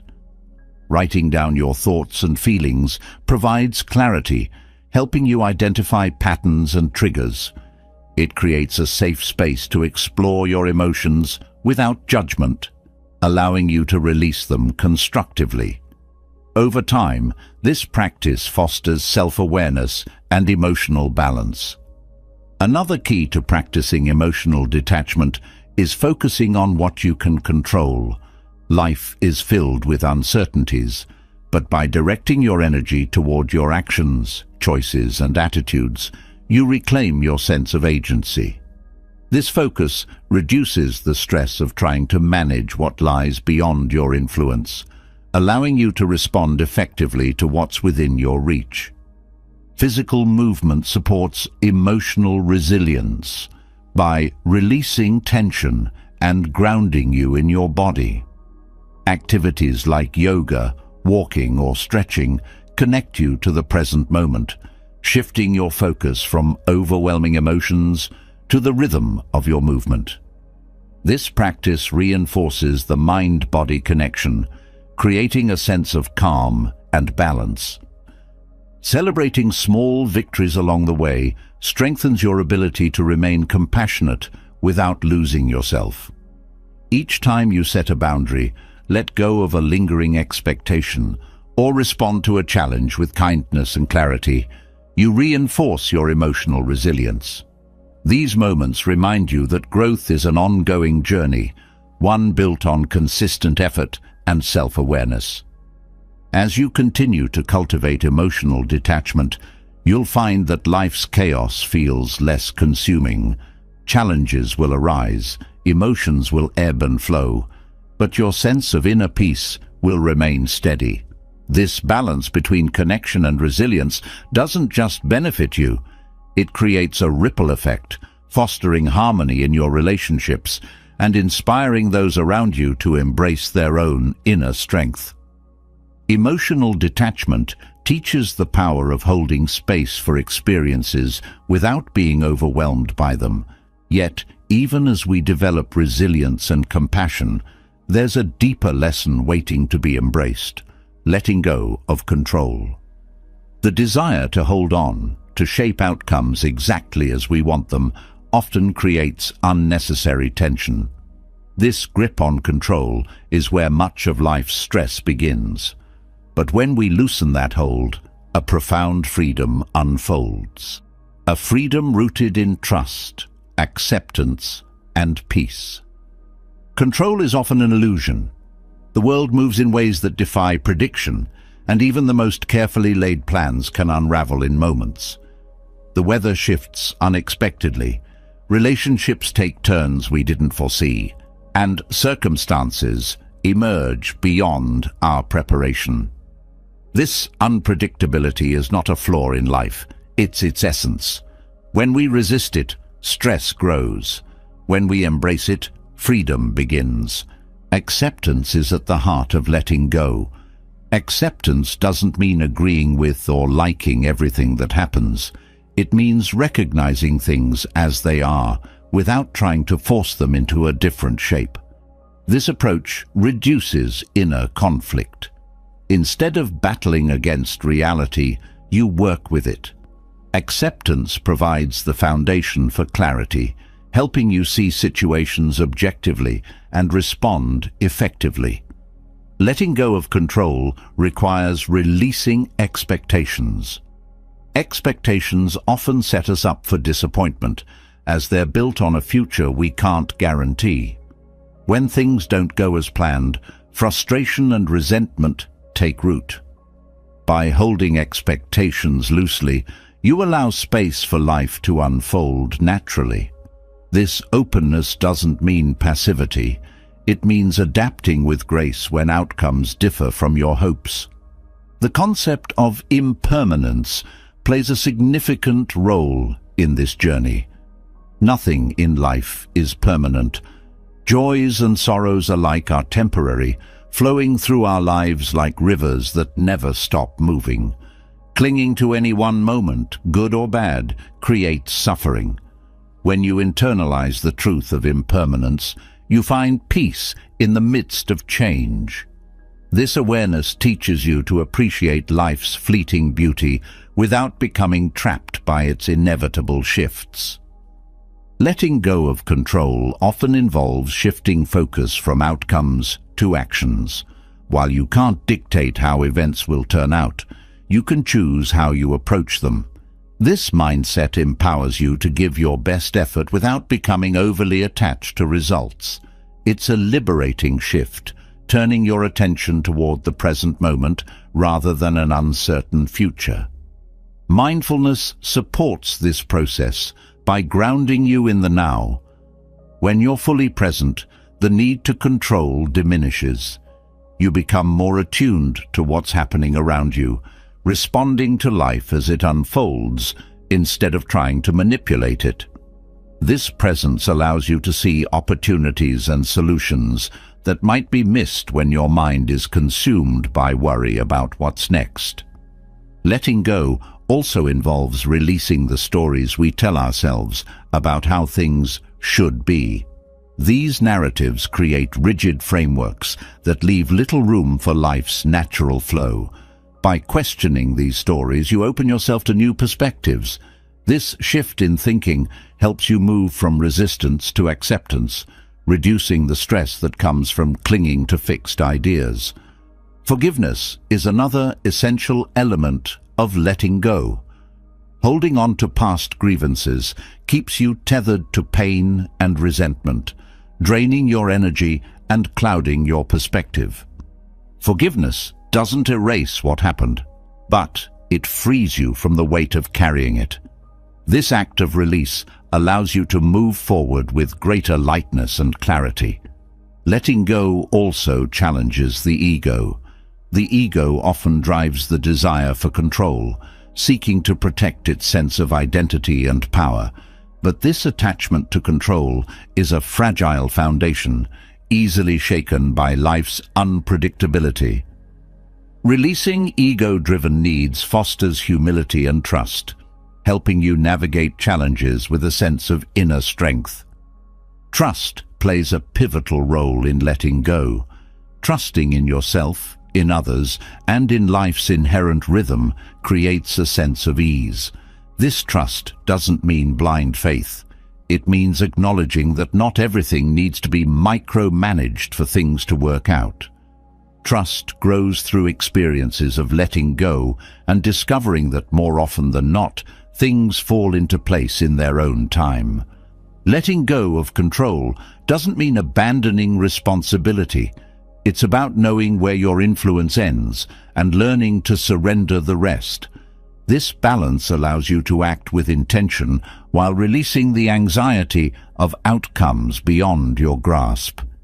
It's an approach that respects both effort and the natural flow of life. Gratitude supports this practice by shifting focus to what is rather than what isn't. When you let go of control, gratitude grounds you in the abundance already present. It reminds you that, even amidst uncertainty, there's much to appreciate. Gratitude turns your attention toward what's working, reducing the fear of what might go wrong. Learning to release control over others is equally important. People have their own paths, and attempting to control their choices often leads to conflict. Respecting others' autonomy fosters healthier relationships, built on trust and mutual understanding rather than manipulation or coercion. This respect strengthens connections while allowing you to conserve your energy. Breathing techniques provide practical support in moments when letting go feels particularly challenging. Deep, intentional breaths calm the nervous system, bringing you back to the present moment. This simple act reminds you that control is unnecessary for stability. The breath becomes a symbol of trust, a reminder that life flows naturally when we allow it. Nature offers a profound lesson in letting go. Seasons change, rivers flow, and life adapts without resistance. Observing nature's rhythms inspires us to embrace change with the same grace. This connection to the natural world reinforces the idea that letting go is not a loss, but a return to life's inherent wisdom. Acts of self-compassion help ease the discomfort of releasing control. Letting go can feel vulnerable, as it often requires stepping into the unknown. Being kind to yourself during this process creates a supportive environment for growth. Self-compassion reminds you that it's okay to feel uncertain, and that courage lies in embracing this uncertainty. Developing patience is another essential aspect of letting go. The need for control often stems from a desire for immediate results. Patience allows you to trust the process, recognizing that meaningful outcomes take time. This mindset reduces frustration and cultivates a sense of peace, even when progress feels slow. Letting go also involves simplifying your life. Clutter, whether physical, emotional, or mental, creates a sense of chaos that fuels the need for control. By decluttering, you create space for clarity and calm. Simplification makes it easier to release what doesn't serve you, focusing your energy on what truly matters. Releasing control doesn't mean giving up on dreams or goals. It means pursuing them with flexibility and openness. This approach allows you to adapt as circumstances change, turning obstacles into opportunities. It's a mindset that values the journey as much as the destination. As you practice letting go, you'll notice a shift in how you experience life.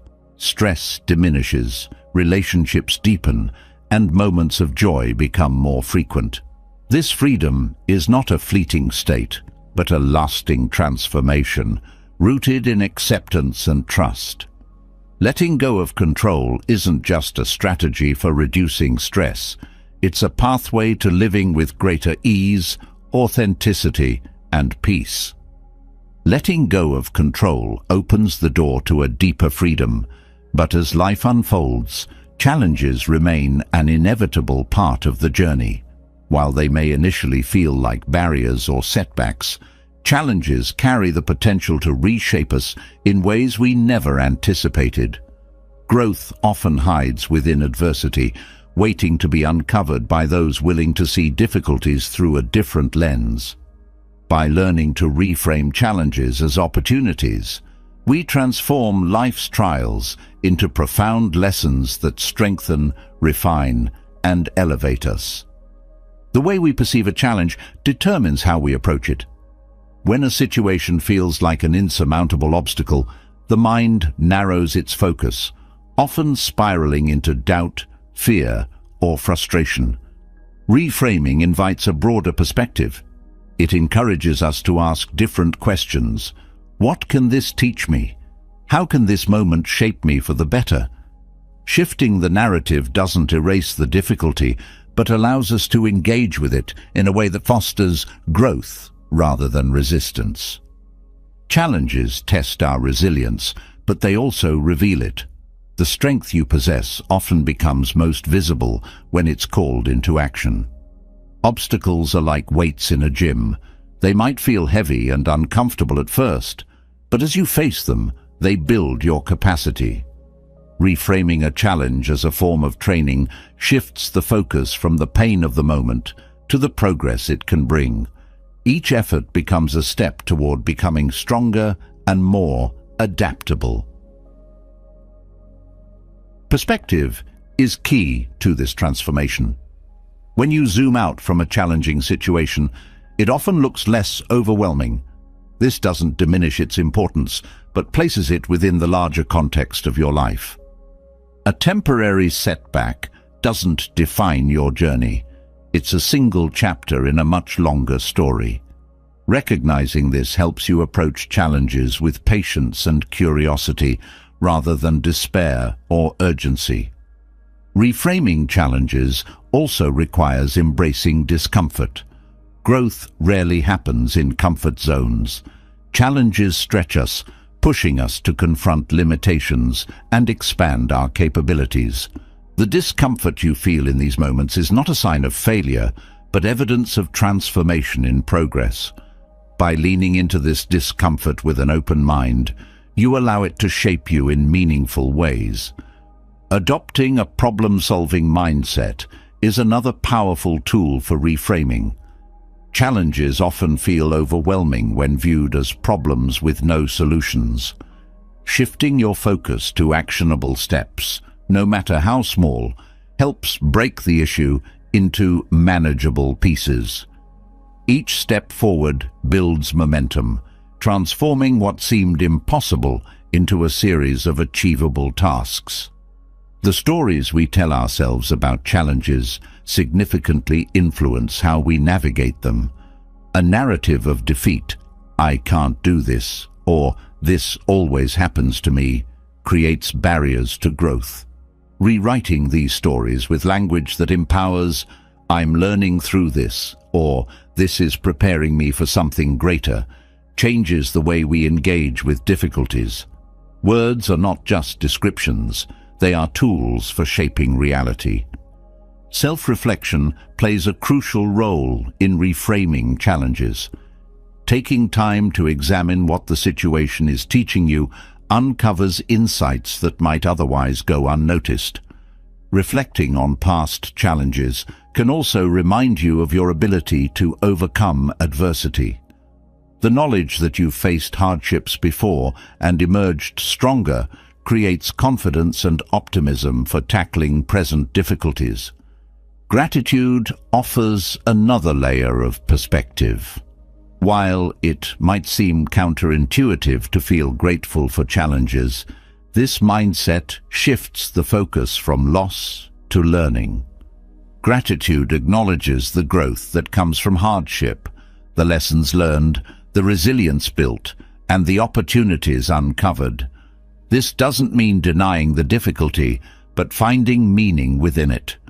Support from others can help reframe challenges. Sharing your struggles with trusted friends or mentors often provides fresh perspectives. They might see possibilities or strengths you've overlooked, offering encouragement that shifts your outlook. Connection reminds you that challenges are a shared part of the human experience, reducing feelings of isolation or inadequacy. Cultivating flexibility is essential for transforming obstacles into opportunities. Life rarely unfolds according to plan, and challenges often arise when circumstances deviate from expectations. Flexibility allows you to adapt without losing sight of your goals. It encourages creativity and problem-solving and helps you navigate detours with grace rather than frustration. Challenges also provide opportunities to discover untapped potential. Facing adversity often reveals skills, strengths, or qualities you didn't know you possessed. These hidden aspects of yourself come to light when you're pushed beyond what feels comfortable or familiar. Every challenge becomes a chance to explore and expand your own capacity. Reframing challenges involves focusing on growth rather than perfection. It's easy to get caught up in the desire for flawless outcomes, but this mindset can lead to unnecessary stress. Embracing growth as the goal shifts the emphasis from getting everything right to learning and improving. Progress, no matter how small, becomes a source of encouragement. Taking responsibility for your perspective is another critical step in reframing challenges. While you can't control external circumstances, you can control how you interpret and respond to them. This sense of agency transforms challenges from something that happens to you into something you actively engage with. It empowers you to shape your experience rather than feeling at the mercy of events. Mindfulness supports this process by grounding you in the present moment. Challenges often feel overwhelming when your mind projects fears about the future or replays past mistakes. Staying present reduces the emotional weight of these thoughts, allowing you to focus on what you can do here and now. Mindfulness doesn't eliminate challenges, but helps you approach them with clarity and composure. The act of reframing challenges also builds emotional intelligence. It teaches you to navigate complex emotions, balancing acceptance with action. Emotional intelligence helps you stay resilient in the face of adversity, recognizing that feelings like frustration or sadness are natural but temporary. This awareness allows you to respond thoughtfully rather than react impulsively. Developing a sense of purpose enhances your ability to reframe challenges. When you're connected to a deeper meaning or goal, obstacles feel less like barriers and more like stepping stones. Purpose provides motivation and direction, reminding you that challenges are part of a greater journey rather than isolated difficulties. Creativity flourishes in the face of challenges when you approach them with an open mind. Adversity often forces you to think in new ways, finding innovative solutions or exploring paths you might not have considered otherwise. This creative problem-solving builds confidence and opens doors to unexpected opportunities. Acts of kindness, both toward yourself and others, foster resilience during challenging times. Showing compassion to yourself reduces self-criticism, creating space for growth. Extending kindness to others strengthens connections and reminds you of the shared nature of struggle. These acts create a sense of community and support, reinforcing your ability to face difficulties with grace. Celebrating small victories along the way helps sustain motivation. Challenges often feel daunting because the end goal seems far off. Recognizing progress, no matter how incremental, builds momentum and keeps you focused. Each step forward becomes a reminder of your strength and capability. Learning to see challenges as opportunities also deepens self-awareness. It encourages you to examine your reactions, identify patterns, and understand your triggers. This introspection not only helps you navigate current difficulties, but also prepares you for future ones. Self-awareness becomes a tool for continuous growth, turning each challenge into a learning experience. As you practice reframing, you'll notice a shift in how you approach life. Challenges no longer feel like threats, but invitations to grow, learn, and evolve. This mindset doesn't eliminate adversity, but transforms your relationship with it, allowing you to engage with life's difficulties from a place of strength, wisdom, and hope. Recognizing challenges as opportunities for growth brings clarity and resilience, but there is another perspective that has the power to elevate the human spirit even further: gratitude. It shifts focus from what is missing to what is already present, from what could go wrong to what is right. Gratitude is not just an emotional response, it's a transformative mindset. It allows us to see life through a lens of abundance, turning even the simplest moments into sources of joy and inspiration. Gratitude begins with awareness. Often, life's blessings are overshadowed by its demands. The busyness of daily routines makes it easy to overlook the small, meaningful details that color our existence. Taking a moment to pause and reflect on these details creates a foundation for gratitude. It's about noticing the warmth of sunlight on your skin, the comfort of a kind word, or the support of someone who cares. These seemingly minor elements hold immense power when acknowledged. Focusing on gratitude rewires the brain. Studies in neuroscience reveal that regularly practicing gratitude strengthens neural pathways associated with positivity and contentment. It's like training a muscle. The more you engage with it, the stronger it becomes. This shift not only improves emotional well-being, but also enhances resilience, making it easier to handle life's difficulties with grace. Gratitude is a practice, not a one-time event. Cultivating it requires consistency and intention. One effective way to do this is through a gratitude journal, by writing down 3 to 5 things you're grateful for each day. You create a habit of seeking the good in your life. Over time, this practice sharpens your ability to recognize blessings in real time, even during challenging moments. Gratitude also fosters perspective. When difficulties arise, it's easy to feel consumed by what's wrong. Gratitude balances this tendency by reminding us of what's still right.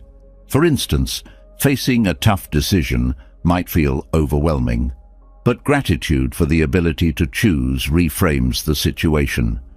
This shift doesn't erase challenges, but provides a more balanced view, reducing their emotional weight. Expressing gratitude strengthens relationships. A heartfelt thank you builds connection and fosters mutual appreciation. When you take the time to acknowledge the contributions of others, you nurture trust and goodwill. This exchange of gratitude creates a ripple effect, inspiring those around you to do the same, creating an environment where kindness and appreciation flourish. Gratitude also deepens self-awareness. Recognizing what you're thankful for reveals what truly matters to you. It highlights your values, priorities, and sources of joy. This insight helps you align your actions with your authentic self, creating a life that feels more fulfilling and meaningful. Practicing gratitude doesn't mean ignoring difficulties. Instead, it involves finding light in the midst of darkness. For example, a challenging experience might reveal inner strength or bring unexpected opportunities for growth.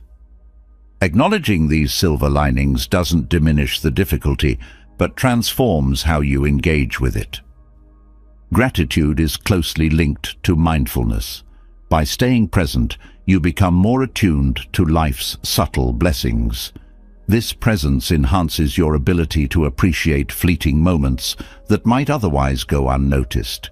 A laugh shared with a friend, the sound of rain, or the feeling of accomplishment after completing a task. Gratitude magnifies the beauty in the everyday.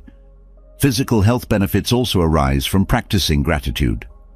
Research shows that individuals who focus on gratitude experience lower stress levels, improved sleep, and stronger immune systems.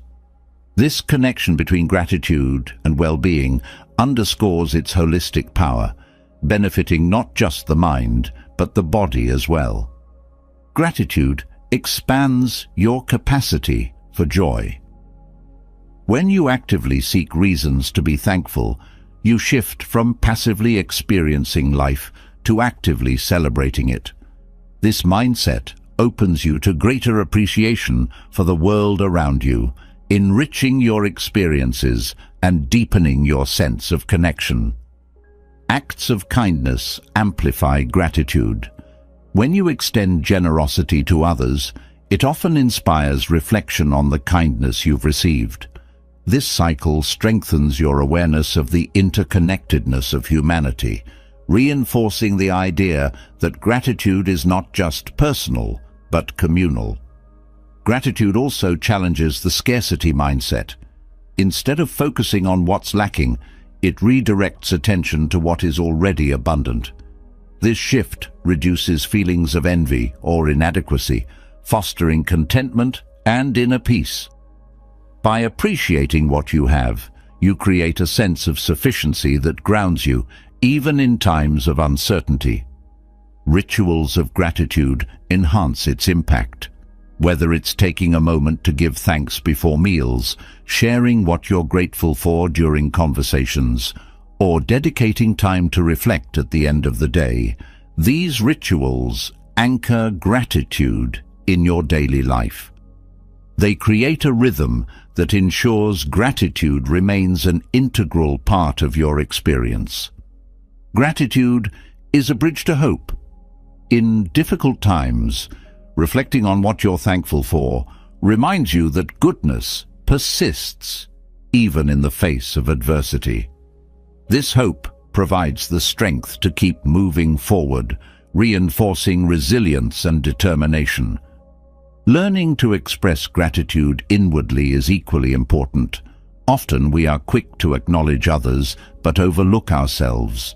Recognizing your own efforts, strengths, and progress fosters self-compassion and confidence. This inner gratitude creates a foundation of self-respect that strengthens your ability to navigate challenges. Gratitude shifts your relationship with time. Instead of rushing through moments or longing for the past, it anchors you in the present.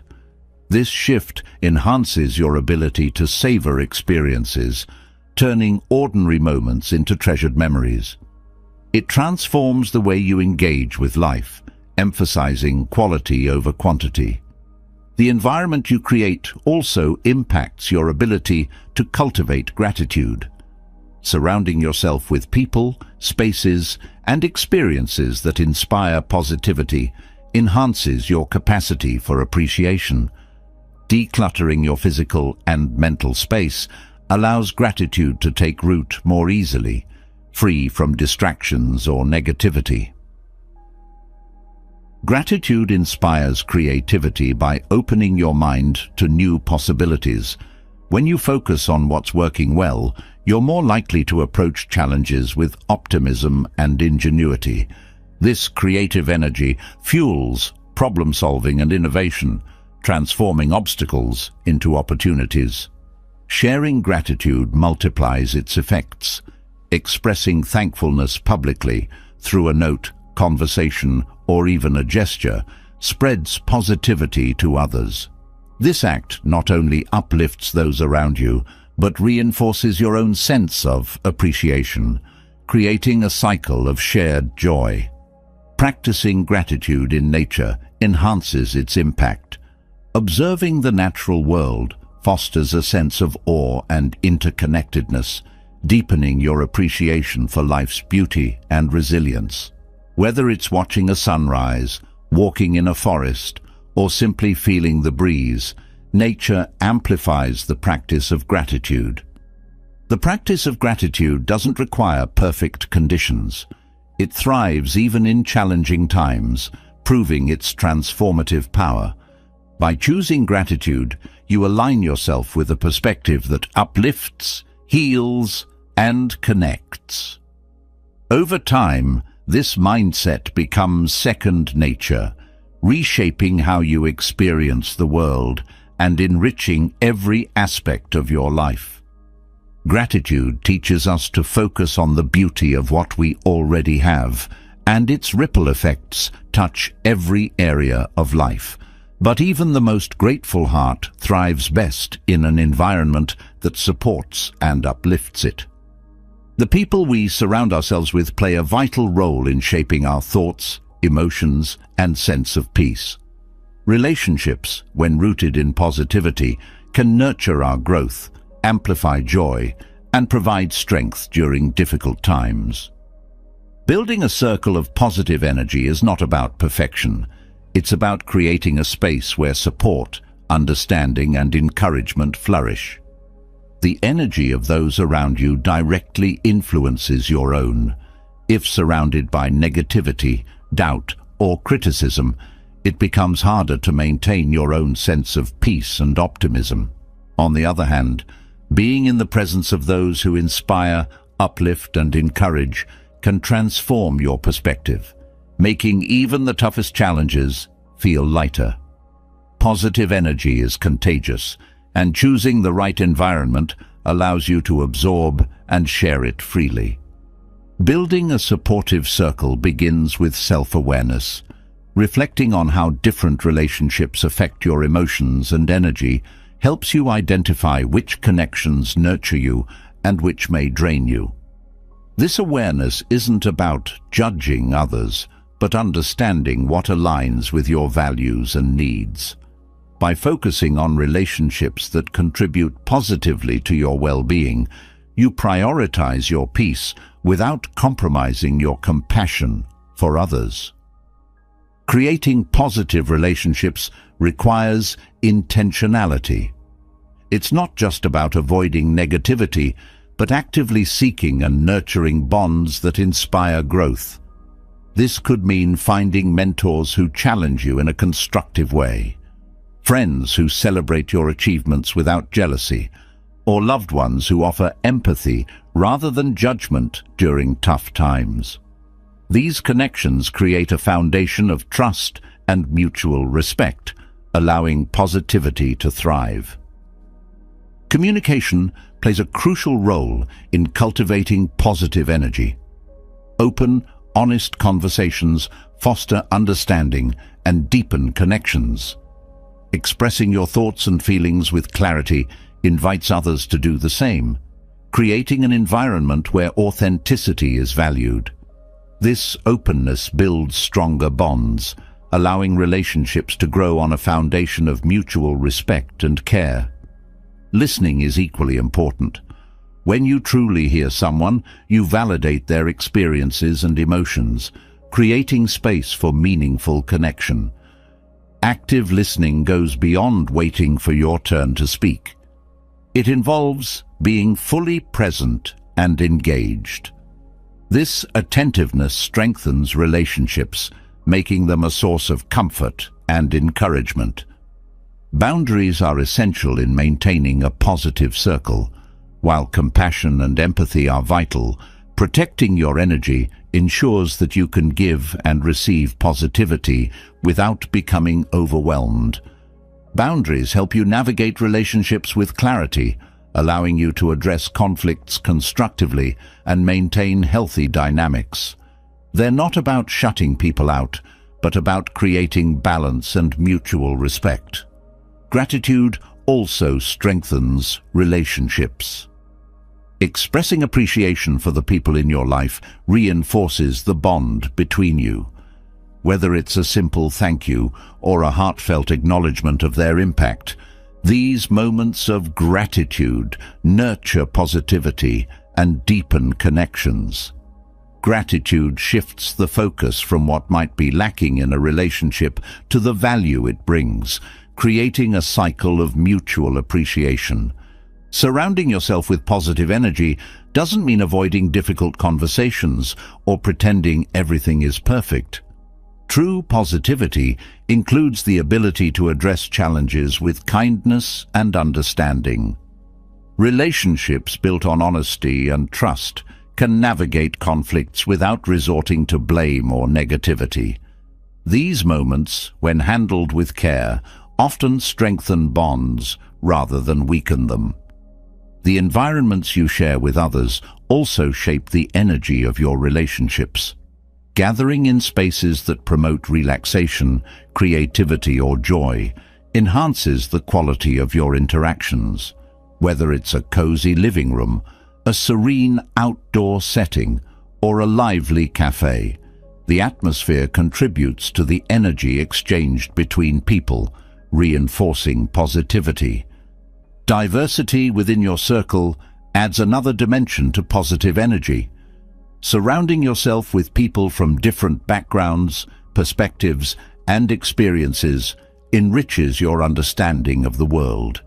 It broadens your horizons, challenges assumptions, and fosters empathy.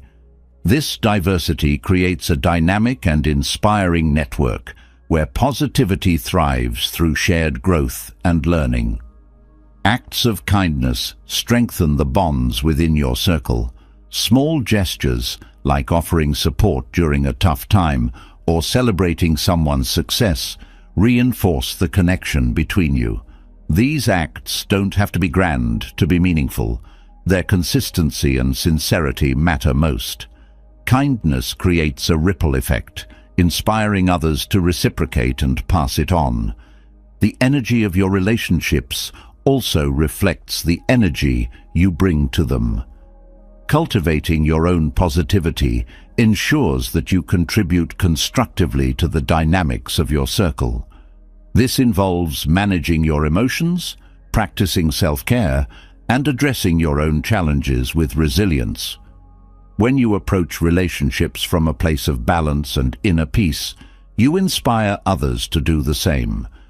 Empathy is a cornerstone of positive relationships. Understanding and validating the emotions of others strengthens the trust between you. Empathy doesn't mean solving someone's problems or taking on their burdens. It means being present with them, offering support without judgment. This mutual understanding fosters a sense of safety and connection, making relationships a source of comfort and inspiration. Celebrating the successes of others amplifies positive energy within your circle. Genuine joy for someone else's achievements fosters a sense of shared happiness rather than competition. This mindset builds trust and reduces envy, creating a space where everyone feels valued and supported. Celebrations, big or small, remind us that life's victories are more meaningful when shared. Positive relationships also include the ability to navigate transitions and endings with grace. Not all connections are meant to last forever, and letting go of relationships that no longer align with your values is an act of self-respect. Ending a relationship with kindness and understanding preserves the positive energy it once brought, while freeing space for new connections to form. Learning from others within your circle enhances your own growth. The perspectives and insights of those around you provide valuable lessons that broaden your understanding. Whether it's through shared experiences, constructive feedback, or witnessing their resilience, these interactions inspire you to become the best version of yourself. Surrounding yourself with positive energy also involves contributing to the larger community. Engaging in group activities, volunteering, or joining communities that align with your values fosters a sense of belonging and shared purpose. These connections extend beyond individual relationships, creating a network of positivity that uplifts everyone involved. Self-reflection helps you maintain a healthy balance within your circle. Regularly evaluating the dynamics of your relationships ensures they continue to support your growth and peace. This reflection also helps you identify patterns or habits that might need adjustment, allowing you to engage with others in a way that nurtures positivity. As you cultivate a supportive circle, you'll notice the profound impact it has on your overall well-being. The energy you share with others becomes a source of strength, joy, and resilience. These relationships, built on mutual respect, trust, and kindness, create a foundation for a life filled with peace and fulfillment. By choosing to surround yourself with positive energy, you not only enrich your own life, but also contribute to a ripple effect of positivity that touches everyone you encounter. The energy of the people around you profoundly shapes your peace and positivity, but the spaces you inhabit also hold immense influence over your state of mind. The environments where you spend your time can either ground and uplift you or contribute to stress and overwhelm. A mindful environment is not just about aesthetics. It is about creating spaces that resonate with calm, focus, and clarity. Decluttering both physical and digital realms opens pathways to serenity, offering a sense of balance and control in a chaotic world. The connection between your surroundings and your emotions is powerful. A cluttered room often mirrors a cluttered mind, making it harder to focus or relax. When physical items accumulate without purpose, they create visual noise that competes for each or competes for your attention. Decluttering isn't merely about tidying up. It's a process of intentionally choosing what serves your life and letting go of what doesn't. This act creates space, both literally and emotionally, for peace to flourish. Mindful organization begins with reflection. Understanding why certain items hold space in your life helps guide decisions about what to keep and what to release. Objects often carry emotional weight, tied to memories, aspirations, or even guilt. Acknowledging these attachments without judgment allows you to determine whether these items genuinely support your well-being or if they are simply taking up room.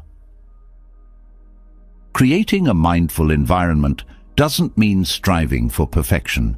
It's about creating harmony and functionality, aligning your space with your needs and values. For some, this might mean a minimalist approach, while for others, it could mean carefully curating items that bring joy and inspiration. The goal is not one size fits all, but finding what works for you and fosters a sense of calm. The act of decluttering is also deeply symbolic. As you release physical clutter, you often release mental and emotional clutter as well.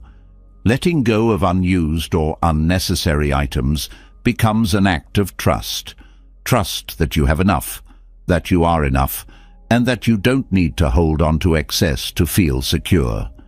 This trust brings a lightness that carries over into other areas of life. Mindfulness in your physical environment extends beyond the objects in it. Lighting, colors, and textures all contribute to the atmosphere of a space. Natural light enhances focus and mood, while warm, calming colors promote relaxation. Soft, inviting textures add a sense of comfort, making a space feel nurturing rather than harsh. These details may seem small, but their cumulative effect can transform a room into a sanctuary. Digital spaces play an equally significant role in shaping your mental environment. The constant influx of notifications, emails, and online content can create a sense of overwhelm that mirrors physical clutter. Decluttering your digital life involves streamlining your devices, unsubscribing from unnecessary emails, and organizing files for easy access. This practice reduces mental load, allowing you to engage with technology more intentionally. Boundaries are essential in managing digital clutter. Setting designated times for checking emails or social media prevents these activities from encroaching on your focus or relaxation. Turning off non-essential notifications allows you to reclaim your attention, fostering a sense of control over your time. These boundaries create a healthier relationship with technology, making it a tool that supports rather than dominates your life. Mindful environments also benefit from intentional pauses. Taking a moment to sit quietly in your space, observing how it feels, reveals whether it supports or hinders your peace. Adjustments can then be made based on these observations, refining your environment to better align with your emotional and mental needs. These pauses encourage you to engage with your surroundings rather than passively accepting them. Creating designated spaces for specific activities enhances focus and calm. A dedicated area for relaxation, work, or creativity signals to your mind what to expect when you enter that space. This separation reduces mental clutter, making it easier to transition between tasks or unwind at the end of the day. Even in small living areas, thoughtful organization can create these distinctions. Nature adds another layer of serenity to mindful spaces. Incorporating plants, natural materials, or even images of natural landscapes brings a sense of connection to the outdoors. This connection reduces stress, improves air quality, and creates a soothing atmosphere. Nature's rhythms remind us of balance and renewal, grounding us in the present moment. Regular maintenance ensures that your mindful environment continues to serve you. Clutter has a way of creeping back if left unchecked, so setting aside time to reassess your space keeps it aligned with your needs. This doesn't have to be a daunting task. Even a few minutes each week can make a significant difference. Maintenance reinforces the habit of mindfulness, making it a natural part of your routine. Gratitude plays a role in shaping your environment as well. Appreciating the items and spaces you choose to keep fosters a sense of abundance. This gratitude transforms your perspective, shifting focus from what's lacking to what's present. A home filled with intentional choices becomes a reflection of your values, amplifying your sense of peace and contentment. Simplicity often enhances serenity. When your environment is free from excess, it becomes easier to focus on what truly matters. This simplicity doesn't have to feel austere. It can be warm, inviting, and rich in meaning. The key is to prioritize quality over quantity, surrounding yourself with items and arrangements that bring joy and function without overwhelming. Mindful environments also extend to your social spaces. The energy brought into a room by people can either enhance or disrupt its calmness. Choosing to share your spaces with those who respect and contribute to its positive energy reinforces the balance you've created. This intentional approach fosters harmony, deepening your connection to your surroundings. The process of creating a mindful environment isn't about achieving a static goal, but embracing an ongoing journey. As your needs and priorities shift, your spaces can evolve with you. This adaptability ensures that your environment continues to support your well-being, providing a steady foundation for navigating life's changes. Decluttering and organizing aren't just chores, they are acts of self-care. By taking the time to shape your environment intentionally, you send a message to yourself that your peace and comfort matter. This act of prioritizing yourself strengthens your sense of worth and reinforces the importance of nurturing your inner and outer worlds. Mindful environments also inspire creativity and focus. When your space is free from distractions, it becomes a canvas for new ideas and deep thinking. The clarity of your surroundings mirrors the clarity of your mind, creating a synergy that supports personal and professional growth. Investing in a mindful environment creates lasting benefits. The peace it brings doesn't end at your doorstep. It carries into your interactions, decisions, and overall outlook on life. It's a practice that honors both the present moment and your long-term well-being, turning your surroundings into a sanctuary of serenity and purpose. Shaping a mindful environment brings clarity and peace to your external world, but the true essence of serenity begins within. Presence is not something to chase. It's already here, waiting to be noticed. When you release distractions and fully embrace the moment, life feels richer, simpler, and more connected. The practice of mindful presence is about finding that stillness amidst the noise, allowing you to experience life as it unfolds, one moment at a time. Mindful presence begins with intention. Without consciously deciding to focus on the now, it's easy to let your thoughts drift to the past or race ahead to the future. These mental wanderings often lead to stress, regret, or worry, pulling you away from the beauty of the present. By setting an intention to stay present, you anchor yourself in the here and now, creating a foundation for clarity and calm. Distractions are one of the biggest barriers to mindful presence. They come in many forms: notifications on your phone, an endless to-do list, or even your own thoughts. Recognizing these distractions is the first step toward letting them go. Awareness shines a light on what's pulling you away, giving you the choice to redirect your focus. This act of noticing and returning is the essence of mindfulness. The breath serves as a powerful tool for cultivating presence.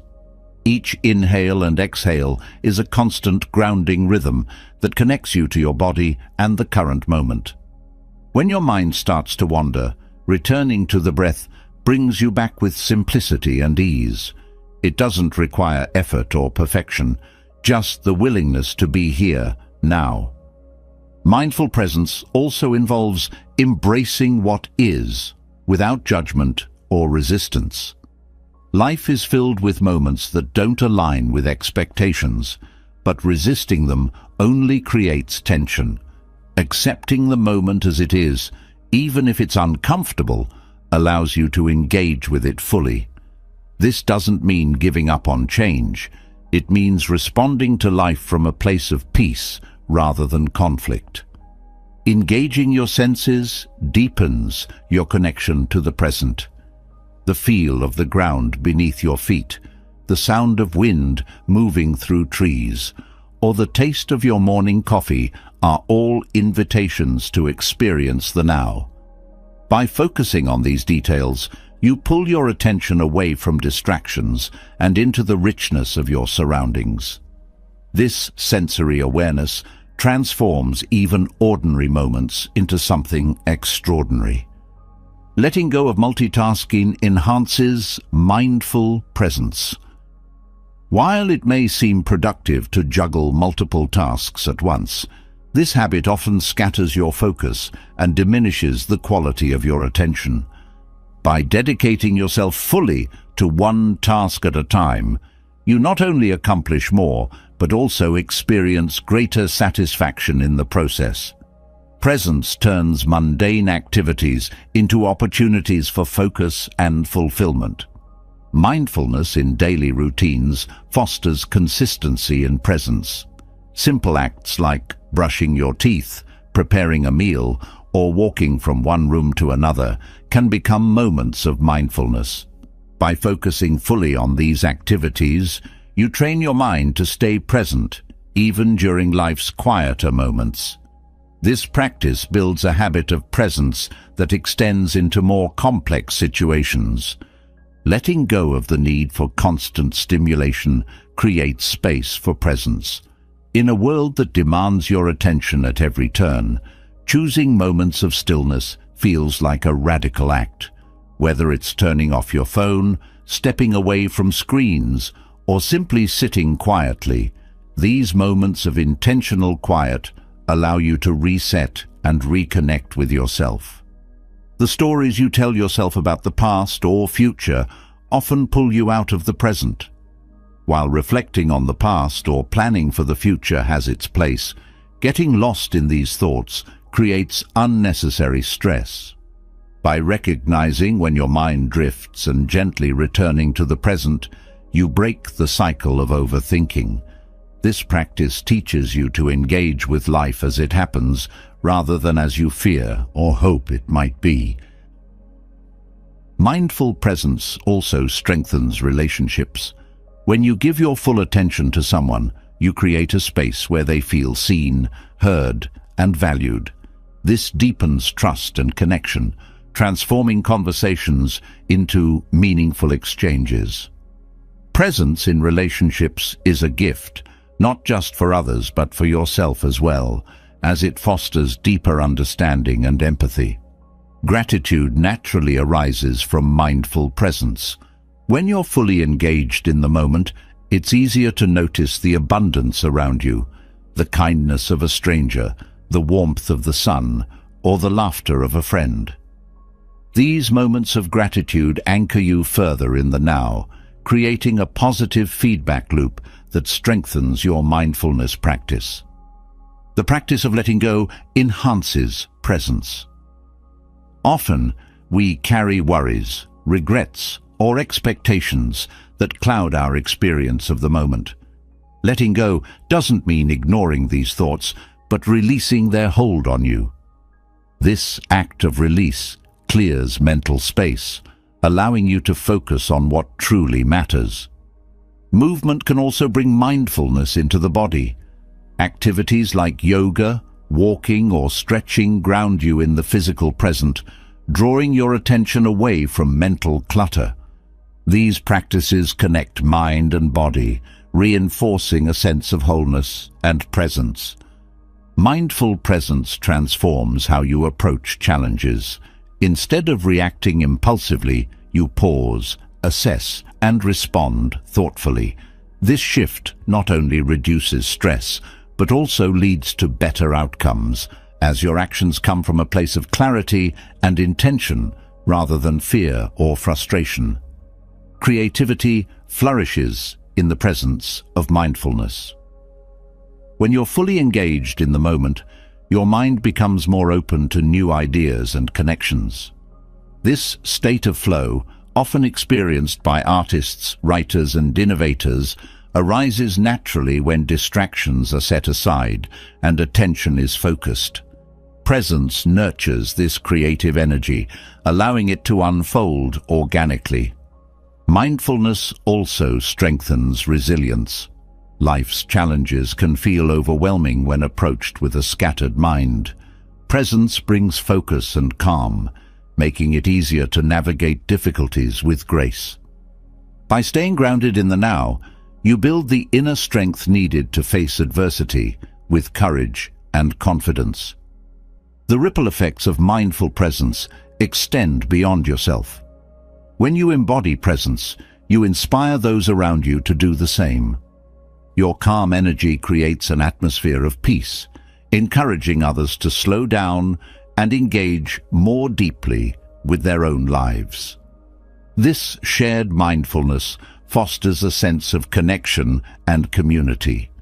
As you practice mindful presence, it becomes a way of life rather than a momentary effort. It weaves into every aspect of your day, transforming how you see, feel, and experience the world. Presence is not about perfection or constant focus. It's about returning to the now again and again, with patience and curiosity. This practice opens the door to a richer, more fulfilling existence, where each moment holds its own unique beauty. Embracing mindful presence deepens our connection to the moment, fostering clarity and peace. Yet even with this practice, life presents moments that challenge our positivity. Negativity can creep in, often unnoticed at first, shaping thoughts and emotions in ways that cloud our perspective. Overcoming negativity is not about ignoring it or pretending it doesn't exist. It's about understanding it, transforming it, and using it as a pathway to inner strength and resilience. Buddhist teachings provide profound insights and practical tools to navigate these challenges with grace and wisdom. Negativity often begins as a thought, fleeting and seemingly harmless. Left unchecked, however, it can grow into a cycle that dominates the mind, influencing how we perceive ourselves and the world. Awareness is the first step to breaking this cycle. By observing your thoughts without judgment, you create a space where negativity loses its hold. Recognizing when negative patterns arise allows you to address them consciously rather than being swept away. Mindfulness is a cornerstone in overcoming negativity. By staying present, you limit the power of regrets from the past and fears about the future, both of which fuel negative thinking. Mindfulness anchors you in what is real and immediate, making it easier to see challenges for what they are rather than through the lens of worst-case scenarios. This practice doesn't eliminate negativity, but helps you respond to it with calm and clarity. Buddhist teachings emphasize the impermanence of all things, including negative emotions. Just as joy is fleeting, so too are feelings of anger, frustration, or sadness. Understanding this impermanence softens their grip, reminding you that no emotion lasts forever. This perspective doesn't dismiss negativity, but provides comfort in knowing it will pass, making it easier to endure difficult moments. Compassion, both for yourself and others, is another powerful tool for overcoming negativity. When faced with your own shortcomings, it's easy to fall into self-criticism, amplifying negative emotions. Practicing self-compassion replaces this harshness with kindness, creating a foundation for growth rather than self-punishment. Extending compassion to others fosters forgiveness and reduces the bitterness that negativity often feeds on. Reframing is a practical way to shift the narrative around negativity. Challenges and setbacks often carry lessons within them, waiting to be uncovered. Instead of seeing a difficult situation as purely negative, ask what it can teach you. This shift in perspective transforms obstacles into opportunities, reducing their emotional weight and opening the door to growth. Gratitude serves as a counterbalance to negativity. Focusing on what is going well, no matter how small, redirects your attention from what's lacking to what's abundant. This practice doesn't ignore challenges, but reminds you that even in difficulty, there is always something to appreciate. Gratitude cultivates a mindset of abundance, which naturally diminishes the space for negativity to take root. Buddhist teachings also highlight the importance of letting go. Clinging to expectations, grudges, or outcomes often intensifies negativity. Letting go is not about apathy or indifference. It's about releasing the mental attachments that cause unnecessary suffering. This practice brings freedom and lightness, making it easier to face life's challenges with a clear and open mind. The breath is a constant ally in managing negativity. Deep, intentional breathing calms the nervous system and centers your thoughts. When faced with overwhelming emotions, returning to the breath creates a pause, a moment to reset and choose your response. This simple practice empowers you to navigate negativity without being consumed by it. Meditation is another transformative practice for overcoming negativity.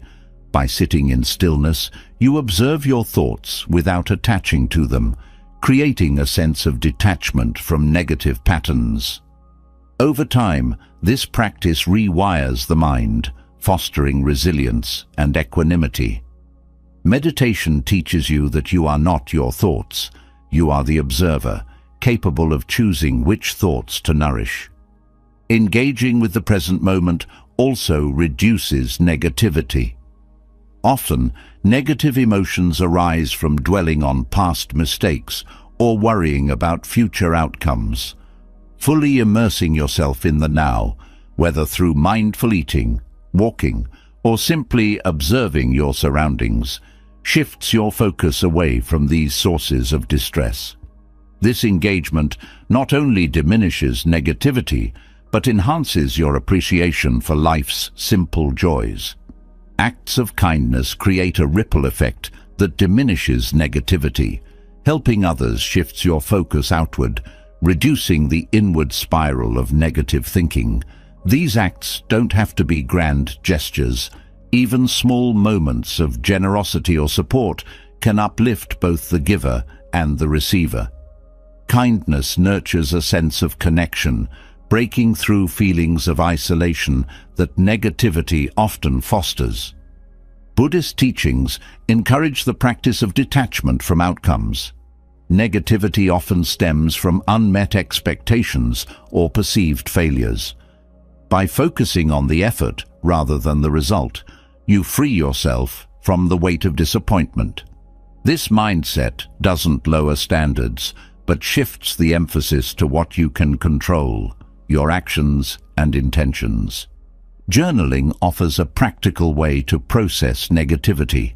Writing down your thoughts and emotions provides clarity, helping you identify patterns and triggers. This practice creates a safe space to explore your feelings, releasing them constructively rather than letting them fester. Journaling also allows you to track progress, reinforcing your ability to navigate challenges over time. Community and connection are vital in overcoming negativity. Sharing your struggles with trusted friends, family, or mentors provides support and perspective. Others often see strengths and solutions you might overlook, offering encouragement that breaks through the fog of negativity. These connections remind you that you are not alone, fostering hope and resilience. Physical movement helps release negativity stored in the body. Activities like yoga, walking, or even dancing shift stagnant energy, creating a sense of vitality and renewal. Movement connects the mind and body, grounding you in the present and reducing the intensity of negative emotions. Mantras or affirmations provide a steady anchor during difficult times. Repeating phrases like, "This too shall pass," or "I am strong enough to handle this," reinforces a positive mindset. These words serve as gentle reminders of your resilience and the impermanence of negativity, offering comfort and motivation when you need it most. Letting go of judgment enhances your ability to overcome negativity. Often, negative emotions are intensified by the stories we attach to them, blaming ourselves or others, labeling situations as unfair or hopeless. Releasing these judgments allows you to see things as they are, rather than through the lens of blame or frustration.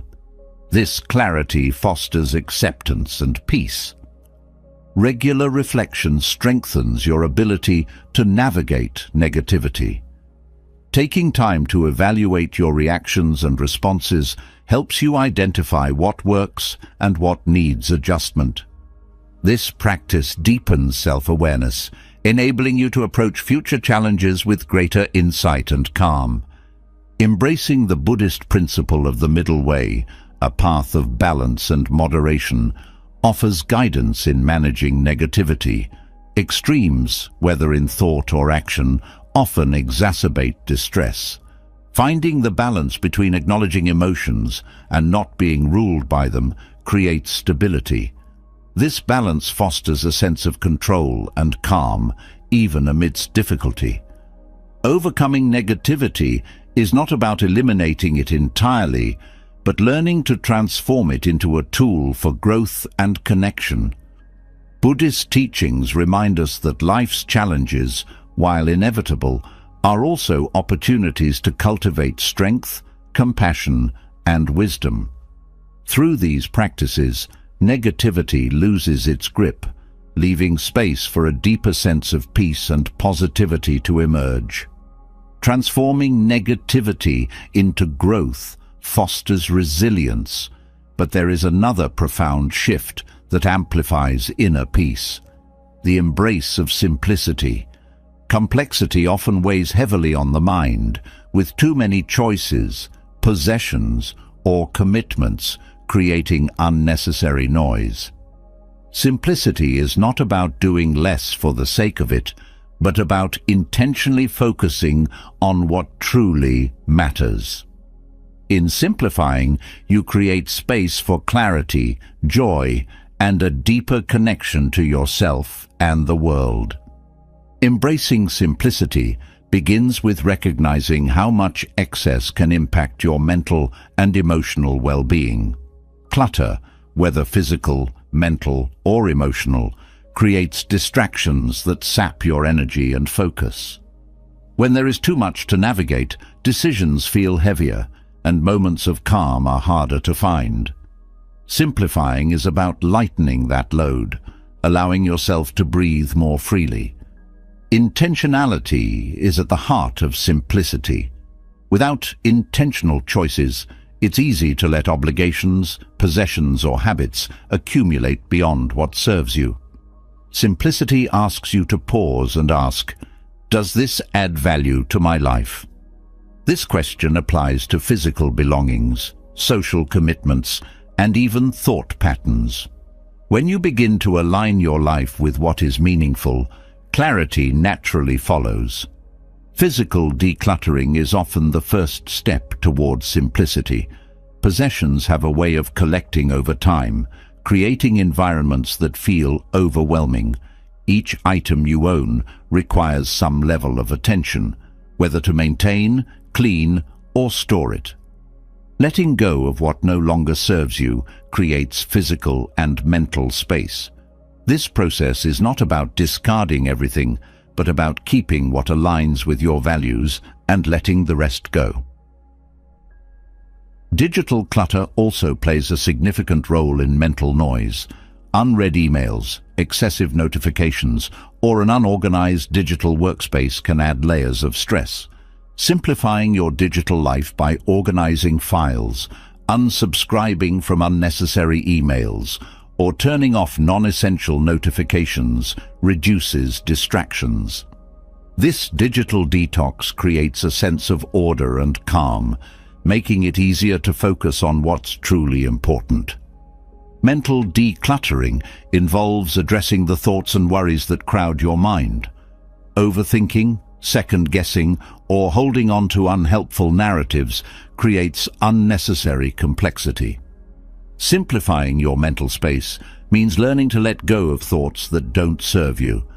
This process might involve journaling, meditation, or simply practicing self-awareness. When you create mental clarity, you free up energy for what truly matters.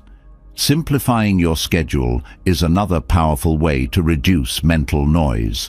Overcommitting leaves little room for rest, reflection, or spontaneous joy. By prioritizing what aligns with your values and saying no to what doesn't, you create a more balanced rhythm. This intentional approach to time allows you to engage fully with each moment, rather than rushing from one task to the next. Simplicity also extends to your relationships. Surrounding yourself with people who uplift and inspire you strengthens your sense of peace.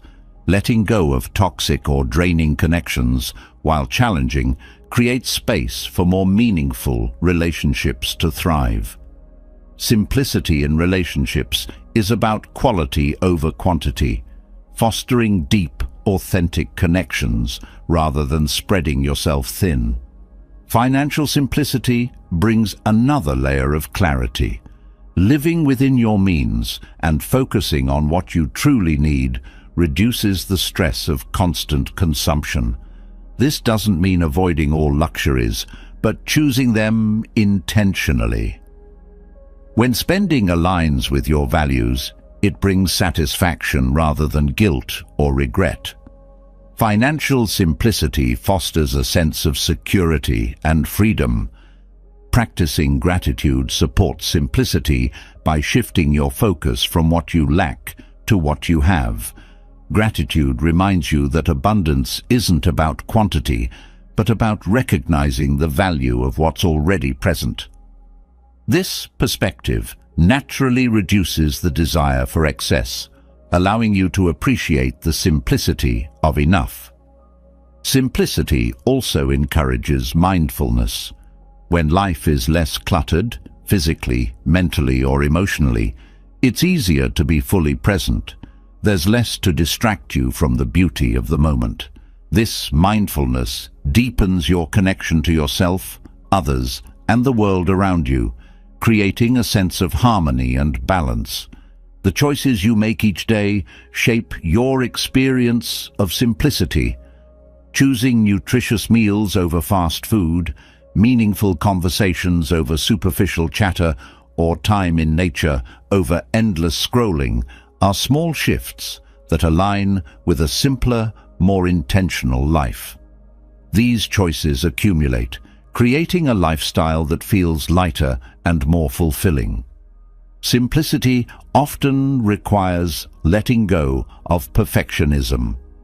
The pursuit of perfection adds layers of pressure and complexity that are rarely necessary. Embracing imperfection allows you to focus on what's meaningful rather than what's flawless. This mindset reduces stress and fosters acceptance, making room for peace and joy.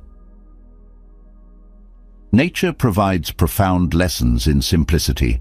Its rhythms and patterns remind us that life doesn't need to be complicated to be fulfilling. Watching a sunset, listening to birdsong, or walking through a forest brings a sense of calm that no amount of material possessions can replicate. Connecting with nature reinforces the idea that simplicity nurtures the soul. Simplicity also enhances your ability to adapt. When life is less cluttered, it's easier to adjust to changes or challenges. There's more flexibility in your schedule, resources, and mindset, making it possible to respond to life's unpredictability with grace. This adaptability reduces stress and fosters resilience. Letting go of societal pressures to do more, have more, or be more is a key aspect of simplicity. Society often equates busyness with success and consumption with happiness, but these pursuits can leave you feeling unfulfilled.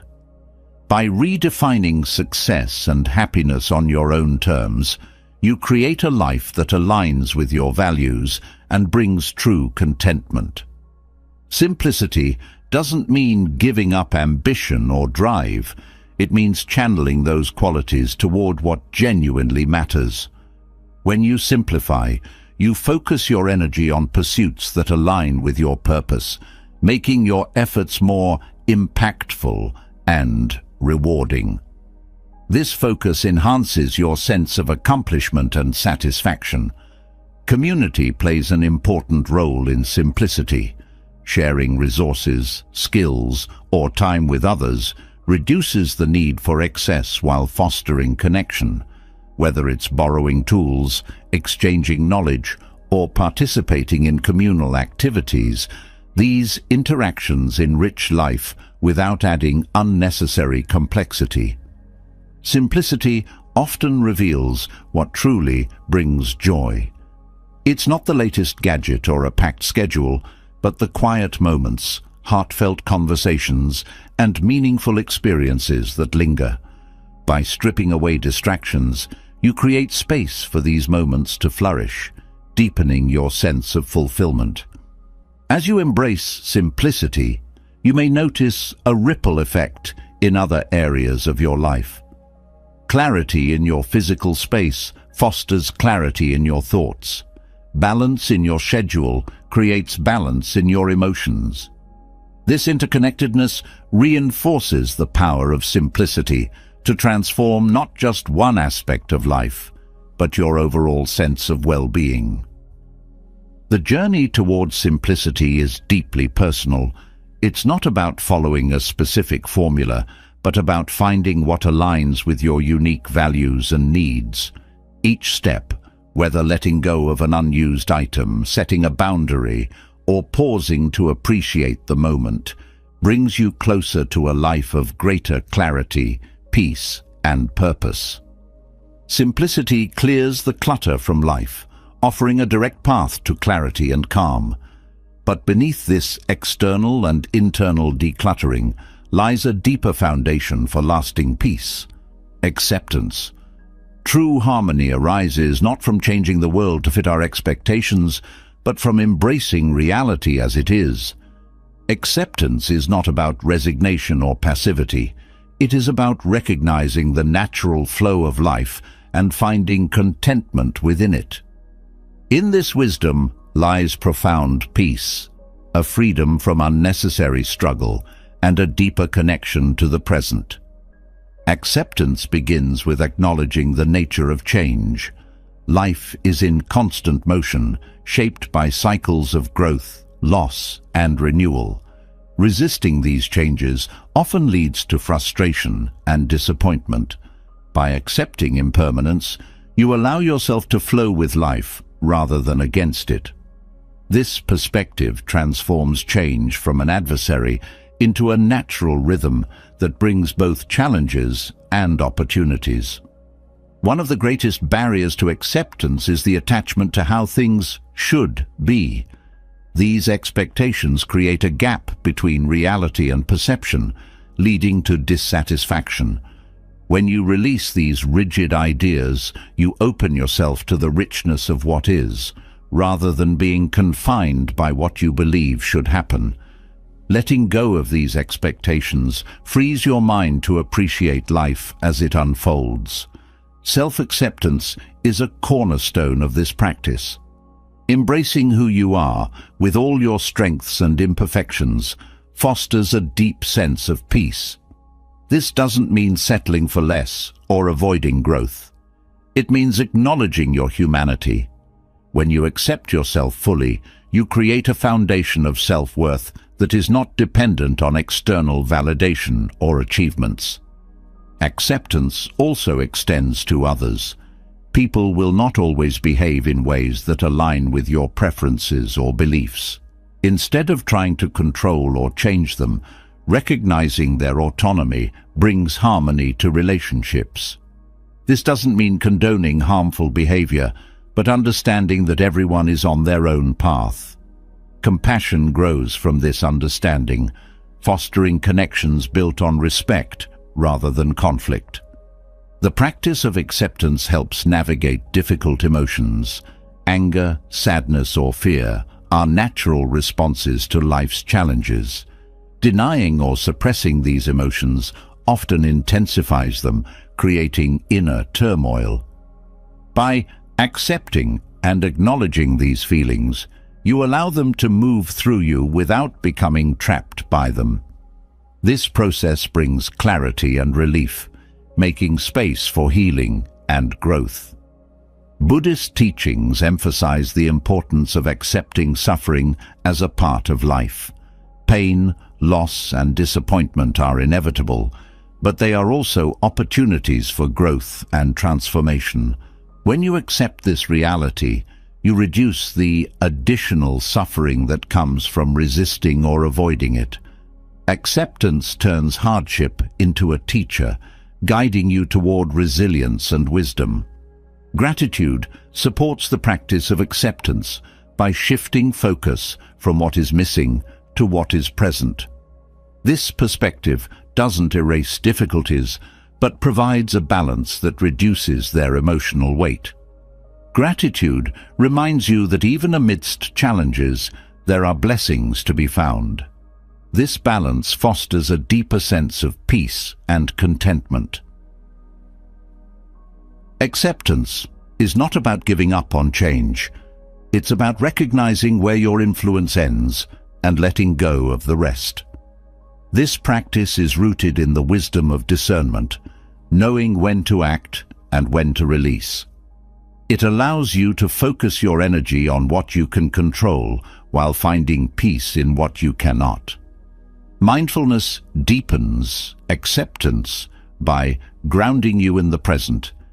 When you are fully engaged with the now, it becomes easier to accept life as it is. The present moment, free from past regrets or future anxieties, holds a simplicity and clarity that fosters peace. This presence reveals that many struggles arise from resisting the present rather than embracing it. The act of letting go is central to acceptance. Clinging to the past or fearing the future creates unnecessary tension. Releasing these attachments doesn't mean forgetting or ignoring them, but understanding their place and allowing yourself to move forward. Letting go creates space for new possibilities and brings a lightness to your being. Nature offers profound lessons in acceptance. The changing seasons, the flow of rivers, and the cycles of life and death all reflect a harmony that arises from embracing what is. Observing these patterns inspires a deeper understanding of life's impermanence and the peace that comes from aligning with it. Nature's wisdom reminds you that acceptance is not about control, but coexistence. Acceptance also reduces conflict. Many disagreements arise from trying to impose your perspective on others or resist their differing views. By practicing acceptance, you create space for dialogue and understanding. This doesn't mean abandoning your values, but recognizing that others have their own truths. This perspective fosters peaceful resolutions and stronger connections. Developing patience is a key part of acceptance. Life often unfolds in ways that defy immediate understanding. Patience allows you to sit with uncertainty without forcing answers or outcomes. This trust in the process reduces frustration and opens the door to unexpected insights and opportunities. Creativity flourishes in a state of acceptance. When you let go of rigid expectations, you create room for new ideas and approaches to emerge. Acceptance nurtures a sense of curiosity and openness, making it easier to adapt and innovate. This mindset turns challenges into opportunities for exploration and growth. Practicing acceptance strengthens resilience. Life's difficulties feel less overwhelming when approached with an accepting mindset. This doesn't mean avoiding pain or difficulty, but engaging with them from a place of strength and understanding. Resilience grows from this balance, enabling you to navigate life's storms with grace.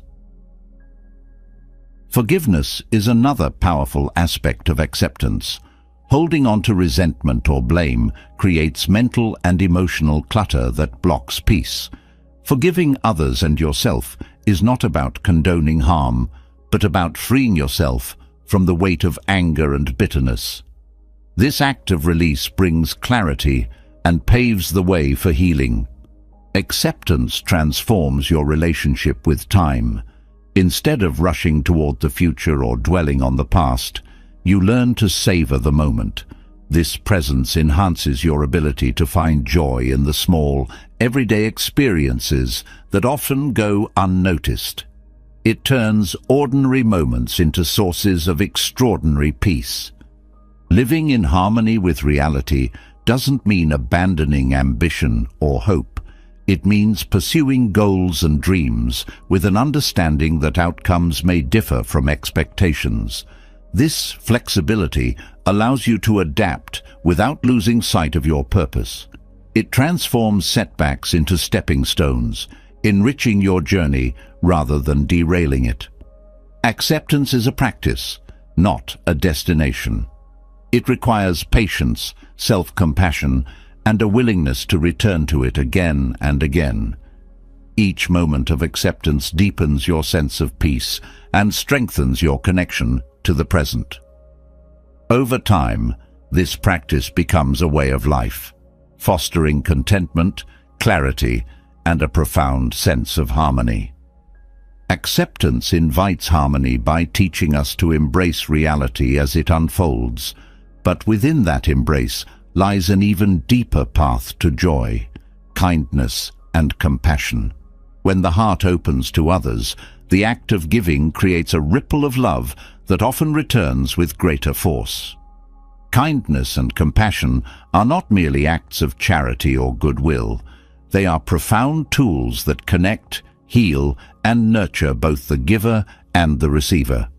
Their transformative power lies in their ability to dissolve barriers, bring inner joy, and foster a sense of shared humanity.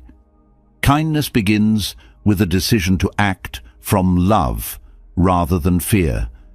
It is rooted in the recognition that every person carries their own struggles, joys, and needs. Extending kindness becomes an acknowledgement of this shared human experience, a way of saying, "I see you and I care." Small gestures, a smile, a thoughtful word, or an act of service can profoundly impact someone's day. These moments also nurture the giver, reinforcing a sense of purpose and connection. Compassion deepens kindness by adding the element of empathy. It is not just about helping others, but understanding their pain and standing with them in solidarity. Compassion creates a bridge of connection that transcends differences and unites people on a deeply human level. When you offer compassion, you remind both yourself and others that they are not alone, fostering a sense of belonging that can bring comfort and hope. Kindness and compassion are not limited to grand acts. They thrive in the ordinary. Holding the door for someone, listening without interrupting, or offering support in small ways builds a foundation of goodwill. These seemingly simple actions have the power to shift perspectives and create an atmosphere of positivity. They also remind us that kindness is not about what we give, but the love and intention behind the act. Practicing kindness begins with self-compassion. It is difficult to pour love into the world if your own well feels dry. Treating yourself with the same care and understanding you offer others fosters inner strength and resilience. Self-compassion is not indulgent, but necessary. It allows you to give freely without depleting yourself. When you acknowledge your own worth, you create space to fully appreciate the worth of others. Kindness is contagious. One act of goodwill often inspires others to do the same, creating a ripple effect that spreads far beyond the initial moment. This chain reaction not only benefits the individuals involved, but also fosters a sense of community and connection. When you practice kindness, you contribute to a culture of empathy and care that uplifts everyone. Compassion also reduces judgment. Instead of focusing on others' shortcomings or differences, compassion encourages understanding and acceptance. It shifts the perspective from criticism to curiosity, asking, "What might this person be going through?" This mindset creates a sense of peace by replacing conflict with connection, fostering harmony in relationships and within yourself.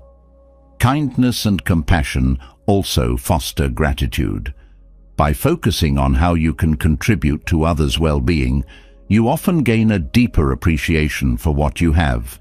This gratitude reinforces a sense of abundance, reducing feelings of lack or comparison. It reminds you that joy comes not from what you possess, but from the connections you nurture and the love you share. Acts of kindness cultivate mindfulness. When you focus on the needs of others, you naturally become more present. This presence deepens your awareness of the moment, turning even small interactions into meaningful experiences. Kindness becomes a practice of being fully engaged with life, enriching both your perspective and your relationships. Compassion softens the edges of difficult emotions. Anger, frustration, or disappointment often lose their intensity when approached with understanding rather than resistance. By extending compassion to those who hurt or challenge you, you transform conflict into an opportunity for growth. This doesn't mean tolerating harm, but choosing to respond from love rather than react from pain. Kindness nurtures resilience. In times of personal difficulty, focusing on others can provide a sense of purpose and direction. Helping someone else often shifts your perspective, reminding you that challenges are a shared human experience and that there is strength in connection. Acts of kindness become a source of healing, not just for others, but for yourself. Compassion also strengthens emotional intelligence. By understanding and responding to the emotions of others, you enhance your ability to navigate your own feelings. This deepens your self-awareness and improves your relationships, creating a cycle of positive energy that sustains both you and those around you. Kindness transforms the way you view success. Instead of measuring achievement by external standards, it shifts the focus to the impact you have on others. This redefinition brings a sense of fulfillment that transcends material gains or recognition. Success becomes about how you contribute to the well-being of the world, fostering a sense of purpose and alignment with your values. Compassion invites forgiveness. Holding on to anger or resentment often weighs heavily on the heart. Compassion allows you to see beyond the hurt to the humanity of those who have wronged you. Forgiveness doesn't excuse harm, but releases its grip on your peace, creating space for healing and growth. This act of release benefits both you and those you forgive, fostering a sense of freedom. Kindness teaches patience. By focusing on the needs and experiences of others, you naturally develop a greater tolerance for differences and challenges. This patience extends to yourself as well, reminding you that growth is a process and that compassion is key in every step of the journey. Patience rooted in kindness creates a calm and steady energy that carries you through life's complexities. Compassion deepens your connection to nature. Recognizing the interdependence of all living beings fosters a sense of care and responsibility for the environment. Acts of kindness toward the natural world, such as conserving resources, planting trees, or simply appreciating its beauty, reinforce your connection to something greater than yourself. This connection nurtures both inner and outer harmony. Kindness creates a sense of abundance. When you focus on giving rather than receiving, you often find that you already have enough. This mindset reduces feelings of scarcity or inadequacy, replacing them with a sense of sufficiency and gratitude. The act of giving becomes its own reward, enriching your life in ways that go beyond material measures. Compassion requires vulnerability. Allowing yourself to truly connect with others' pain or joy means opening your heart. This vulnerability strengthens rather than weakens you, fostering deeper relationships and a greater sense of empathy. It reminds you that being human is not about perfection, but about connection, and in that connection lies profound peace. Kindness and compassion illuminate the shared journey of life. They remind you that every act, no matter how small, contributes to a larger tapestry of love and understanding. By practicing them consistently, you create a life filled with purpose, joy, and a sense of belonging. These acts transform not only the world around you, but also the world within, fostering a profound and lasting sense of inner tranquility. Kindness and compassion bring light into the world, strengthening connections and fostering inner joy. However, these qualities can be tested when faced with toxic relationships, those that drain your energy, disrupt your peace, and cloud your sense of self. Navigating these relationships requires mindfulness and the courage to set clear boundaries. It's not about closing your heart or turning away from compassion, but about protecting your energy so you can continue to live authentically and thrive. Toxic relationships are marked by patterns of manipulation, criticism, or control that leave you feeling diminished. Recognizing these dynamics is the first step toward managing them. Awareness shines a light on behaviors that may have been normalized or overlooked, allowing you to assess how these relationships affect your mental, emotional, and physical well-being. This clarity is essential for making conscious decisions about how to proceed. Mindfulness is a powerful tool in navigating toxic relationships. By staying present, you can observe interactions without being consumed by them. Mindfulness helps you identify patterns, triggers, and emotional responses, giving you the ability to respond thoughtfully rather than react impulsively. This awareness creates a sense of control, even in situations that feel overwhelming. Boundaries are essential for protecting your energy. They are not walls to shut people out, but guidelines that define what is acceptable in your interactions. Setting boundaries requires self-awareness and self-respect. It's about clearly communicating your needs and limits while remaining compassionate toward others. Healthy boundaries foster mutual respect and create space for both parties to grow. Detachment is another important practice when dealing with toxic influences. Detachment doesn't mean indifference. It means separating your sense of self from the behavior of others. This practice allows you to engage with people without being consumed by their negativity or drama. Detachment frees you from the need to control or fix others, enabling you to focus on your own well-being. Learning to say no is a key aspect of boundary setting. For many, this can feel uncomfortable, especially if you fear disappointing others. However, saying no to what drains you is saying yes to what nurtures you. Practicing this skill reinforces your boundaries and strengthens your ability to prioritize your peace over the expectations of others. Self-compassion plays a vital role in navigating toxic relationships. These dynamics often trigger feelings of guilt, self-doubt, or inadequacy. Treating yourself with kindness and understanding allows you to process these emotions without internalizing blame. Self-compassion reminds you that protecting your well-being is not selfish, but necessary for your health and growth. Toxic relationships often thrive on cycles of guilt and manipulation. Recognizing these tactics is essential for breaking free from their grip. Manipulation often relies on exploiting your fears or insecurities, making it important to identify these vulnerabilities and address them with self-awareness. When you understand how manipulation works, you can respond with clarity and confidence rather than being pulled into the cycle. Seeking support from trusted friends, family, or professionals can provide valuable perspective and strength.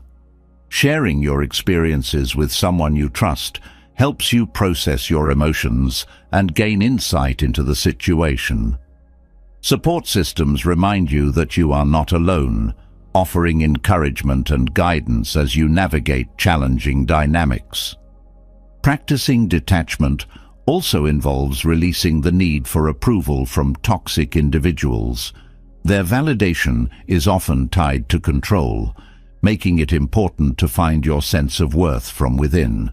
Reclaiming your confidence and independence diminishes their power over you, creating space for healthier connections. Mindfulness helps you navigate difficult conversations within toxic relationships. Staying grounded allows you to express your needs and boundaries without being drawn into conflict. Listening without absorbing negativity helps you maintain your composure, even in heated moments. This presence strengthens your ability to communicate effectively and assertively. Toxic relationships often involve a lack of accountability. Recognizing this dynamic can help you understand that the issues may not stem from you, reducing feelings of self-blame. While you cannot force accountability in others, you can choose how much you engage with their behavior. This choice reinforces your boundaries and protects your peace. Letting go of toxic relationships when necessary is an act of self-care. Ending a relationship can be painful, especially when there are deep connections or shared history. However, releasing what no longer serves you creates space for growth and healing. This process requires courage and support, but it ultimately leads to greater freedom and peace. Forgiveness plays a role in navigating toxic relationships, not as a way to condone harm, but as a means of releasing the emotional burden it carries. Holding on to anger or resentment keeps you tied to the pain, while forgiveness allows you to move forward. Forgiveness is for your benefit, freeing you from the grip of the past. Mindfulness also helps you reflect on the lessons toxic relationships offer. While painful, these experiences often reveal insights about your boundaries, values, and resilience. Embracing these lessons transforms the experience into a source of growth, enabling you to approach future relationships with greater clarity and strength. Practicing gratitude, even amidst toxicity, can help shift your perspective. Gratitude doesn't mean accepting harm, but recognizing the aspects of your life that bring you strength and joy. Focusing on these positives provides a counterbalance to the challenges, reinforcing your sense of hope and possibility. Toxic relationships often test your sense of identity. Mindfulness and self-reflection help you reconnect with who you are outside of these dynamics. Reclaiming your sense of self strengthens your ability to make decisions aligned with your values and needs. This process restores your confidence and empowers you to create healthier connections. Compassion remains important even when navigating toxicity. Understanding that toxic behavior often stems from unresolved pain or insecurity allows you to approach the situation with empathy rather than anger. Compassion doesn't mean tolerating harm, but recognizing the humanity in others while prioritizing your well-being. Healing from toxic relationships is a journey. It requires time, patience, and self-care to process the emotions and rebuild your sense of peace. Engaging in practices like meditation, journaling, or therapy supports this healing, helping you release negativity and move forward with clarity and strength.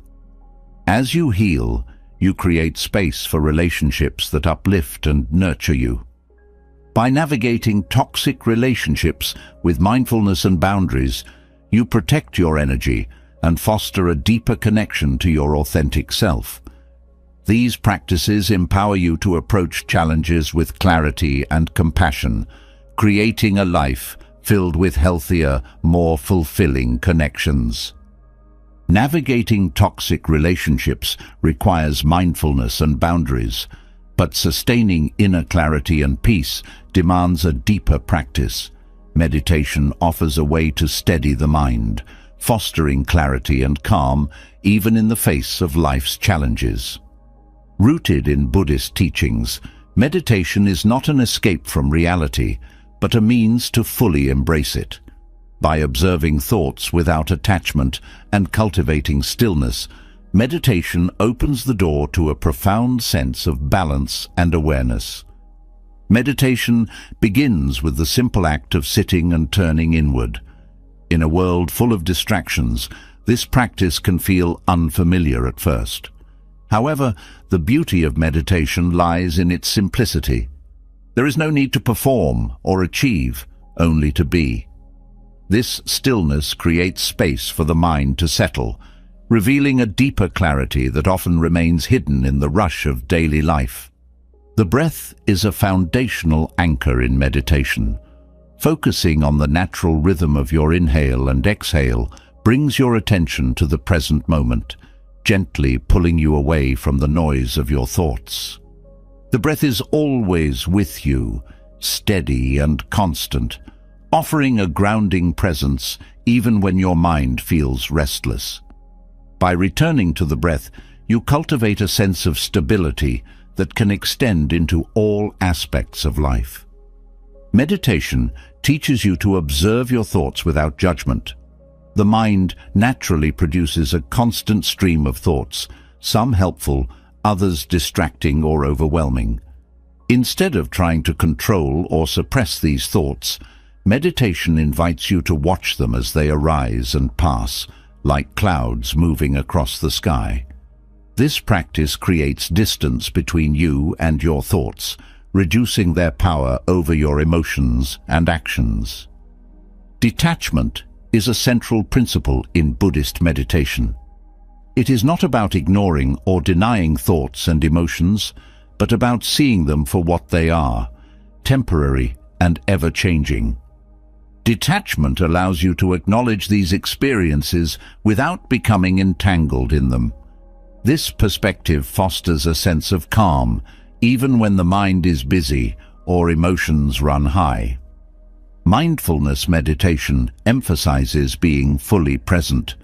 This practice encourages you to engage with each moment as it comes, whether it is joyful, neutral, or difficult.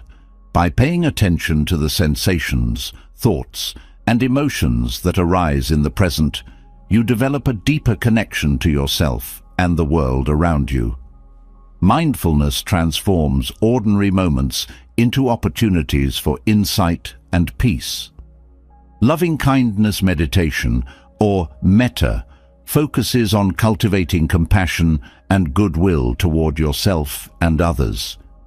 This practice begins with extending kind and loving thoughts to yourself, then gradually extending these wishes to loved ones, acquaintances, and even those with whom you have conflicts. Loving-kindness meditation dissolves barriers of anger or resentment, replacing them with empathy and understanding. This practice not only nurtures inner calm, but also strengthens your connection to others. Vipassana, or insight meditation, is another transformative practice in Buddhist teachings. It involves observing the nature of reality through the lens of impermanence, suffering, and non-self. Vipassana encourages you to look deeply into your experiences, recognizing the transient and interconnected nature of all things. This understanding brings freedom from attachment, fostering a profound sense of peace and acceptance. Meditation also strengthens focus and concentration. By training the mind to stay with a single point of focus, such as the breath or a mantra, you develop the ability to direct your attention where it is needed. This skill carries into daily life, improving your ability to concentrate on tasks and stay present in conversations. The clarity gained from focused meditation enhances both productivity and relationships. Body scanning is a meditation technique that involves bringing attention to different parts of the body, observing sensations without judgment. This practice deepens your awareness of the physical self and helps release tension held in the body. By reconnecting with physical sensations, body scanning fosters a sense of wholeness and balance, grounding you in the present moment. Walking meditation offers an alternative for those who find stillness challenging. By focusing on the sensation of each step, the rhythm of your movement, and the connection between your feet and the ground, you bring mindfulness into motion. Walking meditation integrates the principles of stillness and awareness into a dynamic practice, making it accessible and engaging. Meditation fosters self-awareness, allowing you to recognize patterns in your thoughts and behaviors. This awareness creates the opportunity for change, helping you break free from habits that no longer serve you. By observing your mind with curiosity and compassion, you gain insights that lead to personal growth and transformation. The benefits of meditation extend beyond mental clarity. Regular practice has been shown to reduce stress, lower blood pressure, and improve sleep. These physical benefits create a positive feedback loop, enhancing your overall well-being and reinforcing the practice of meditation. The integration of mind and body through meditation nurtures a holistic sense of health and balance. Meditation also cultivates resilience. Life's challenges can feel less overwhelming when approached with a calm and focused mind. Meditation teaches you to sit with discomfort, observing it without being consumed by it. This practice builds the strength to navigate difficulties with grace and composure, fostering a sense of inner stability that remains unshaken by external circumstances. Community meditation, or practicing in a group, can deepen your experience. Sharing the practice with others creates a sense of connection and accountability, offering support as you navigate your meditation journey. The collective energy of a group enhances focus and motivation, reminding you that meditation is both a personal and shared experience. The practice of meditation is not about achieving a specific state or outcome. It is a journey of self-discovery and acceptance, where the process itself is the goal. Each session, whether filled with calm or restlessness, contributes to your growth. This perspective removes pressure and allows you to approach meditation with curiosity and openness. Integrating meditation into daily life amplifies its benefits. Even a few minutes of mindful breathing or silent reflection can reset your mind and restore clarity. Finding moments for meditation in your routine, whether during a commute, lunch break, or before bed, creates consistency and strengthens the habit. This integration makes meditation a natural and accessible part of your day. Meditation is a lifelong practice. Its depth unfolds gradually, revealing new insights and layers of understanding over time. Each session builds on the last, deepening your connection to yourself and the world. This journey requires patience and commitment, but the rewards, a calm mind, a clear heart, and a peaceful spirit, are immeasurable. Through meditation, you cultivate not only mental clarity, but also a profound sense of harmony and presence. The practice teaches you to embrace life as it is, grounding you in the moment and freeing you from unnecessary struggles. As your meditation deepens, it becomes a source of strength, guiding you toward a life filled with peace, purpose, and joy. Meditation brings clarity and balance, creating a calm center from which you can navigate life's complexities. From this foundation of inner peace arises another transformative truth. The energy you cultivate within yourself radiates outward, touching those around you in ways both subtle and profound. Positivity is not confined to the self. It creates ripples that extend into your relationships, your community, and beyond. By fostering positivity within, you contribute to a collective atmosphere of hope and connection. Positivity begins with the thoughts you choose to entertain. The mind, like a garden, reflects what is cultivated within it. Nurturing thoughts of gratitude, kindness, and possibility not only elevates your own mood, but also sets the tone for your interactions. Others sense the energy you carry, and positivity becomes an invitation for them to respond in kind.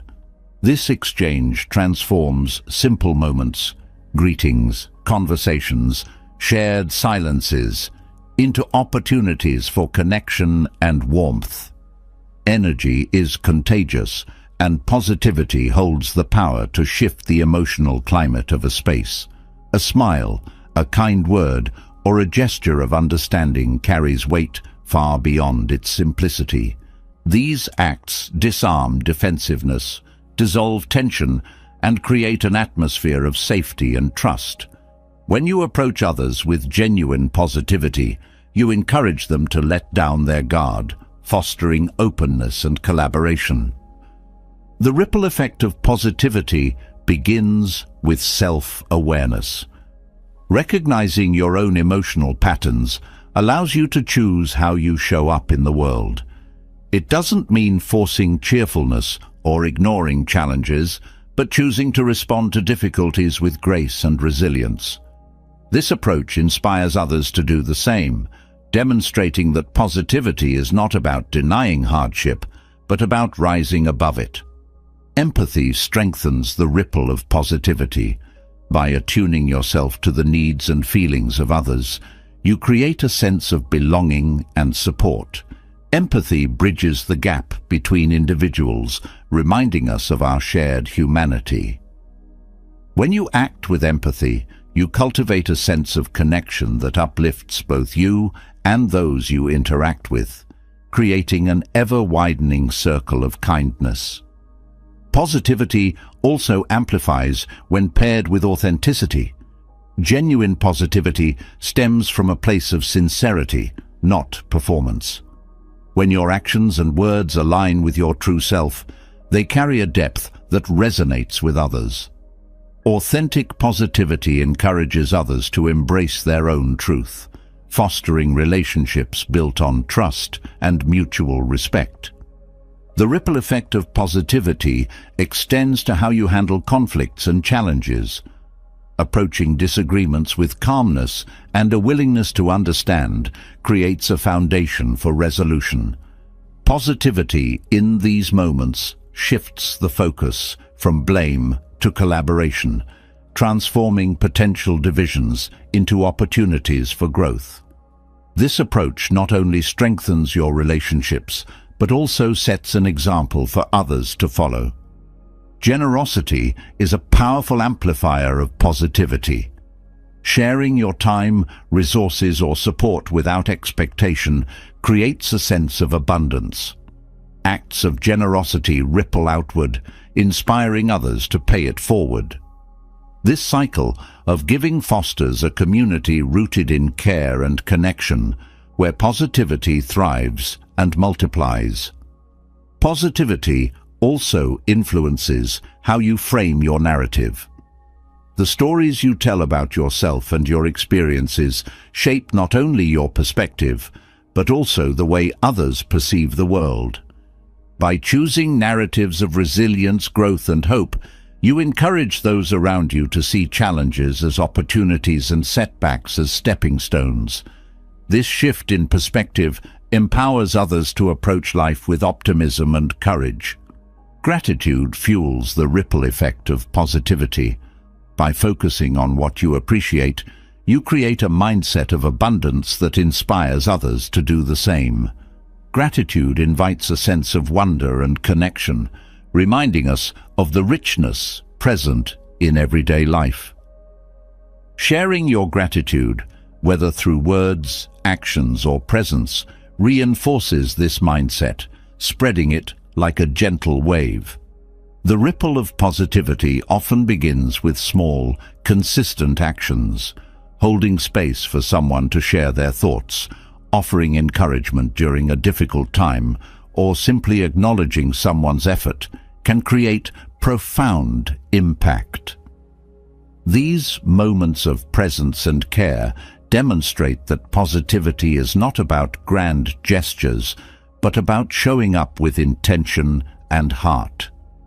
Positivity also transforms how you engage with yourself. The kindness and understanding you extend inward influence the energy you project outward. By cultivating self-compassion, you model the importance of treating oneself with care, inspiring others to do the same. This inner positivity reinforces a cycle where self-love and love for others coexist and strengthen each other. Positivity fosters resilience within groups and communities. When individuals bring hope and determination to shared efforts, the collective energy shifts toward possibility and progress. This dynamic encourages collaboration and innovation, turning challenges into opportunities for collective growth. The ripple effect of positivity becomes a force for transformation, not just for individuals, but for the whole. Positivity also creates space for vulnerability and growth. When you approach others with acceptance and encouragement, you create an environment where they feel safe to be themselves. This openness nurtures trust and deepens connections, allowing for more authentic relationships. In this way, positivity becomes a foundation for mutual empowerment and support. The ripple effect of positivity transcends words and actions. Your presence alone can influence those around you. When you carry yourself with calm, joy, and authenticity, you become a source of stability and inspiration. This energy often resonates with others on a subconscious level, encouraging them to align with the same uplifting frequency. Positivity invites people to dream bigger and aim higher. By celebrating the successes and potential of those around you, you reinforce their confidence and motivation. This encouragement not only helps individuals grow, but also fosters a culture of mutual support, where positivity becomes the norm rather than the exception. Kindness and positivity work hand in hand, creating a feedback loop that strengthens both. The more you give, the more you receive, not in material terms, but in the sense of fulfillment and connection. This reciprocity reinforces the practice of positivity, making it a natural and sustainable part of your life. The ripple effect of positivity also challenges negativity. While it cannot eliminate hardship, it offers a counterbalance that softens its impact. Positivity doesn't ignore difficulties, but provides the strength to face them with grace. This approach inspires others to find their own strength, creating a shared resilience that uplifts the collective spirit. Positivity in leadership transforms teams and organizations. Leading with empathy, encouragement, and integrity sets a tone that others naturally follow. A positive leader creates an environment where individuals feel valued, motivated, and supported, fostering a sense of purpose and belonging that benefits everyone involved. The ripple effect of positivity is not confined by boundaries. Acts of kindness, words of encouragement, and moments of connection often spread far beyond what you can see. A single positive interaction can inspire countless others, creating waves of change that extend into the broader world. By cultivating positivity within yourself, you become a beacon of hope and connection for others. This energy is not finite. It grows as it is shared, creating an ever-expanding ripple of love, kindness, and inspiration. The impact of this positivity, though often unseen, is profound and lasting, shaping not just individual lives, but the world we share. The ripple of positivity extends beyond the self, influencing others and creating a chain of transformation. Yet, as this energy flows outward, life still brings moments that test our inner strength. In these moments, Buddhist teachings offer timeless principles that ground us, enabling us to navigate challenges with calm and resilience. These principles provide a foundation for living in harmony with the world while maintaining peace within, ensuring that external circumstances lose their power to disturb your inner balance. The first principle emphasizes the importance of cultivating awareness. Awareness is the ability to see things clearly as they are, unclouded by judgments, fears, or assumptions. It is the light that illuminates truth and dissolves illusions, allowing you to respond thoughtfully rather than react impulsively. By practicing awareness, you learn to observe the world without becoming entangled in its complexities. This clarity creates space for calm, no matter the chaos that surrounds you. Equanimity is another cornerstone of Buddhist philosophy, teaching you to maintain emotional stability regardless of circumstances. It is not indifference, but a deep understanding that joy and sorrow, success and failure are all part of life's ebb and flow. Equanimity allows you to remain steady, like a mountain unmoved by the winds. By embracing this principle, you develop the strength to face both highs and lows with grace, avoiding extremes that can unbalance the mind and heart. The principle of non-attachment teaches that clinging to people, possessions, or outcomes creates suffering. Letting go does not mean giving up, but releasing the need to control or possess. Non-attachment frees you from the fear of loss and the pain of unmet expectations. This freedom allows you to engage with life fully, appreciating its gifts without being weighed down by the desire to hold on to them. Compassion is a powerful principle that transforms your interactions with the world. By extending kindness and understanding to others, you shift your focus from self-centered concerns to shared humanity. Compassion softens anger, heals wounds, and builds connections that transcend differences. Practicing compassion enriches your inner world, creating a deep reservoir of peace and fulfillment. Mindfulness anchors you in the present moment, reducing the tendency to dwell on past regrets or future anxieties. It teaches you to engage fully with what is happening here and now, fostering a sense of presence and clarity. This principle helps you navigate life's uncertainties with a calm mind and an open heart, ensuring that external pressures do not overwhelm you. Acceptance is a principle that reminds you to embrace reality as it is, rather than as you wish it to be. Resistance to what cannot be changed often leads to unnecessary suffering. Acceptance is not resignation, but a recognition of life's impermanence and unpredictability. This understanding brings peace, allowing you to move forward with courage and adaptability. Gratitude is a practice that shifts your focus from what is lacking to what is abundant. It reminds you to appreciate life's simple joys and the lessons embedded in its challenges. Gratitude creates a mindset of sufficiency, reducing the grip of envy or dissatisfaction. This principle nurtures contentment and resilience, fortifying your spirit against the trials of life. Right speech, a principle rooted in mindfulness, emphasizes the power of words. Speaking with kindness, truth, and intention cultivates harmony in relationships and fosters trust. This practice also involves restraint, avoiding words that harm or deceive. By aligning your speech with your values, you create a ripple of positivity that influences not only others, but also your own sense of integrity and peace. The principle of detachment from ego encourages humility and self-awareness. The ego often drives a need for validation, recognition, or superiority, leading to conflict and dissatisfaction. By detaching from ego-driven desires, you align your actions with purpose rather than pride.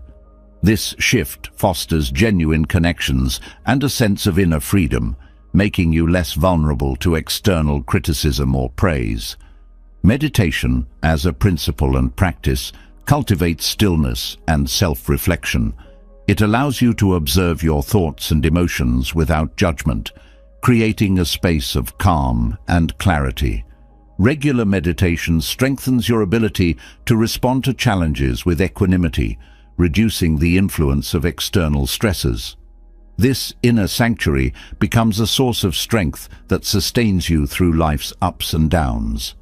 Patience is an essential principle that teaches the art of enduring difficulties with grace. Life's challenges often test your resolve, but patience allows you to navigate them without frustration or haste. It reminds you that growth and solutions take time, and that each moment, no matter how trying, contributes to your journey.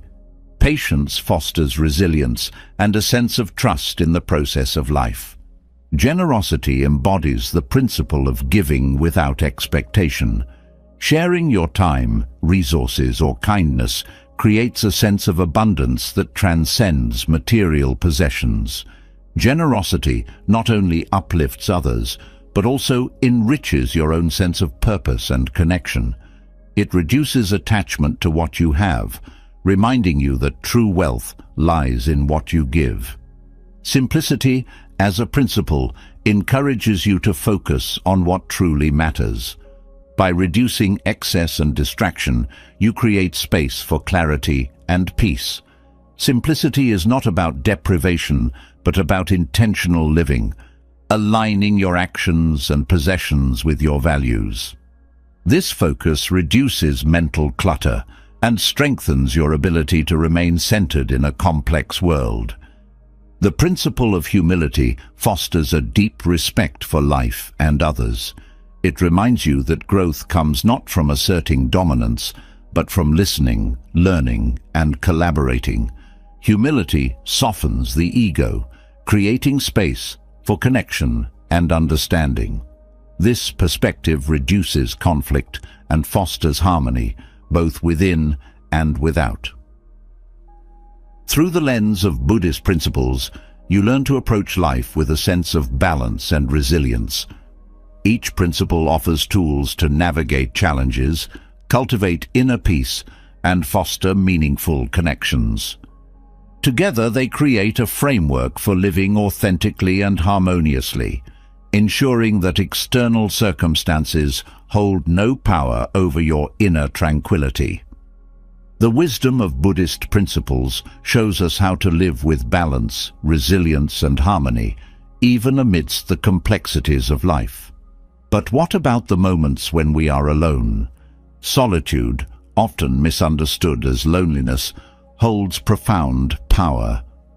It is in being alone that we can reconnect with our deepest truths, discover clarity, and cultivate an inner fullness that radiates outward. Living fully while being alone is not about withdrawing from the world, but about embracing the wholeness within. The power of being alone begins with a shift in perspective. Solitude offers a sanctuary where external noise quiets, and the inner voice becomes clearer. In this space, you come to understand that aloneness is not an absence, but a presence, a chance to meet yourself without distractions. It is here that self-awareness flourishes, and you begin to see your thoughts, emotions, and desires with greater clarity. This insight fosters growth, allowing you to align your life more closely with your values and intentions. Being alone creates an opportunity to cultivate independence. Many people rely on external validation or companionship to feel complete, but solitude teaches you that true fulfillment comes from within. By learning to enjoy your own company, you develop a sense of self-sufficiency that empowers you in all areas of life. This independence is not about rejecting others, but about standing firmly in your own identity, unshaken by external influences. Solitude allows you to reconnect with simplicity. Without the distractions of constant interaction or societal demands, you have the freedom to focus on what truly matters. This simplicity brings a sense of calm and clarity, making it easier to prioritize your time and energy. In solitude, you often find that the most meaningful moments are not grand or elaborate, but quiet and reflective. The practice of mindfulness deepens during solitude. When alone, you are more attuned to the present moment, free from the pull of others' expectations or distractions. This presence allows you to fully experience each breath, thought, and sensation. Mindfulness in solitude turns ordinary moments, drinking tea, walking or watching the sky, into profound experiences of connection and peace. Solitude fosters creativity. Without the noise of external opinions or judgments, your mind is free to explore, dream, and innovate. Many artists, writers, and thinkers have drawn inspiration from periods of solitude, finding that the quiet allows their imagination to flow unhindered. This creative energy is not limited to art, but extends to problem-solving, personal growth, and new perspectives on life. Being alone is also a time to recharge. Social interactions, while enriching, can be draining, especially for those who are sensitive to energy or emotions. Solitude offers a chance to restore balance, refilling your emotional and mental reserves. This renewal makes it easier to re-engage with others from a place of fullness rather than depletion. In solitude, you can confront and process emotions more effectively. When surrounded by others, it is easy to distract yourself or suppress feelings, but alone, you are faced with your true emotional state. This confrontation is not something to fear, but a chance to heal. By sitting with your emotions and exploring their roots, you gain a deeper understanding of yourself and greater emotional resilience. Solitude also helps you strengthen your inner dialogue. The conversations you have with yourself shape your mindset, choices, and sense of self-worth. Being alone allows you to become more aware of this dialogue and to shift it toward positivity and encouragement. This practice builds confidence and fosters a more compassionate relationship with yourself. The ability to be alone strengthens your relationships with others. When you are comfortable in your own company, you approach relationships from a place of wholeness rather than neediness. This independence creates healthier dynamics, where connections are based on mutual respect and shared joy rather than filling voids. Solitude teaches you to value quality over quantity in relationships, focusing on meaningful connections. Solitude encourages self-discovery. Without external distractions, you have the space to explore your passions, interests, and values more deeply. This exploration often leads to revelations about who you are and what you want from life. By knowing yourself more fully, you can make choices that align with your true self, leading to a more authentic and fulfilling life. Time alone offers a chance to reflect on your life's direction. In the quiet, you can assess your goals, habits, and relationships, identifying what serves your growth and what does not. This reflection fosters clarity and helps you make intentional adjustments that bring you closer to your aspirations. Solitude becomes a tool for realignment, ensuring that you are living in harmony with your purpose. The power of solitude extends to spiritual growth. Many spiritual traditions, including Buddhism, emphasize the importance of retreat and silence for deepening one's connection to the divine or the inner self. In solitude, you are more attuned to the subtle energies and truths that often go unnoticed in daily life. This spiritual awakening fosters a sense of unity with the world and a deeper appreciation for existence. Solitude allows you to detach from external influences. In the company of others, it is easy to adopt their perspectives, desires, or fears, Being alone helps you distinguish your own voice from the noise, reclaiming your sense of individuality. This detachment fosters a sense of freedom, where you can make choices based on your inner wisdom rather than external pressures. The experience of solitude teaches you to embrace impermanence. Being alone often brings a heightened awareness of life's fleeting nature, but rather than inducing fear, this awareness inspires gratitude for the present. Solitude reminds you that each moment is a gift, encouraging you to savor life fully, whether in the company of others or in the quiet of your own presence. Living fully while being alone requires a balance of introspection and action. It is not about withdrawing from the world, but engaging with it in a way that honors your individuality and inner needs. By embracing solitude, you create a foundation of strength and clarity that enhances every aspect of your life, allowing you to move through the world with purpose and peace. Embracing solitude unveils layers of ourselves that often remain hidden amid the noise of daily life. In the quiet moments alone, we discover not only the essence of who we are, but also the profound influence our thoughts wield over our reality. As we delve deeper into the silence, a pressing question emerges. How can we harness the power of our minds to shape a life of peace and fulfillment? The mind is a vast landscape, teeming with thoughts that arise and fade like waves in the ocean. These thoughts can be sources of inspiration, but they can also become chains that bind us to patterns of worry, fear, or negativity.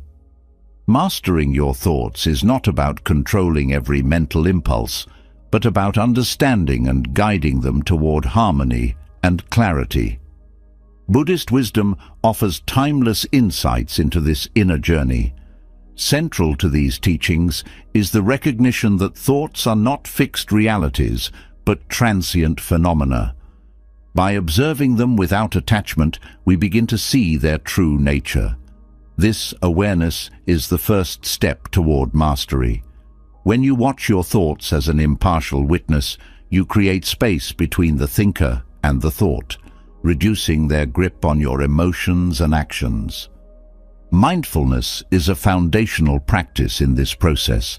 It involves bringing full attention to the present moment, acknowledging thoughts as they arise without judgment. This practice can be cultivated through meditation, where you focus on the breath or bodily sensations. As distractions emerge, gently returning your focus strengthens your ability to remain centered. Over time, mindfulness becomes a natural part of your daily life, allowing you to navigate experiences with greater ease and composure. Understanding the impermanent nature of thoughts is crucial. Just as clouds drift across the sky, thoughts come and go. Clinging to them can lead to unnecessary suffering. By recognizing their fleeting nature, you learn to let go of unhelpful patterns. This doesn't mean ignoring problems, but approaching them with a calm mind, which often reveals solutions that stress and anxiety might obscure. Another aspect of mastering your thoughts is embracing the concept of non-attachment. This principle teaches that suffering arises from clinging to desires and aversions. By releasing the need to label thoughts as good or bad, you allow them to pass without internal conflict. Non-attachment fosters inner peace, enabling you to engage with life more fully and respond to situations with clarity rather than reactivity. The practice of right understanding, or seeing things as they truly are, plays a significant role. It involves examining the origins of your thoughts and the beliefs that underpin them. Questioning long-held assumptions can uncover biases or misconceptions that hinder personal growth. This self-inquiry leads to greater wisdom and the ability to reshape thought patterns in alignment with truth and compassion. Cultivating positive mental states is also essential. While it's important to acknowledge all thoughts, Nurturing those rooted in kindness, generosity, and joy enhances your overall well-being. Practices like loving-kindness meditation encourage the development of these qualities. By intentionally focusing on positive attributes, you reinforce neural pathways associated with happiness and reduce the influence of negative thinking. Discipline of the mind is another key element. Just as the body benefits from regular exercise, the mind thrives when trained consistently. Setting aside time each day for meditation or reflection strengthens mental faculties. This discipline enhances concentration, making it easier to direct your thoughts purposefully rather than being swayed by every distraction. Awareness of the senses is part of this training. The mind often reacts to sensory inputs with attraction or aversion, triggering thoughts that can lead to emotional turbulence. By observing these reactions without immediately engaging, you gain control over impulsive responses. This mindful approach reduces stress and prevents the escalation of minor stimuli into major disturbances. Understanding the interconnectedness of thoughts, emotions, and actions is vital. Thoughts influence feelings, which in turn affect behavior. Recognizing this chain allows you to intervene at the thought level to prevent undesirable outcomes. For instance, noticing a thought rooted in fear enables you to address it before it manifests as anxiety or avoidance. The environment also impacts your mental landscape. Surrounding yourself with supportive people and engaging in activities that promote growth can positively influence your thoughts. Conversely, exposure to negativity can reinforce harmful patterns. Being mindful of your surroundings and making conscious choices about what you consume mentally and emotionally supports your journey toward mastery. Patience is an indispensable virtue in this process. Changing mental habits doesn't happen overnight. There will be times of progress and moments of setback. Embracing patience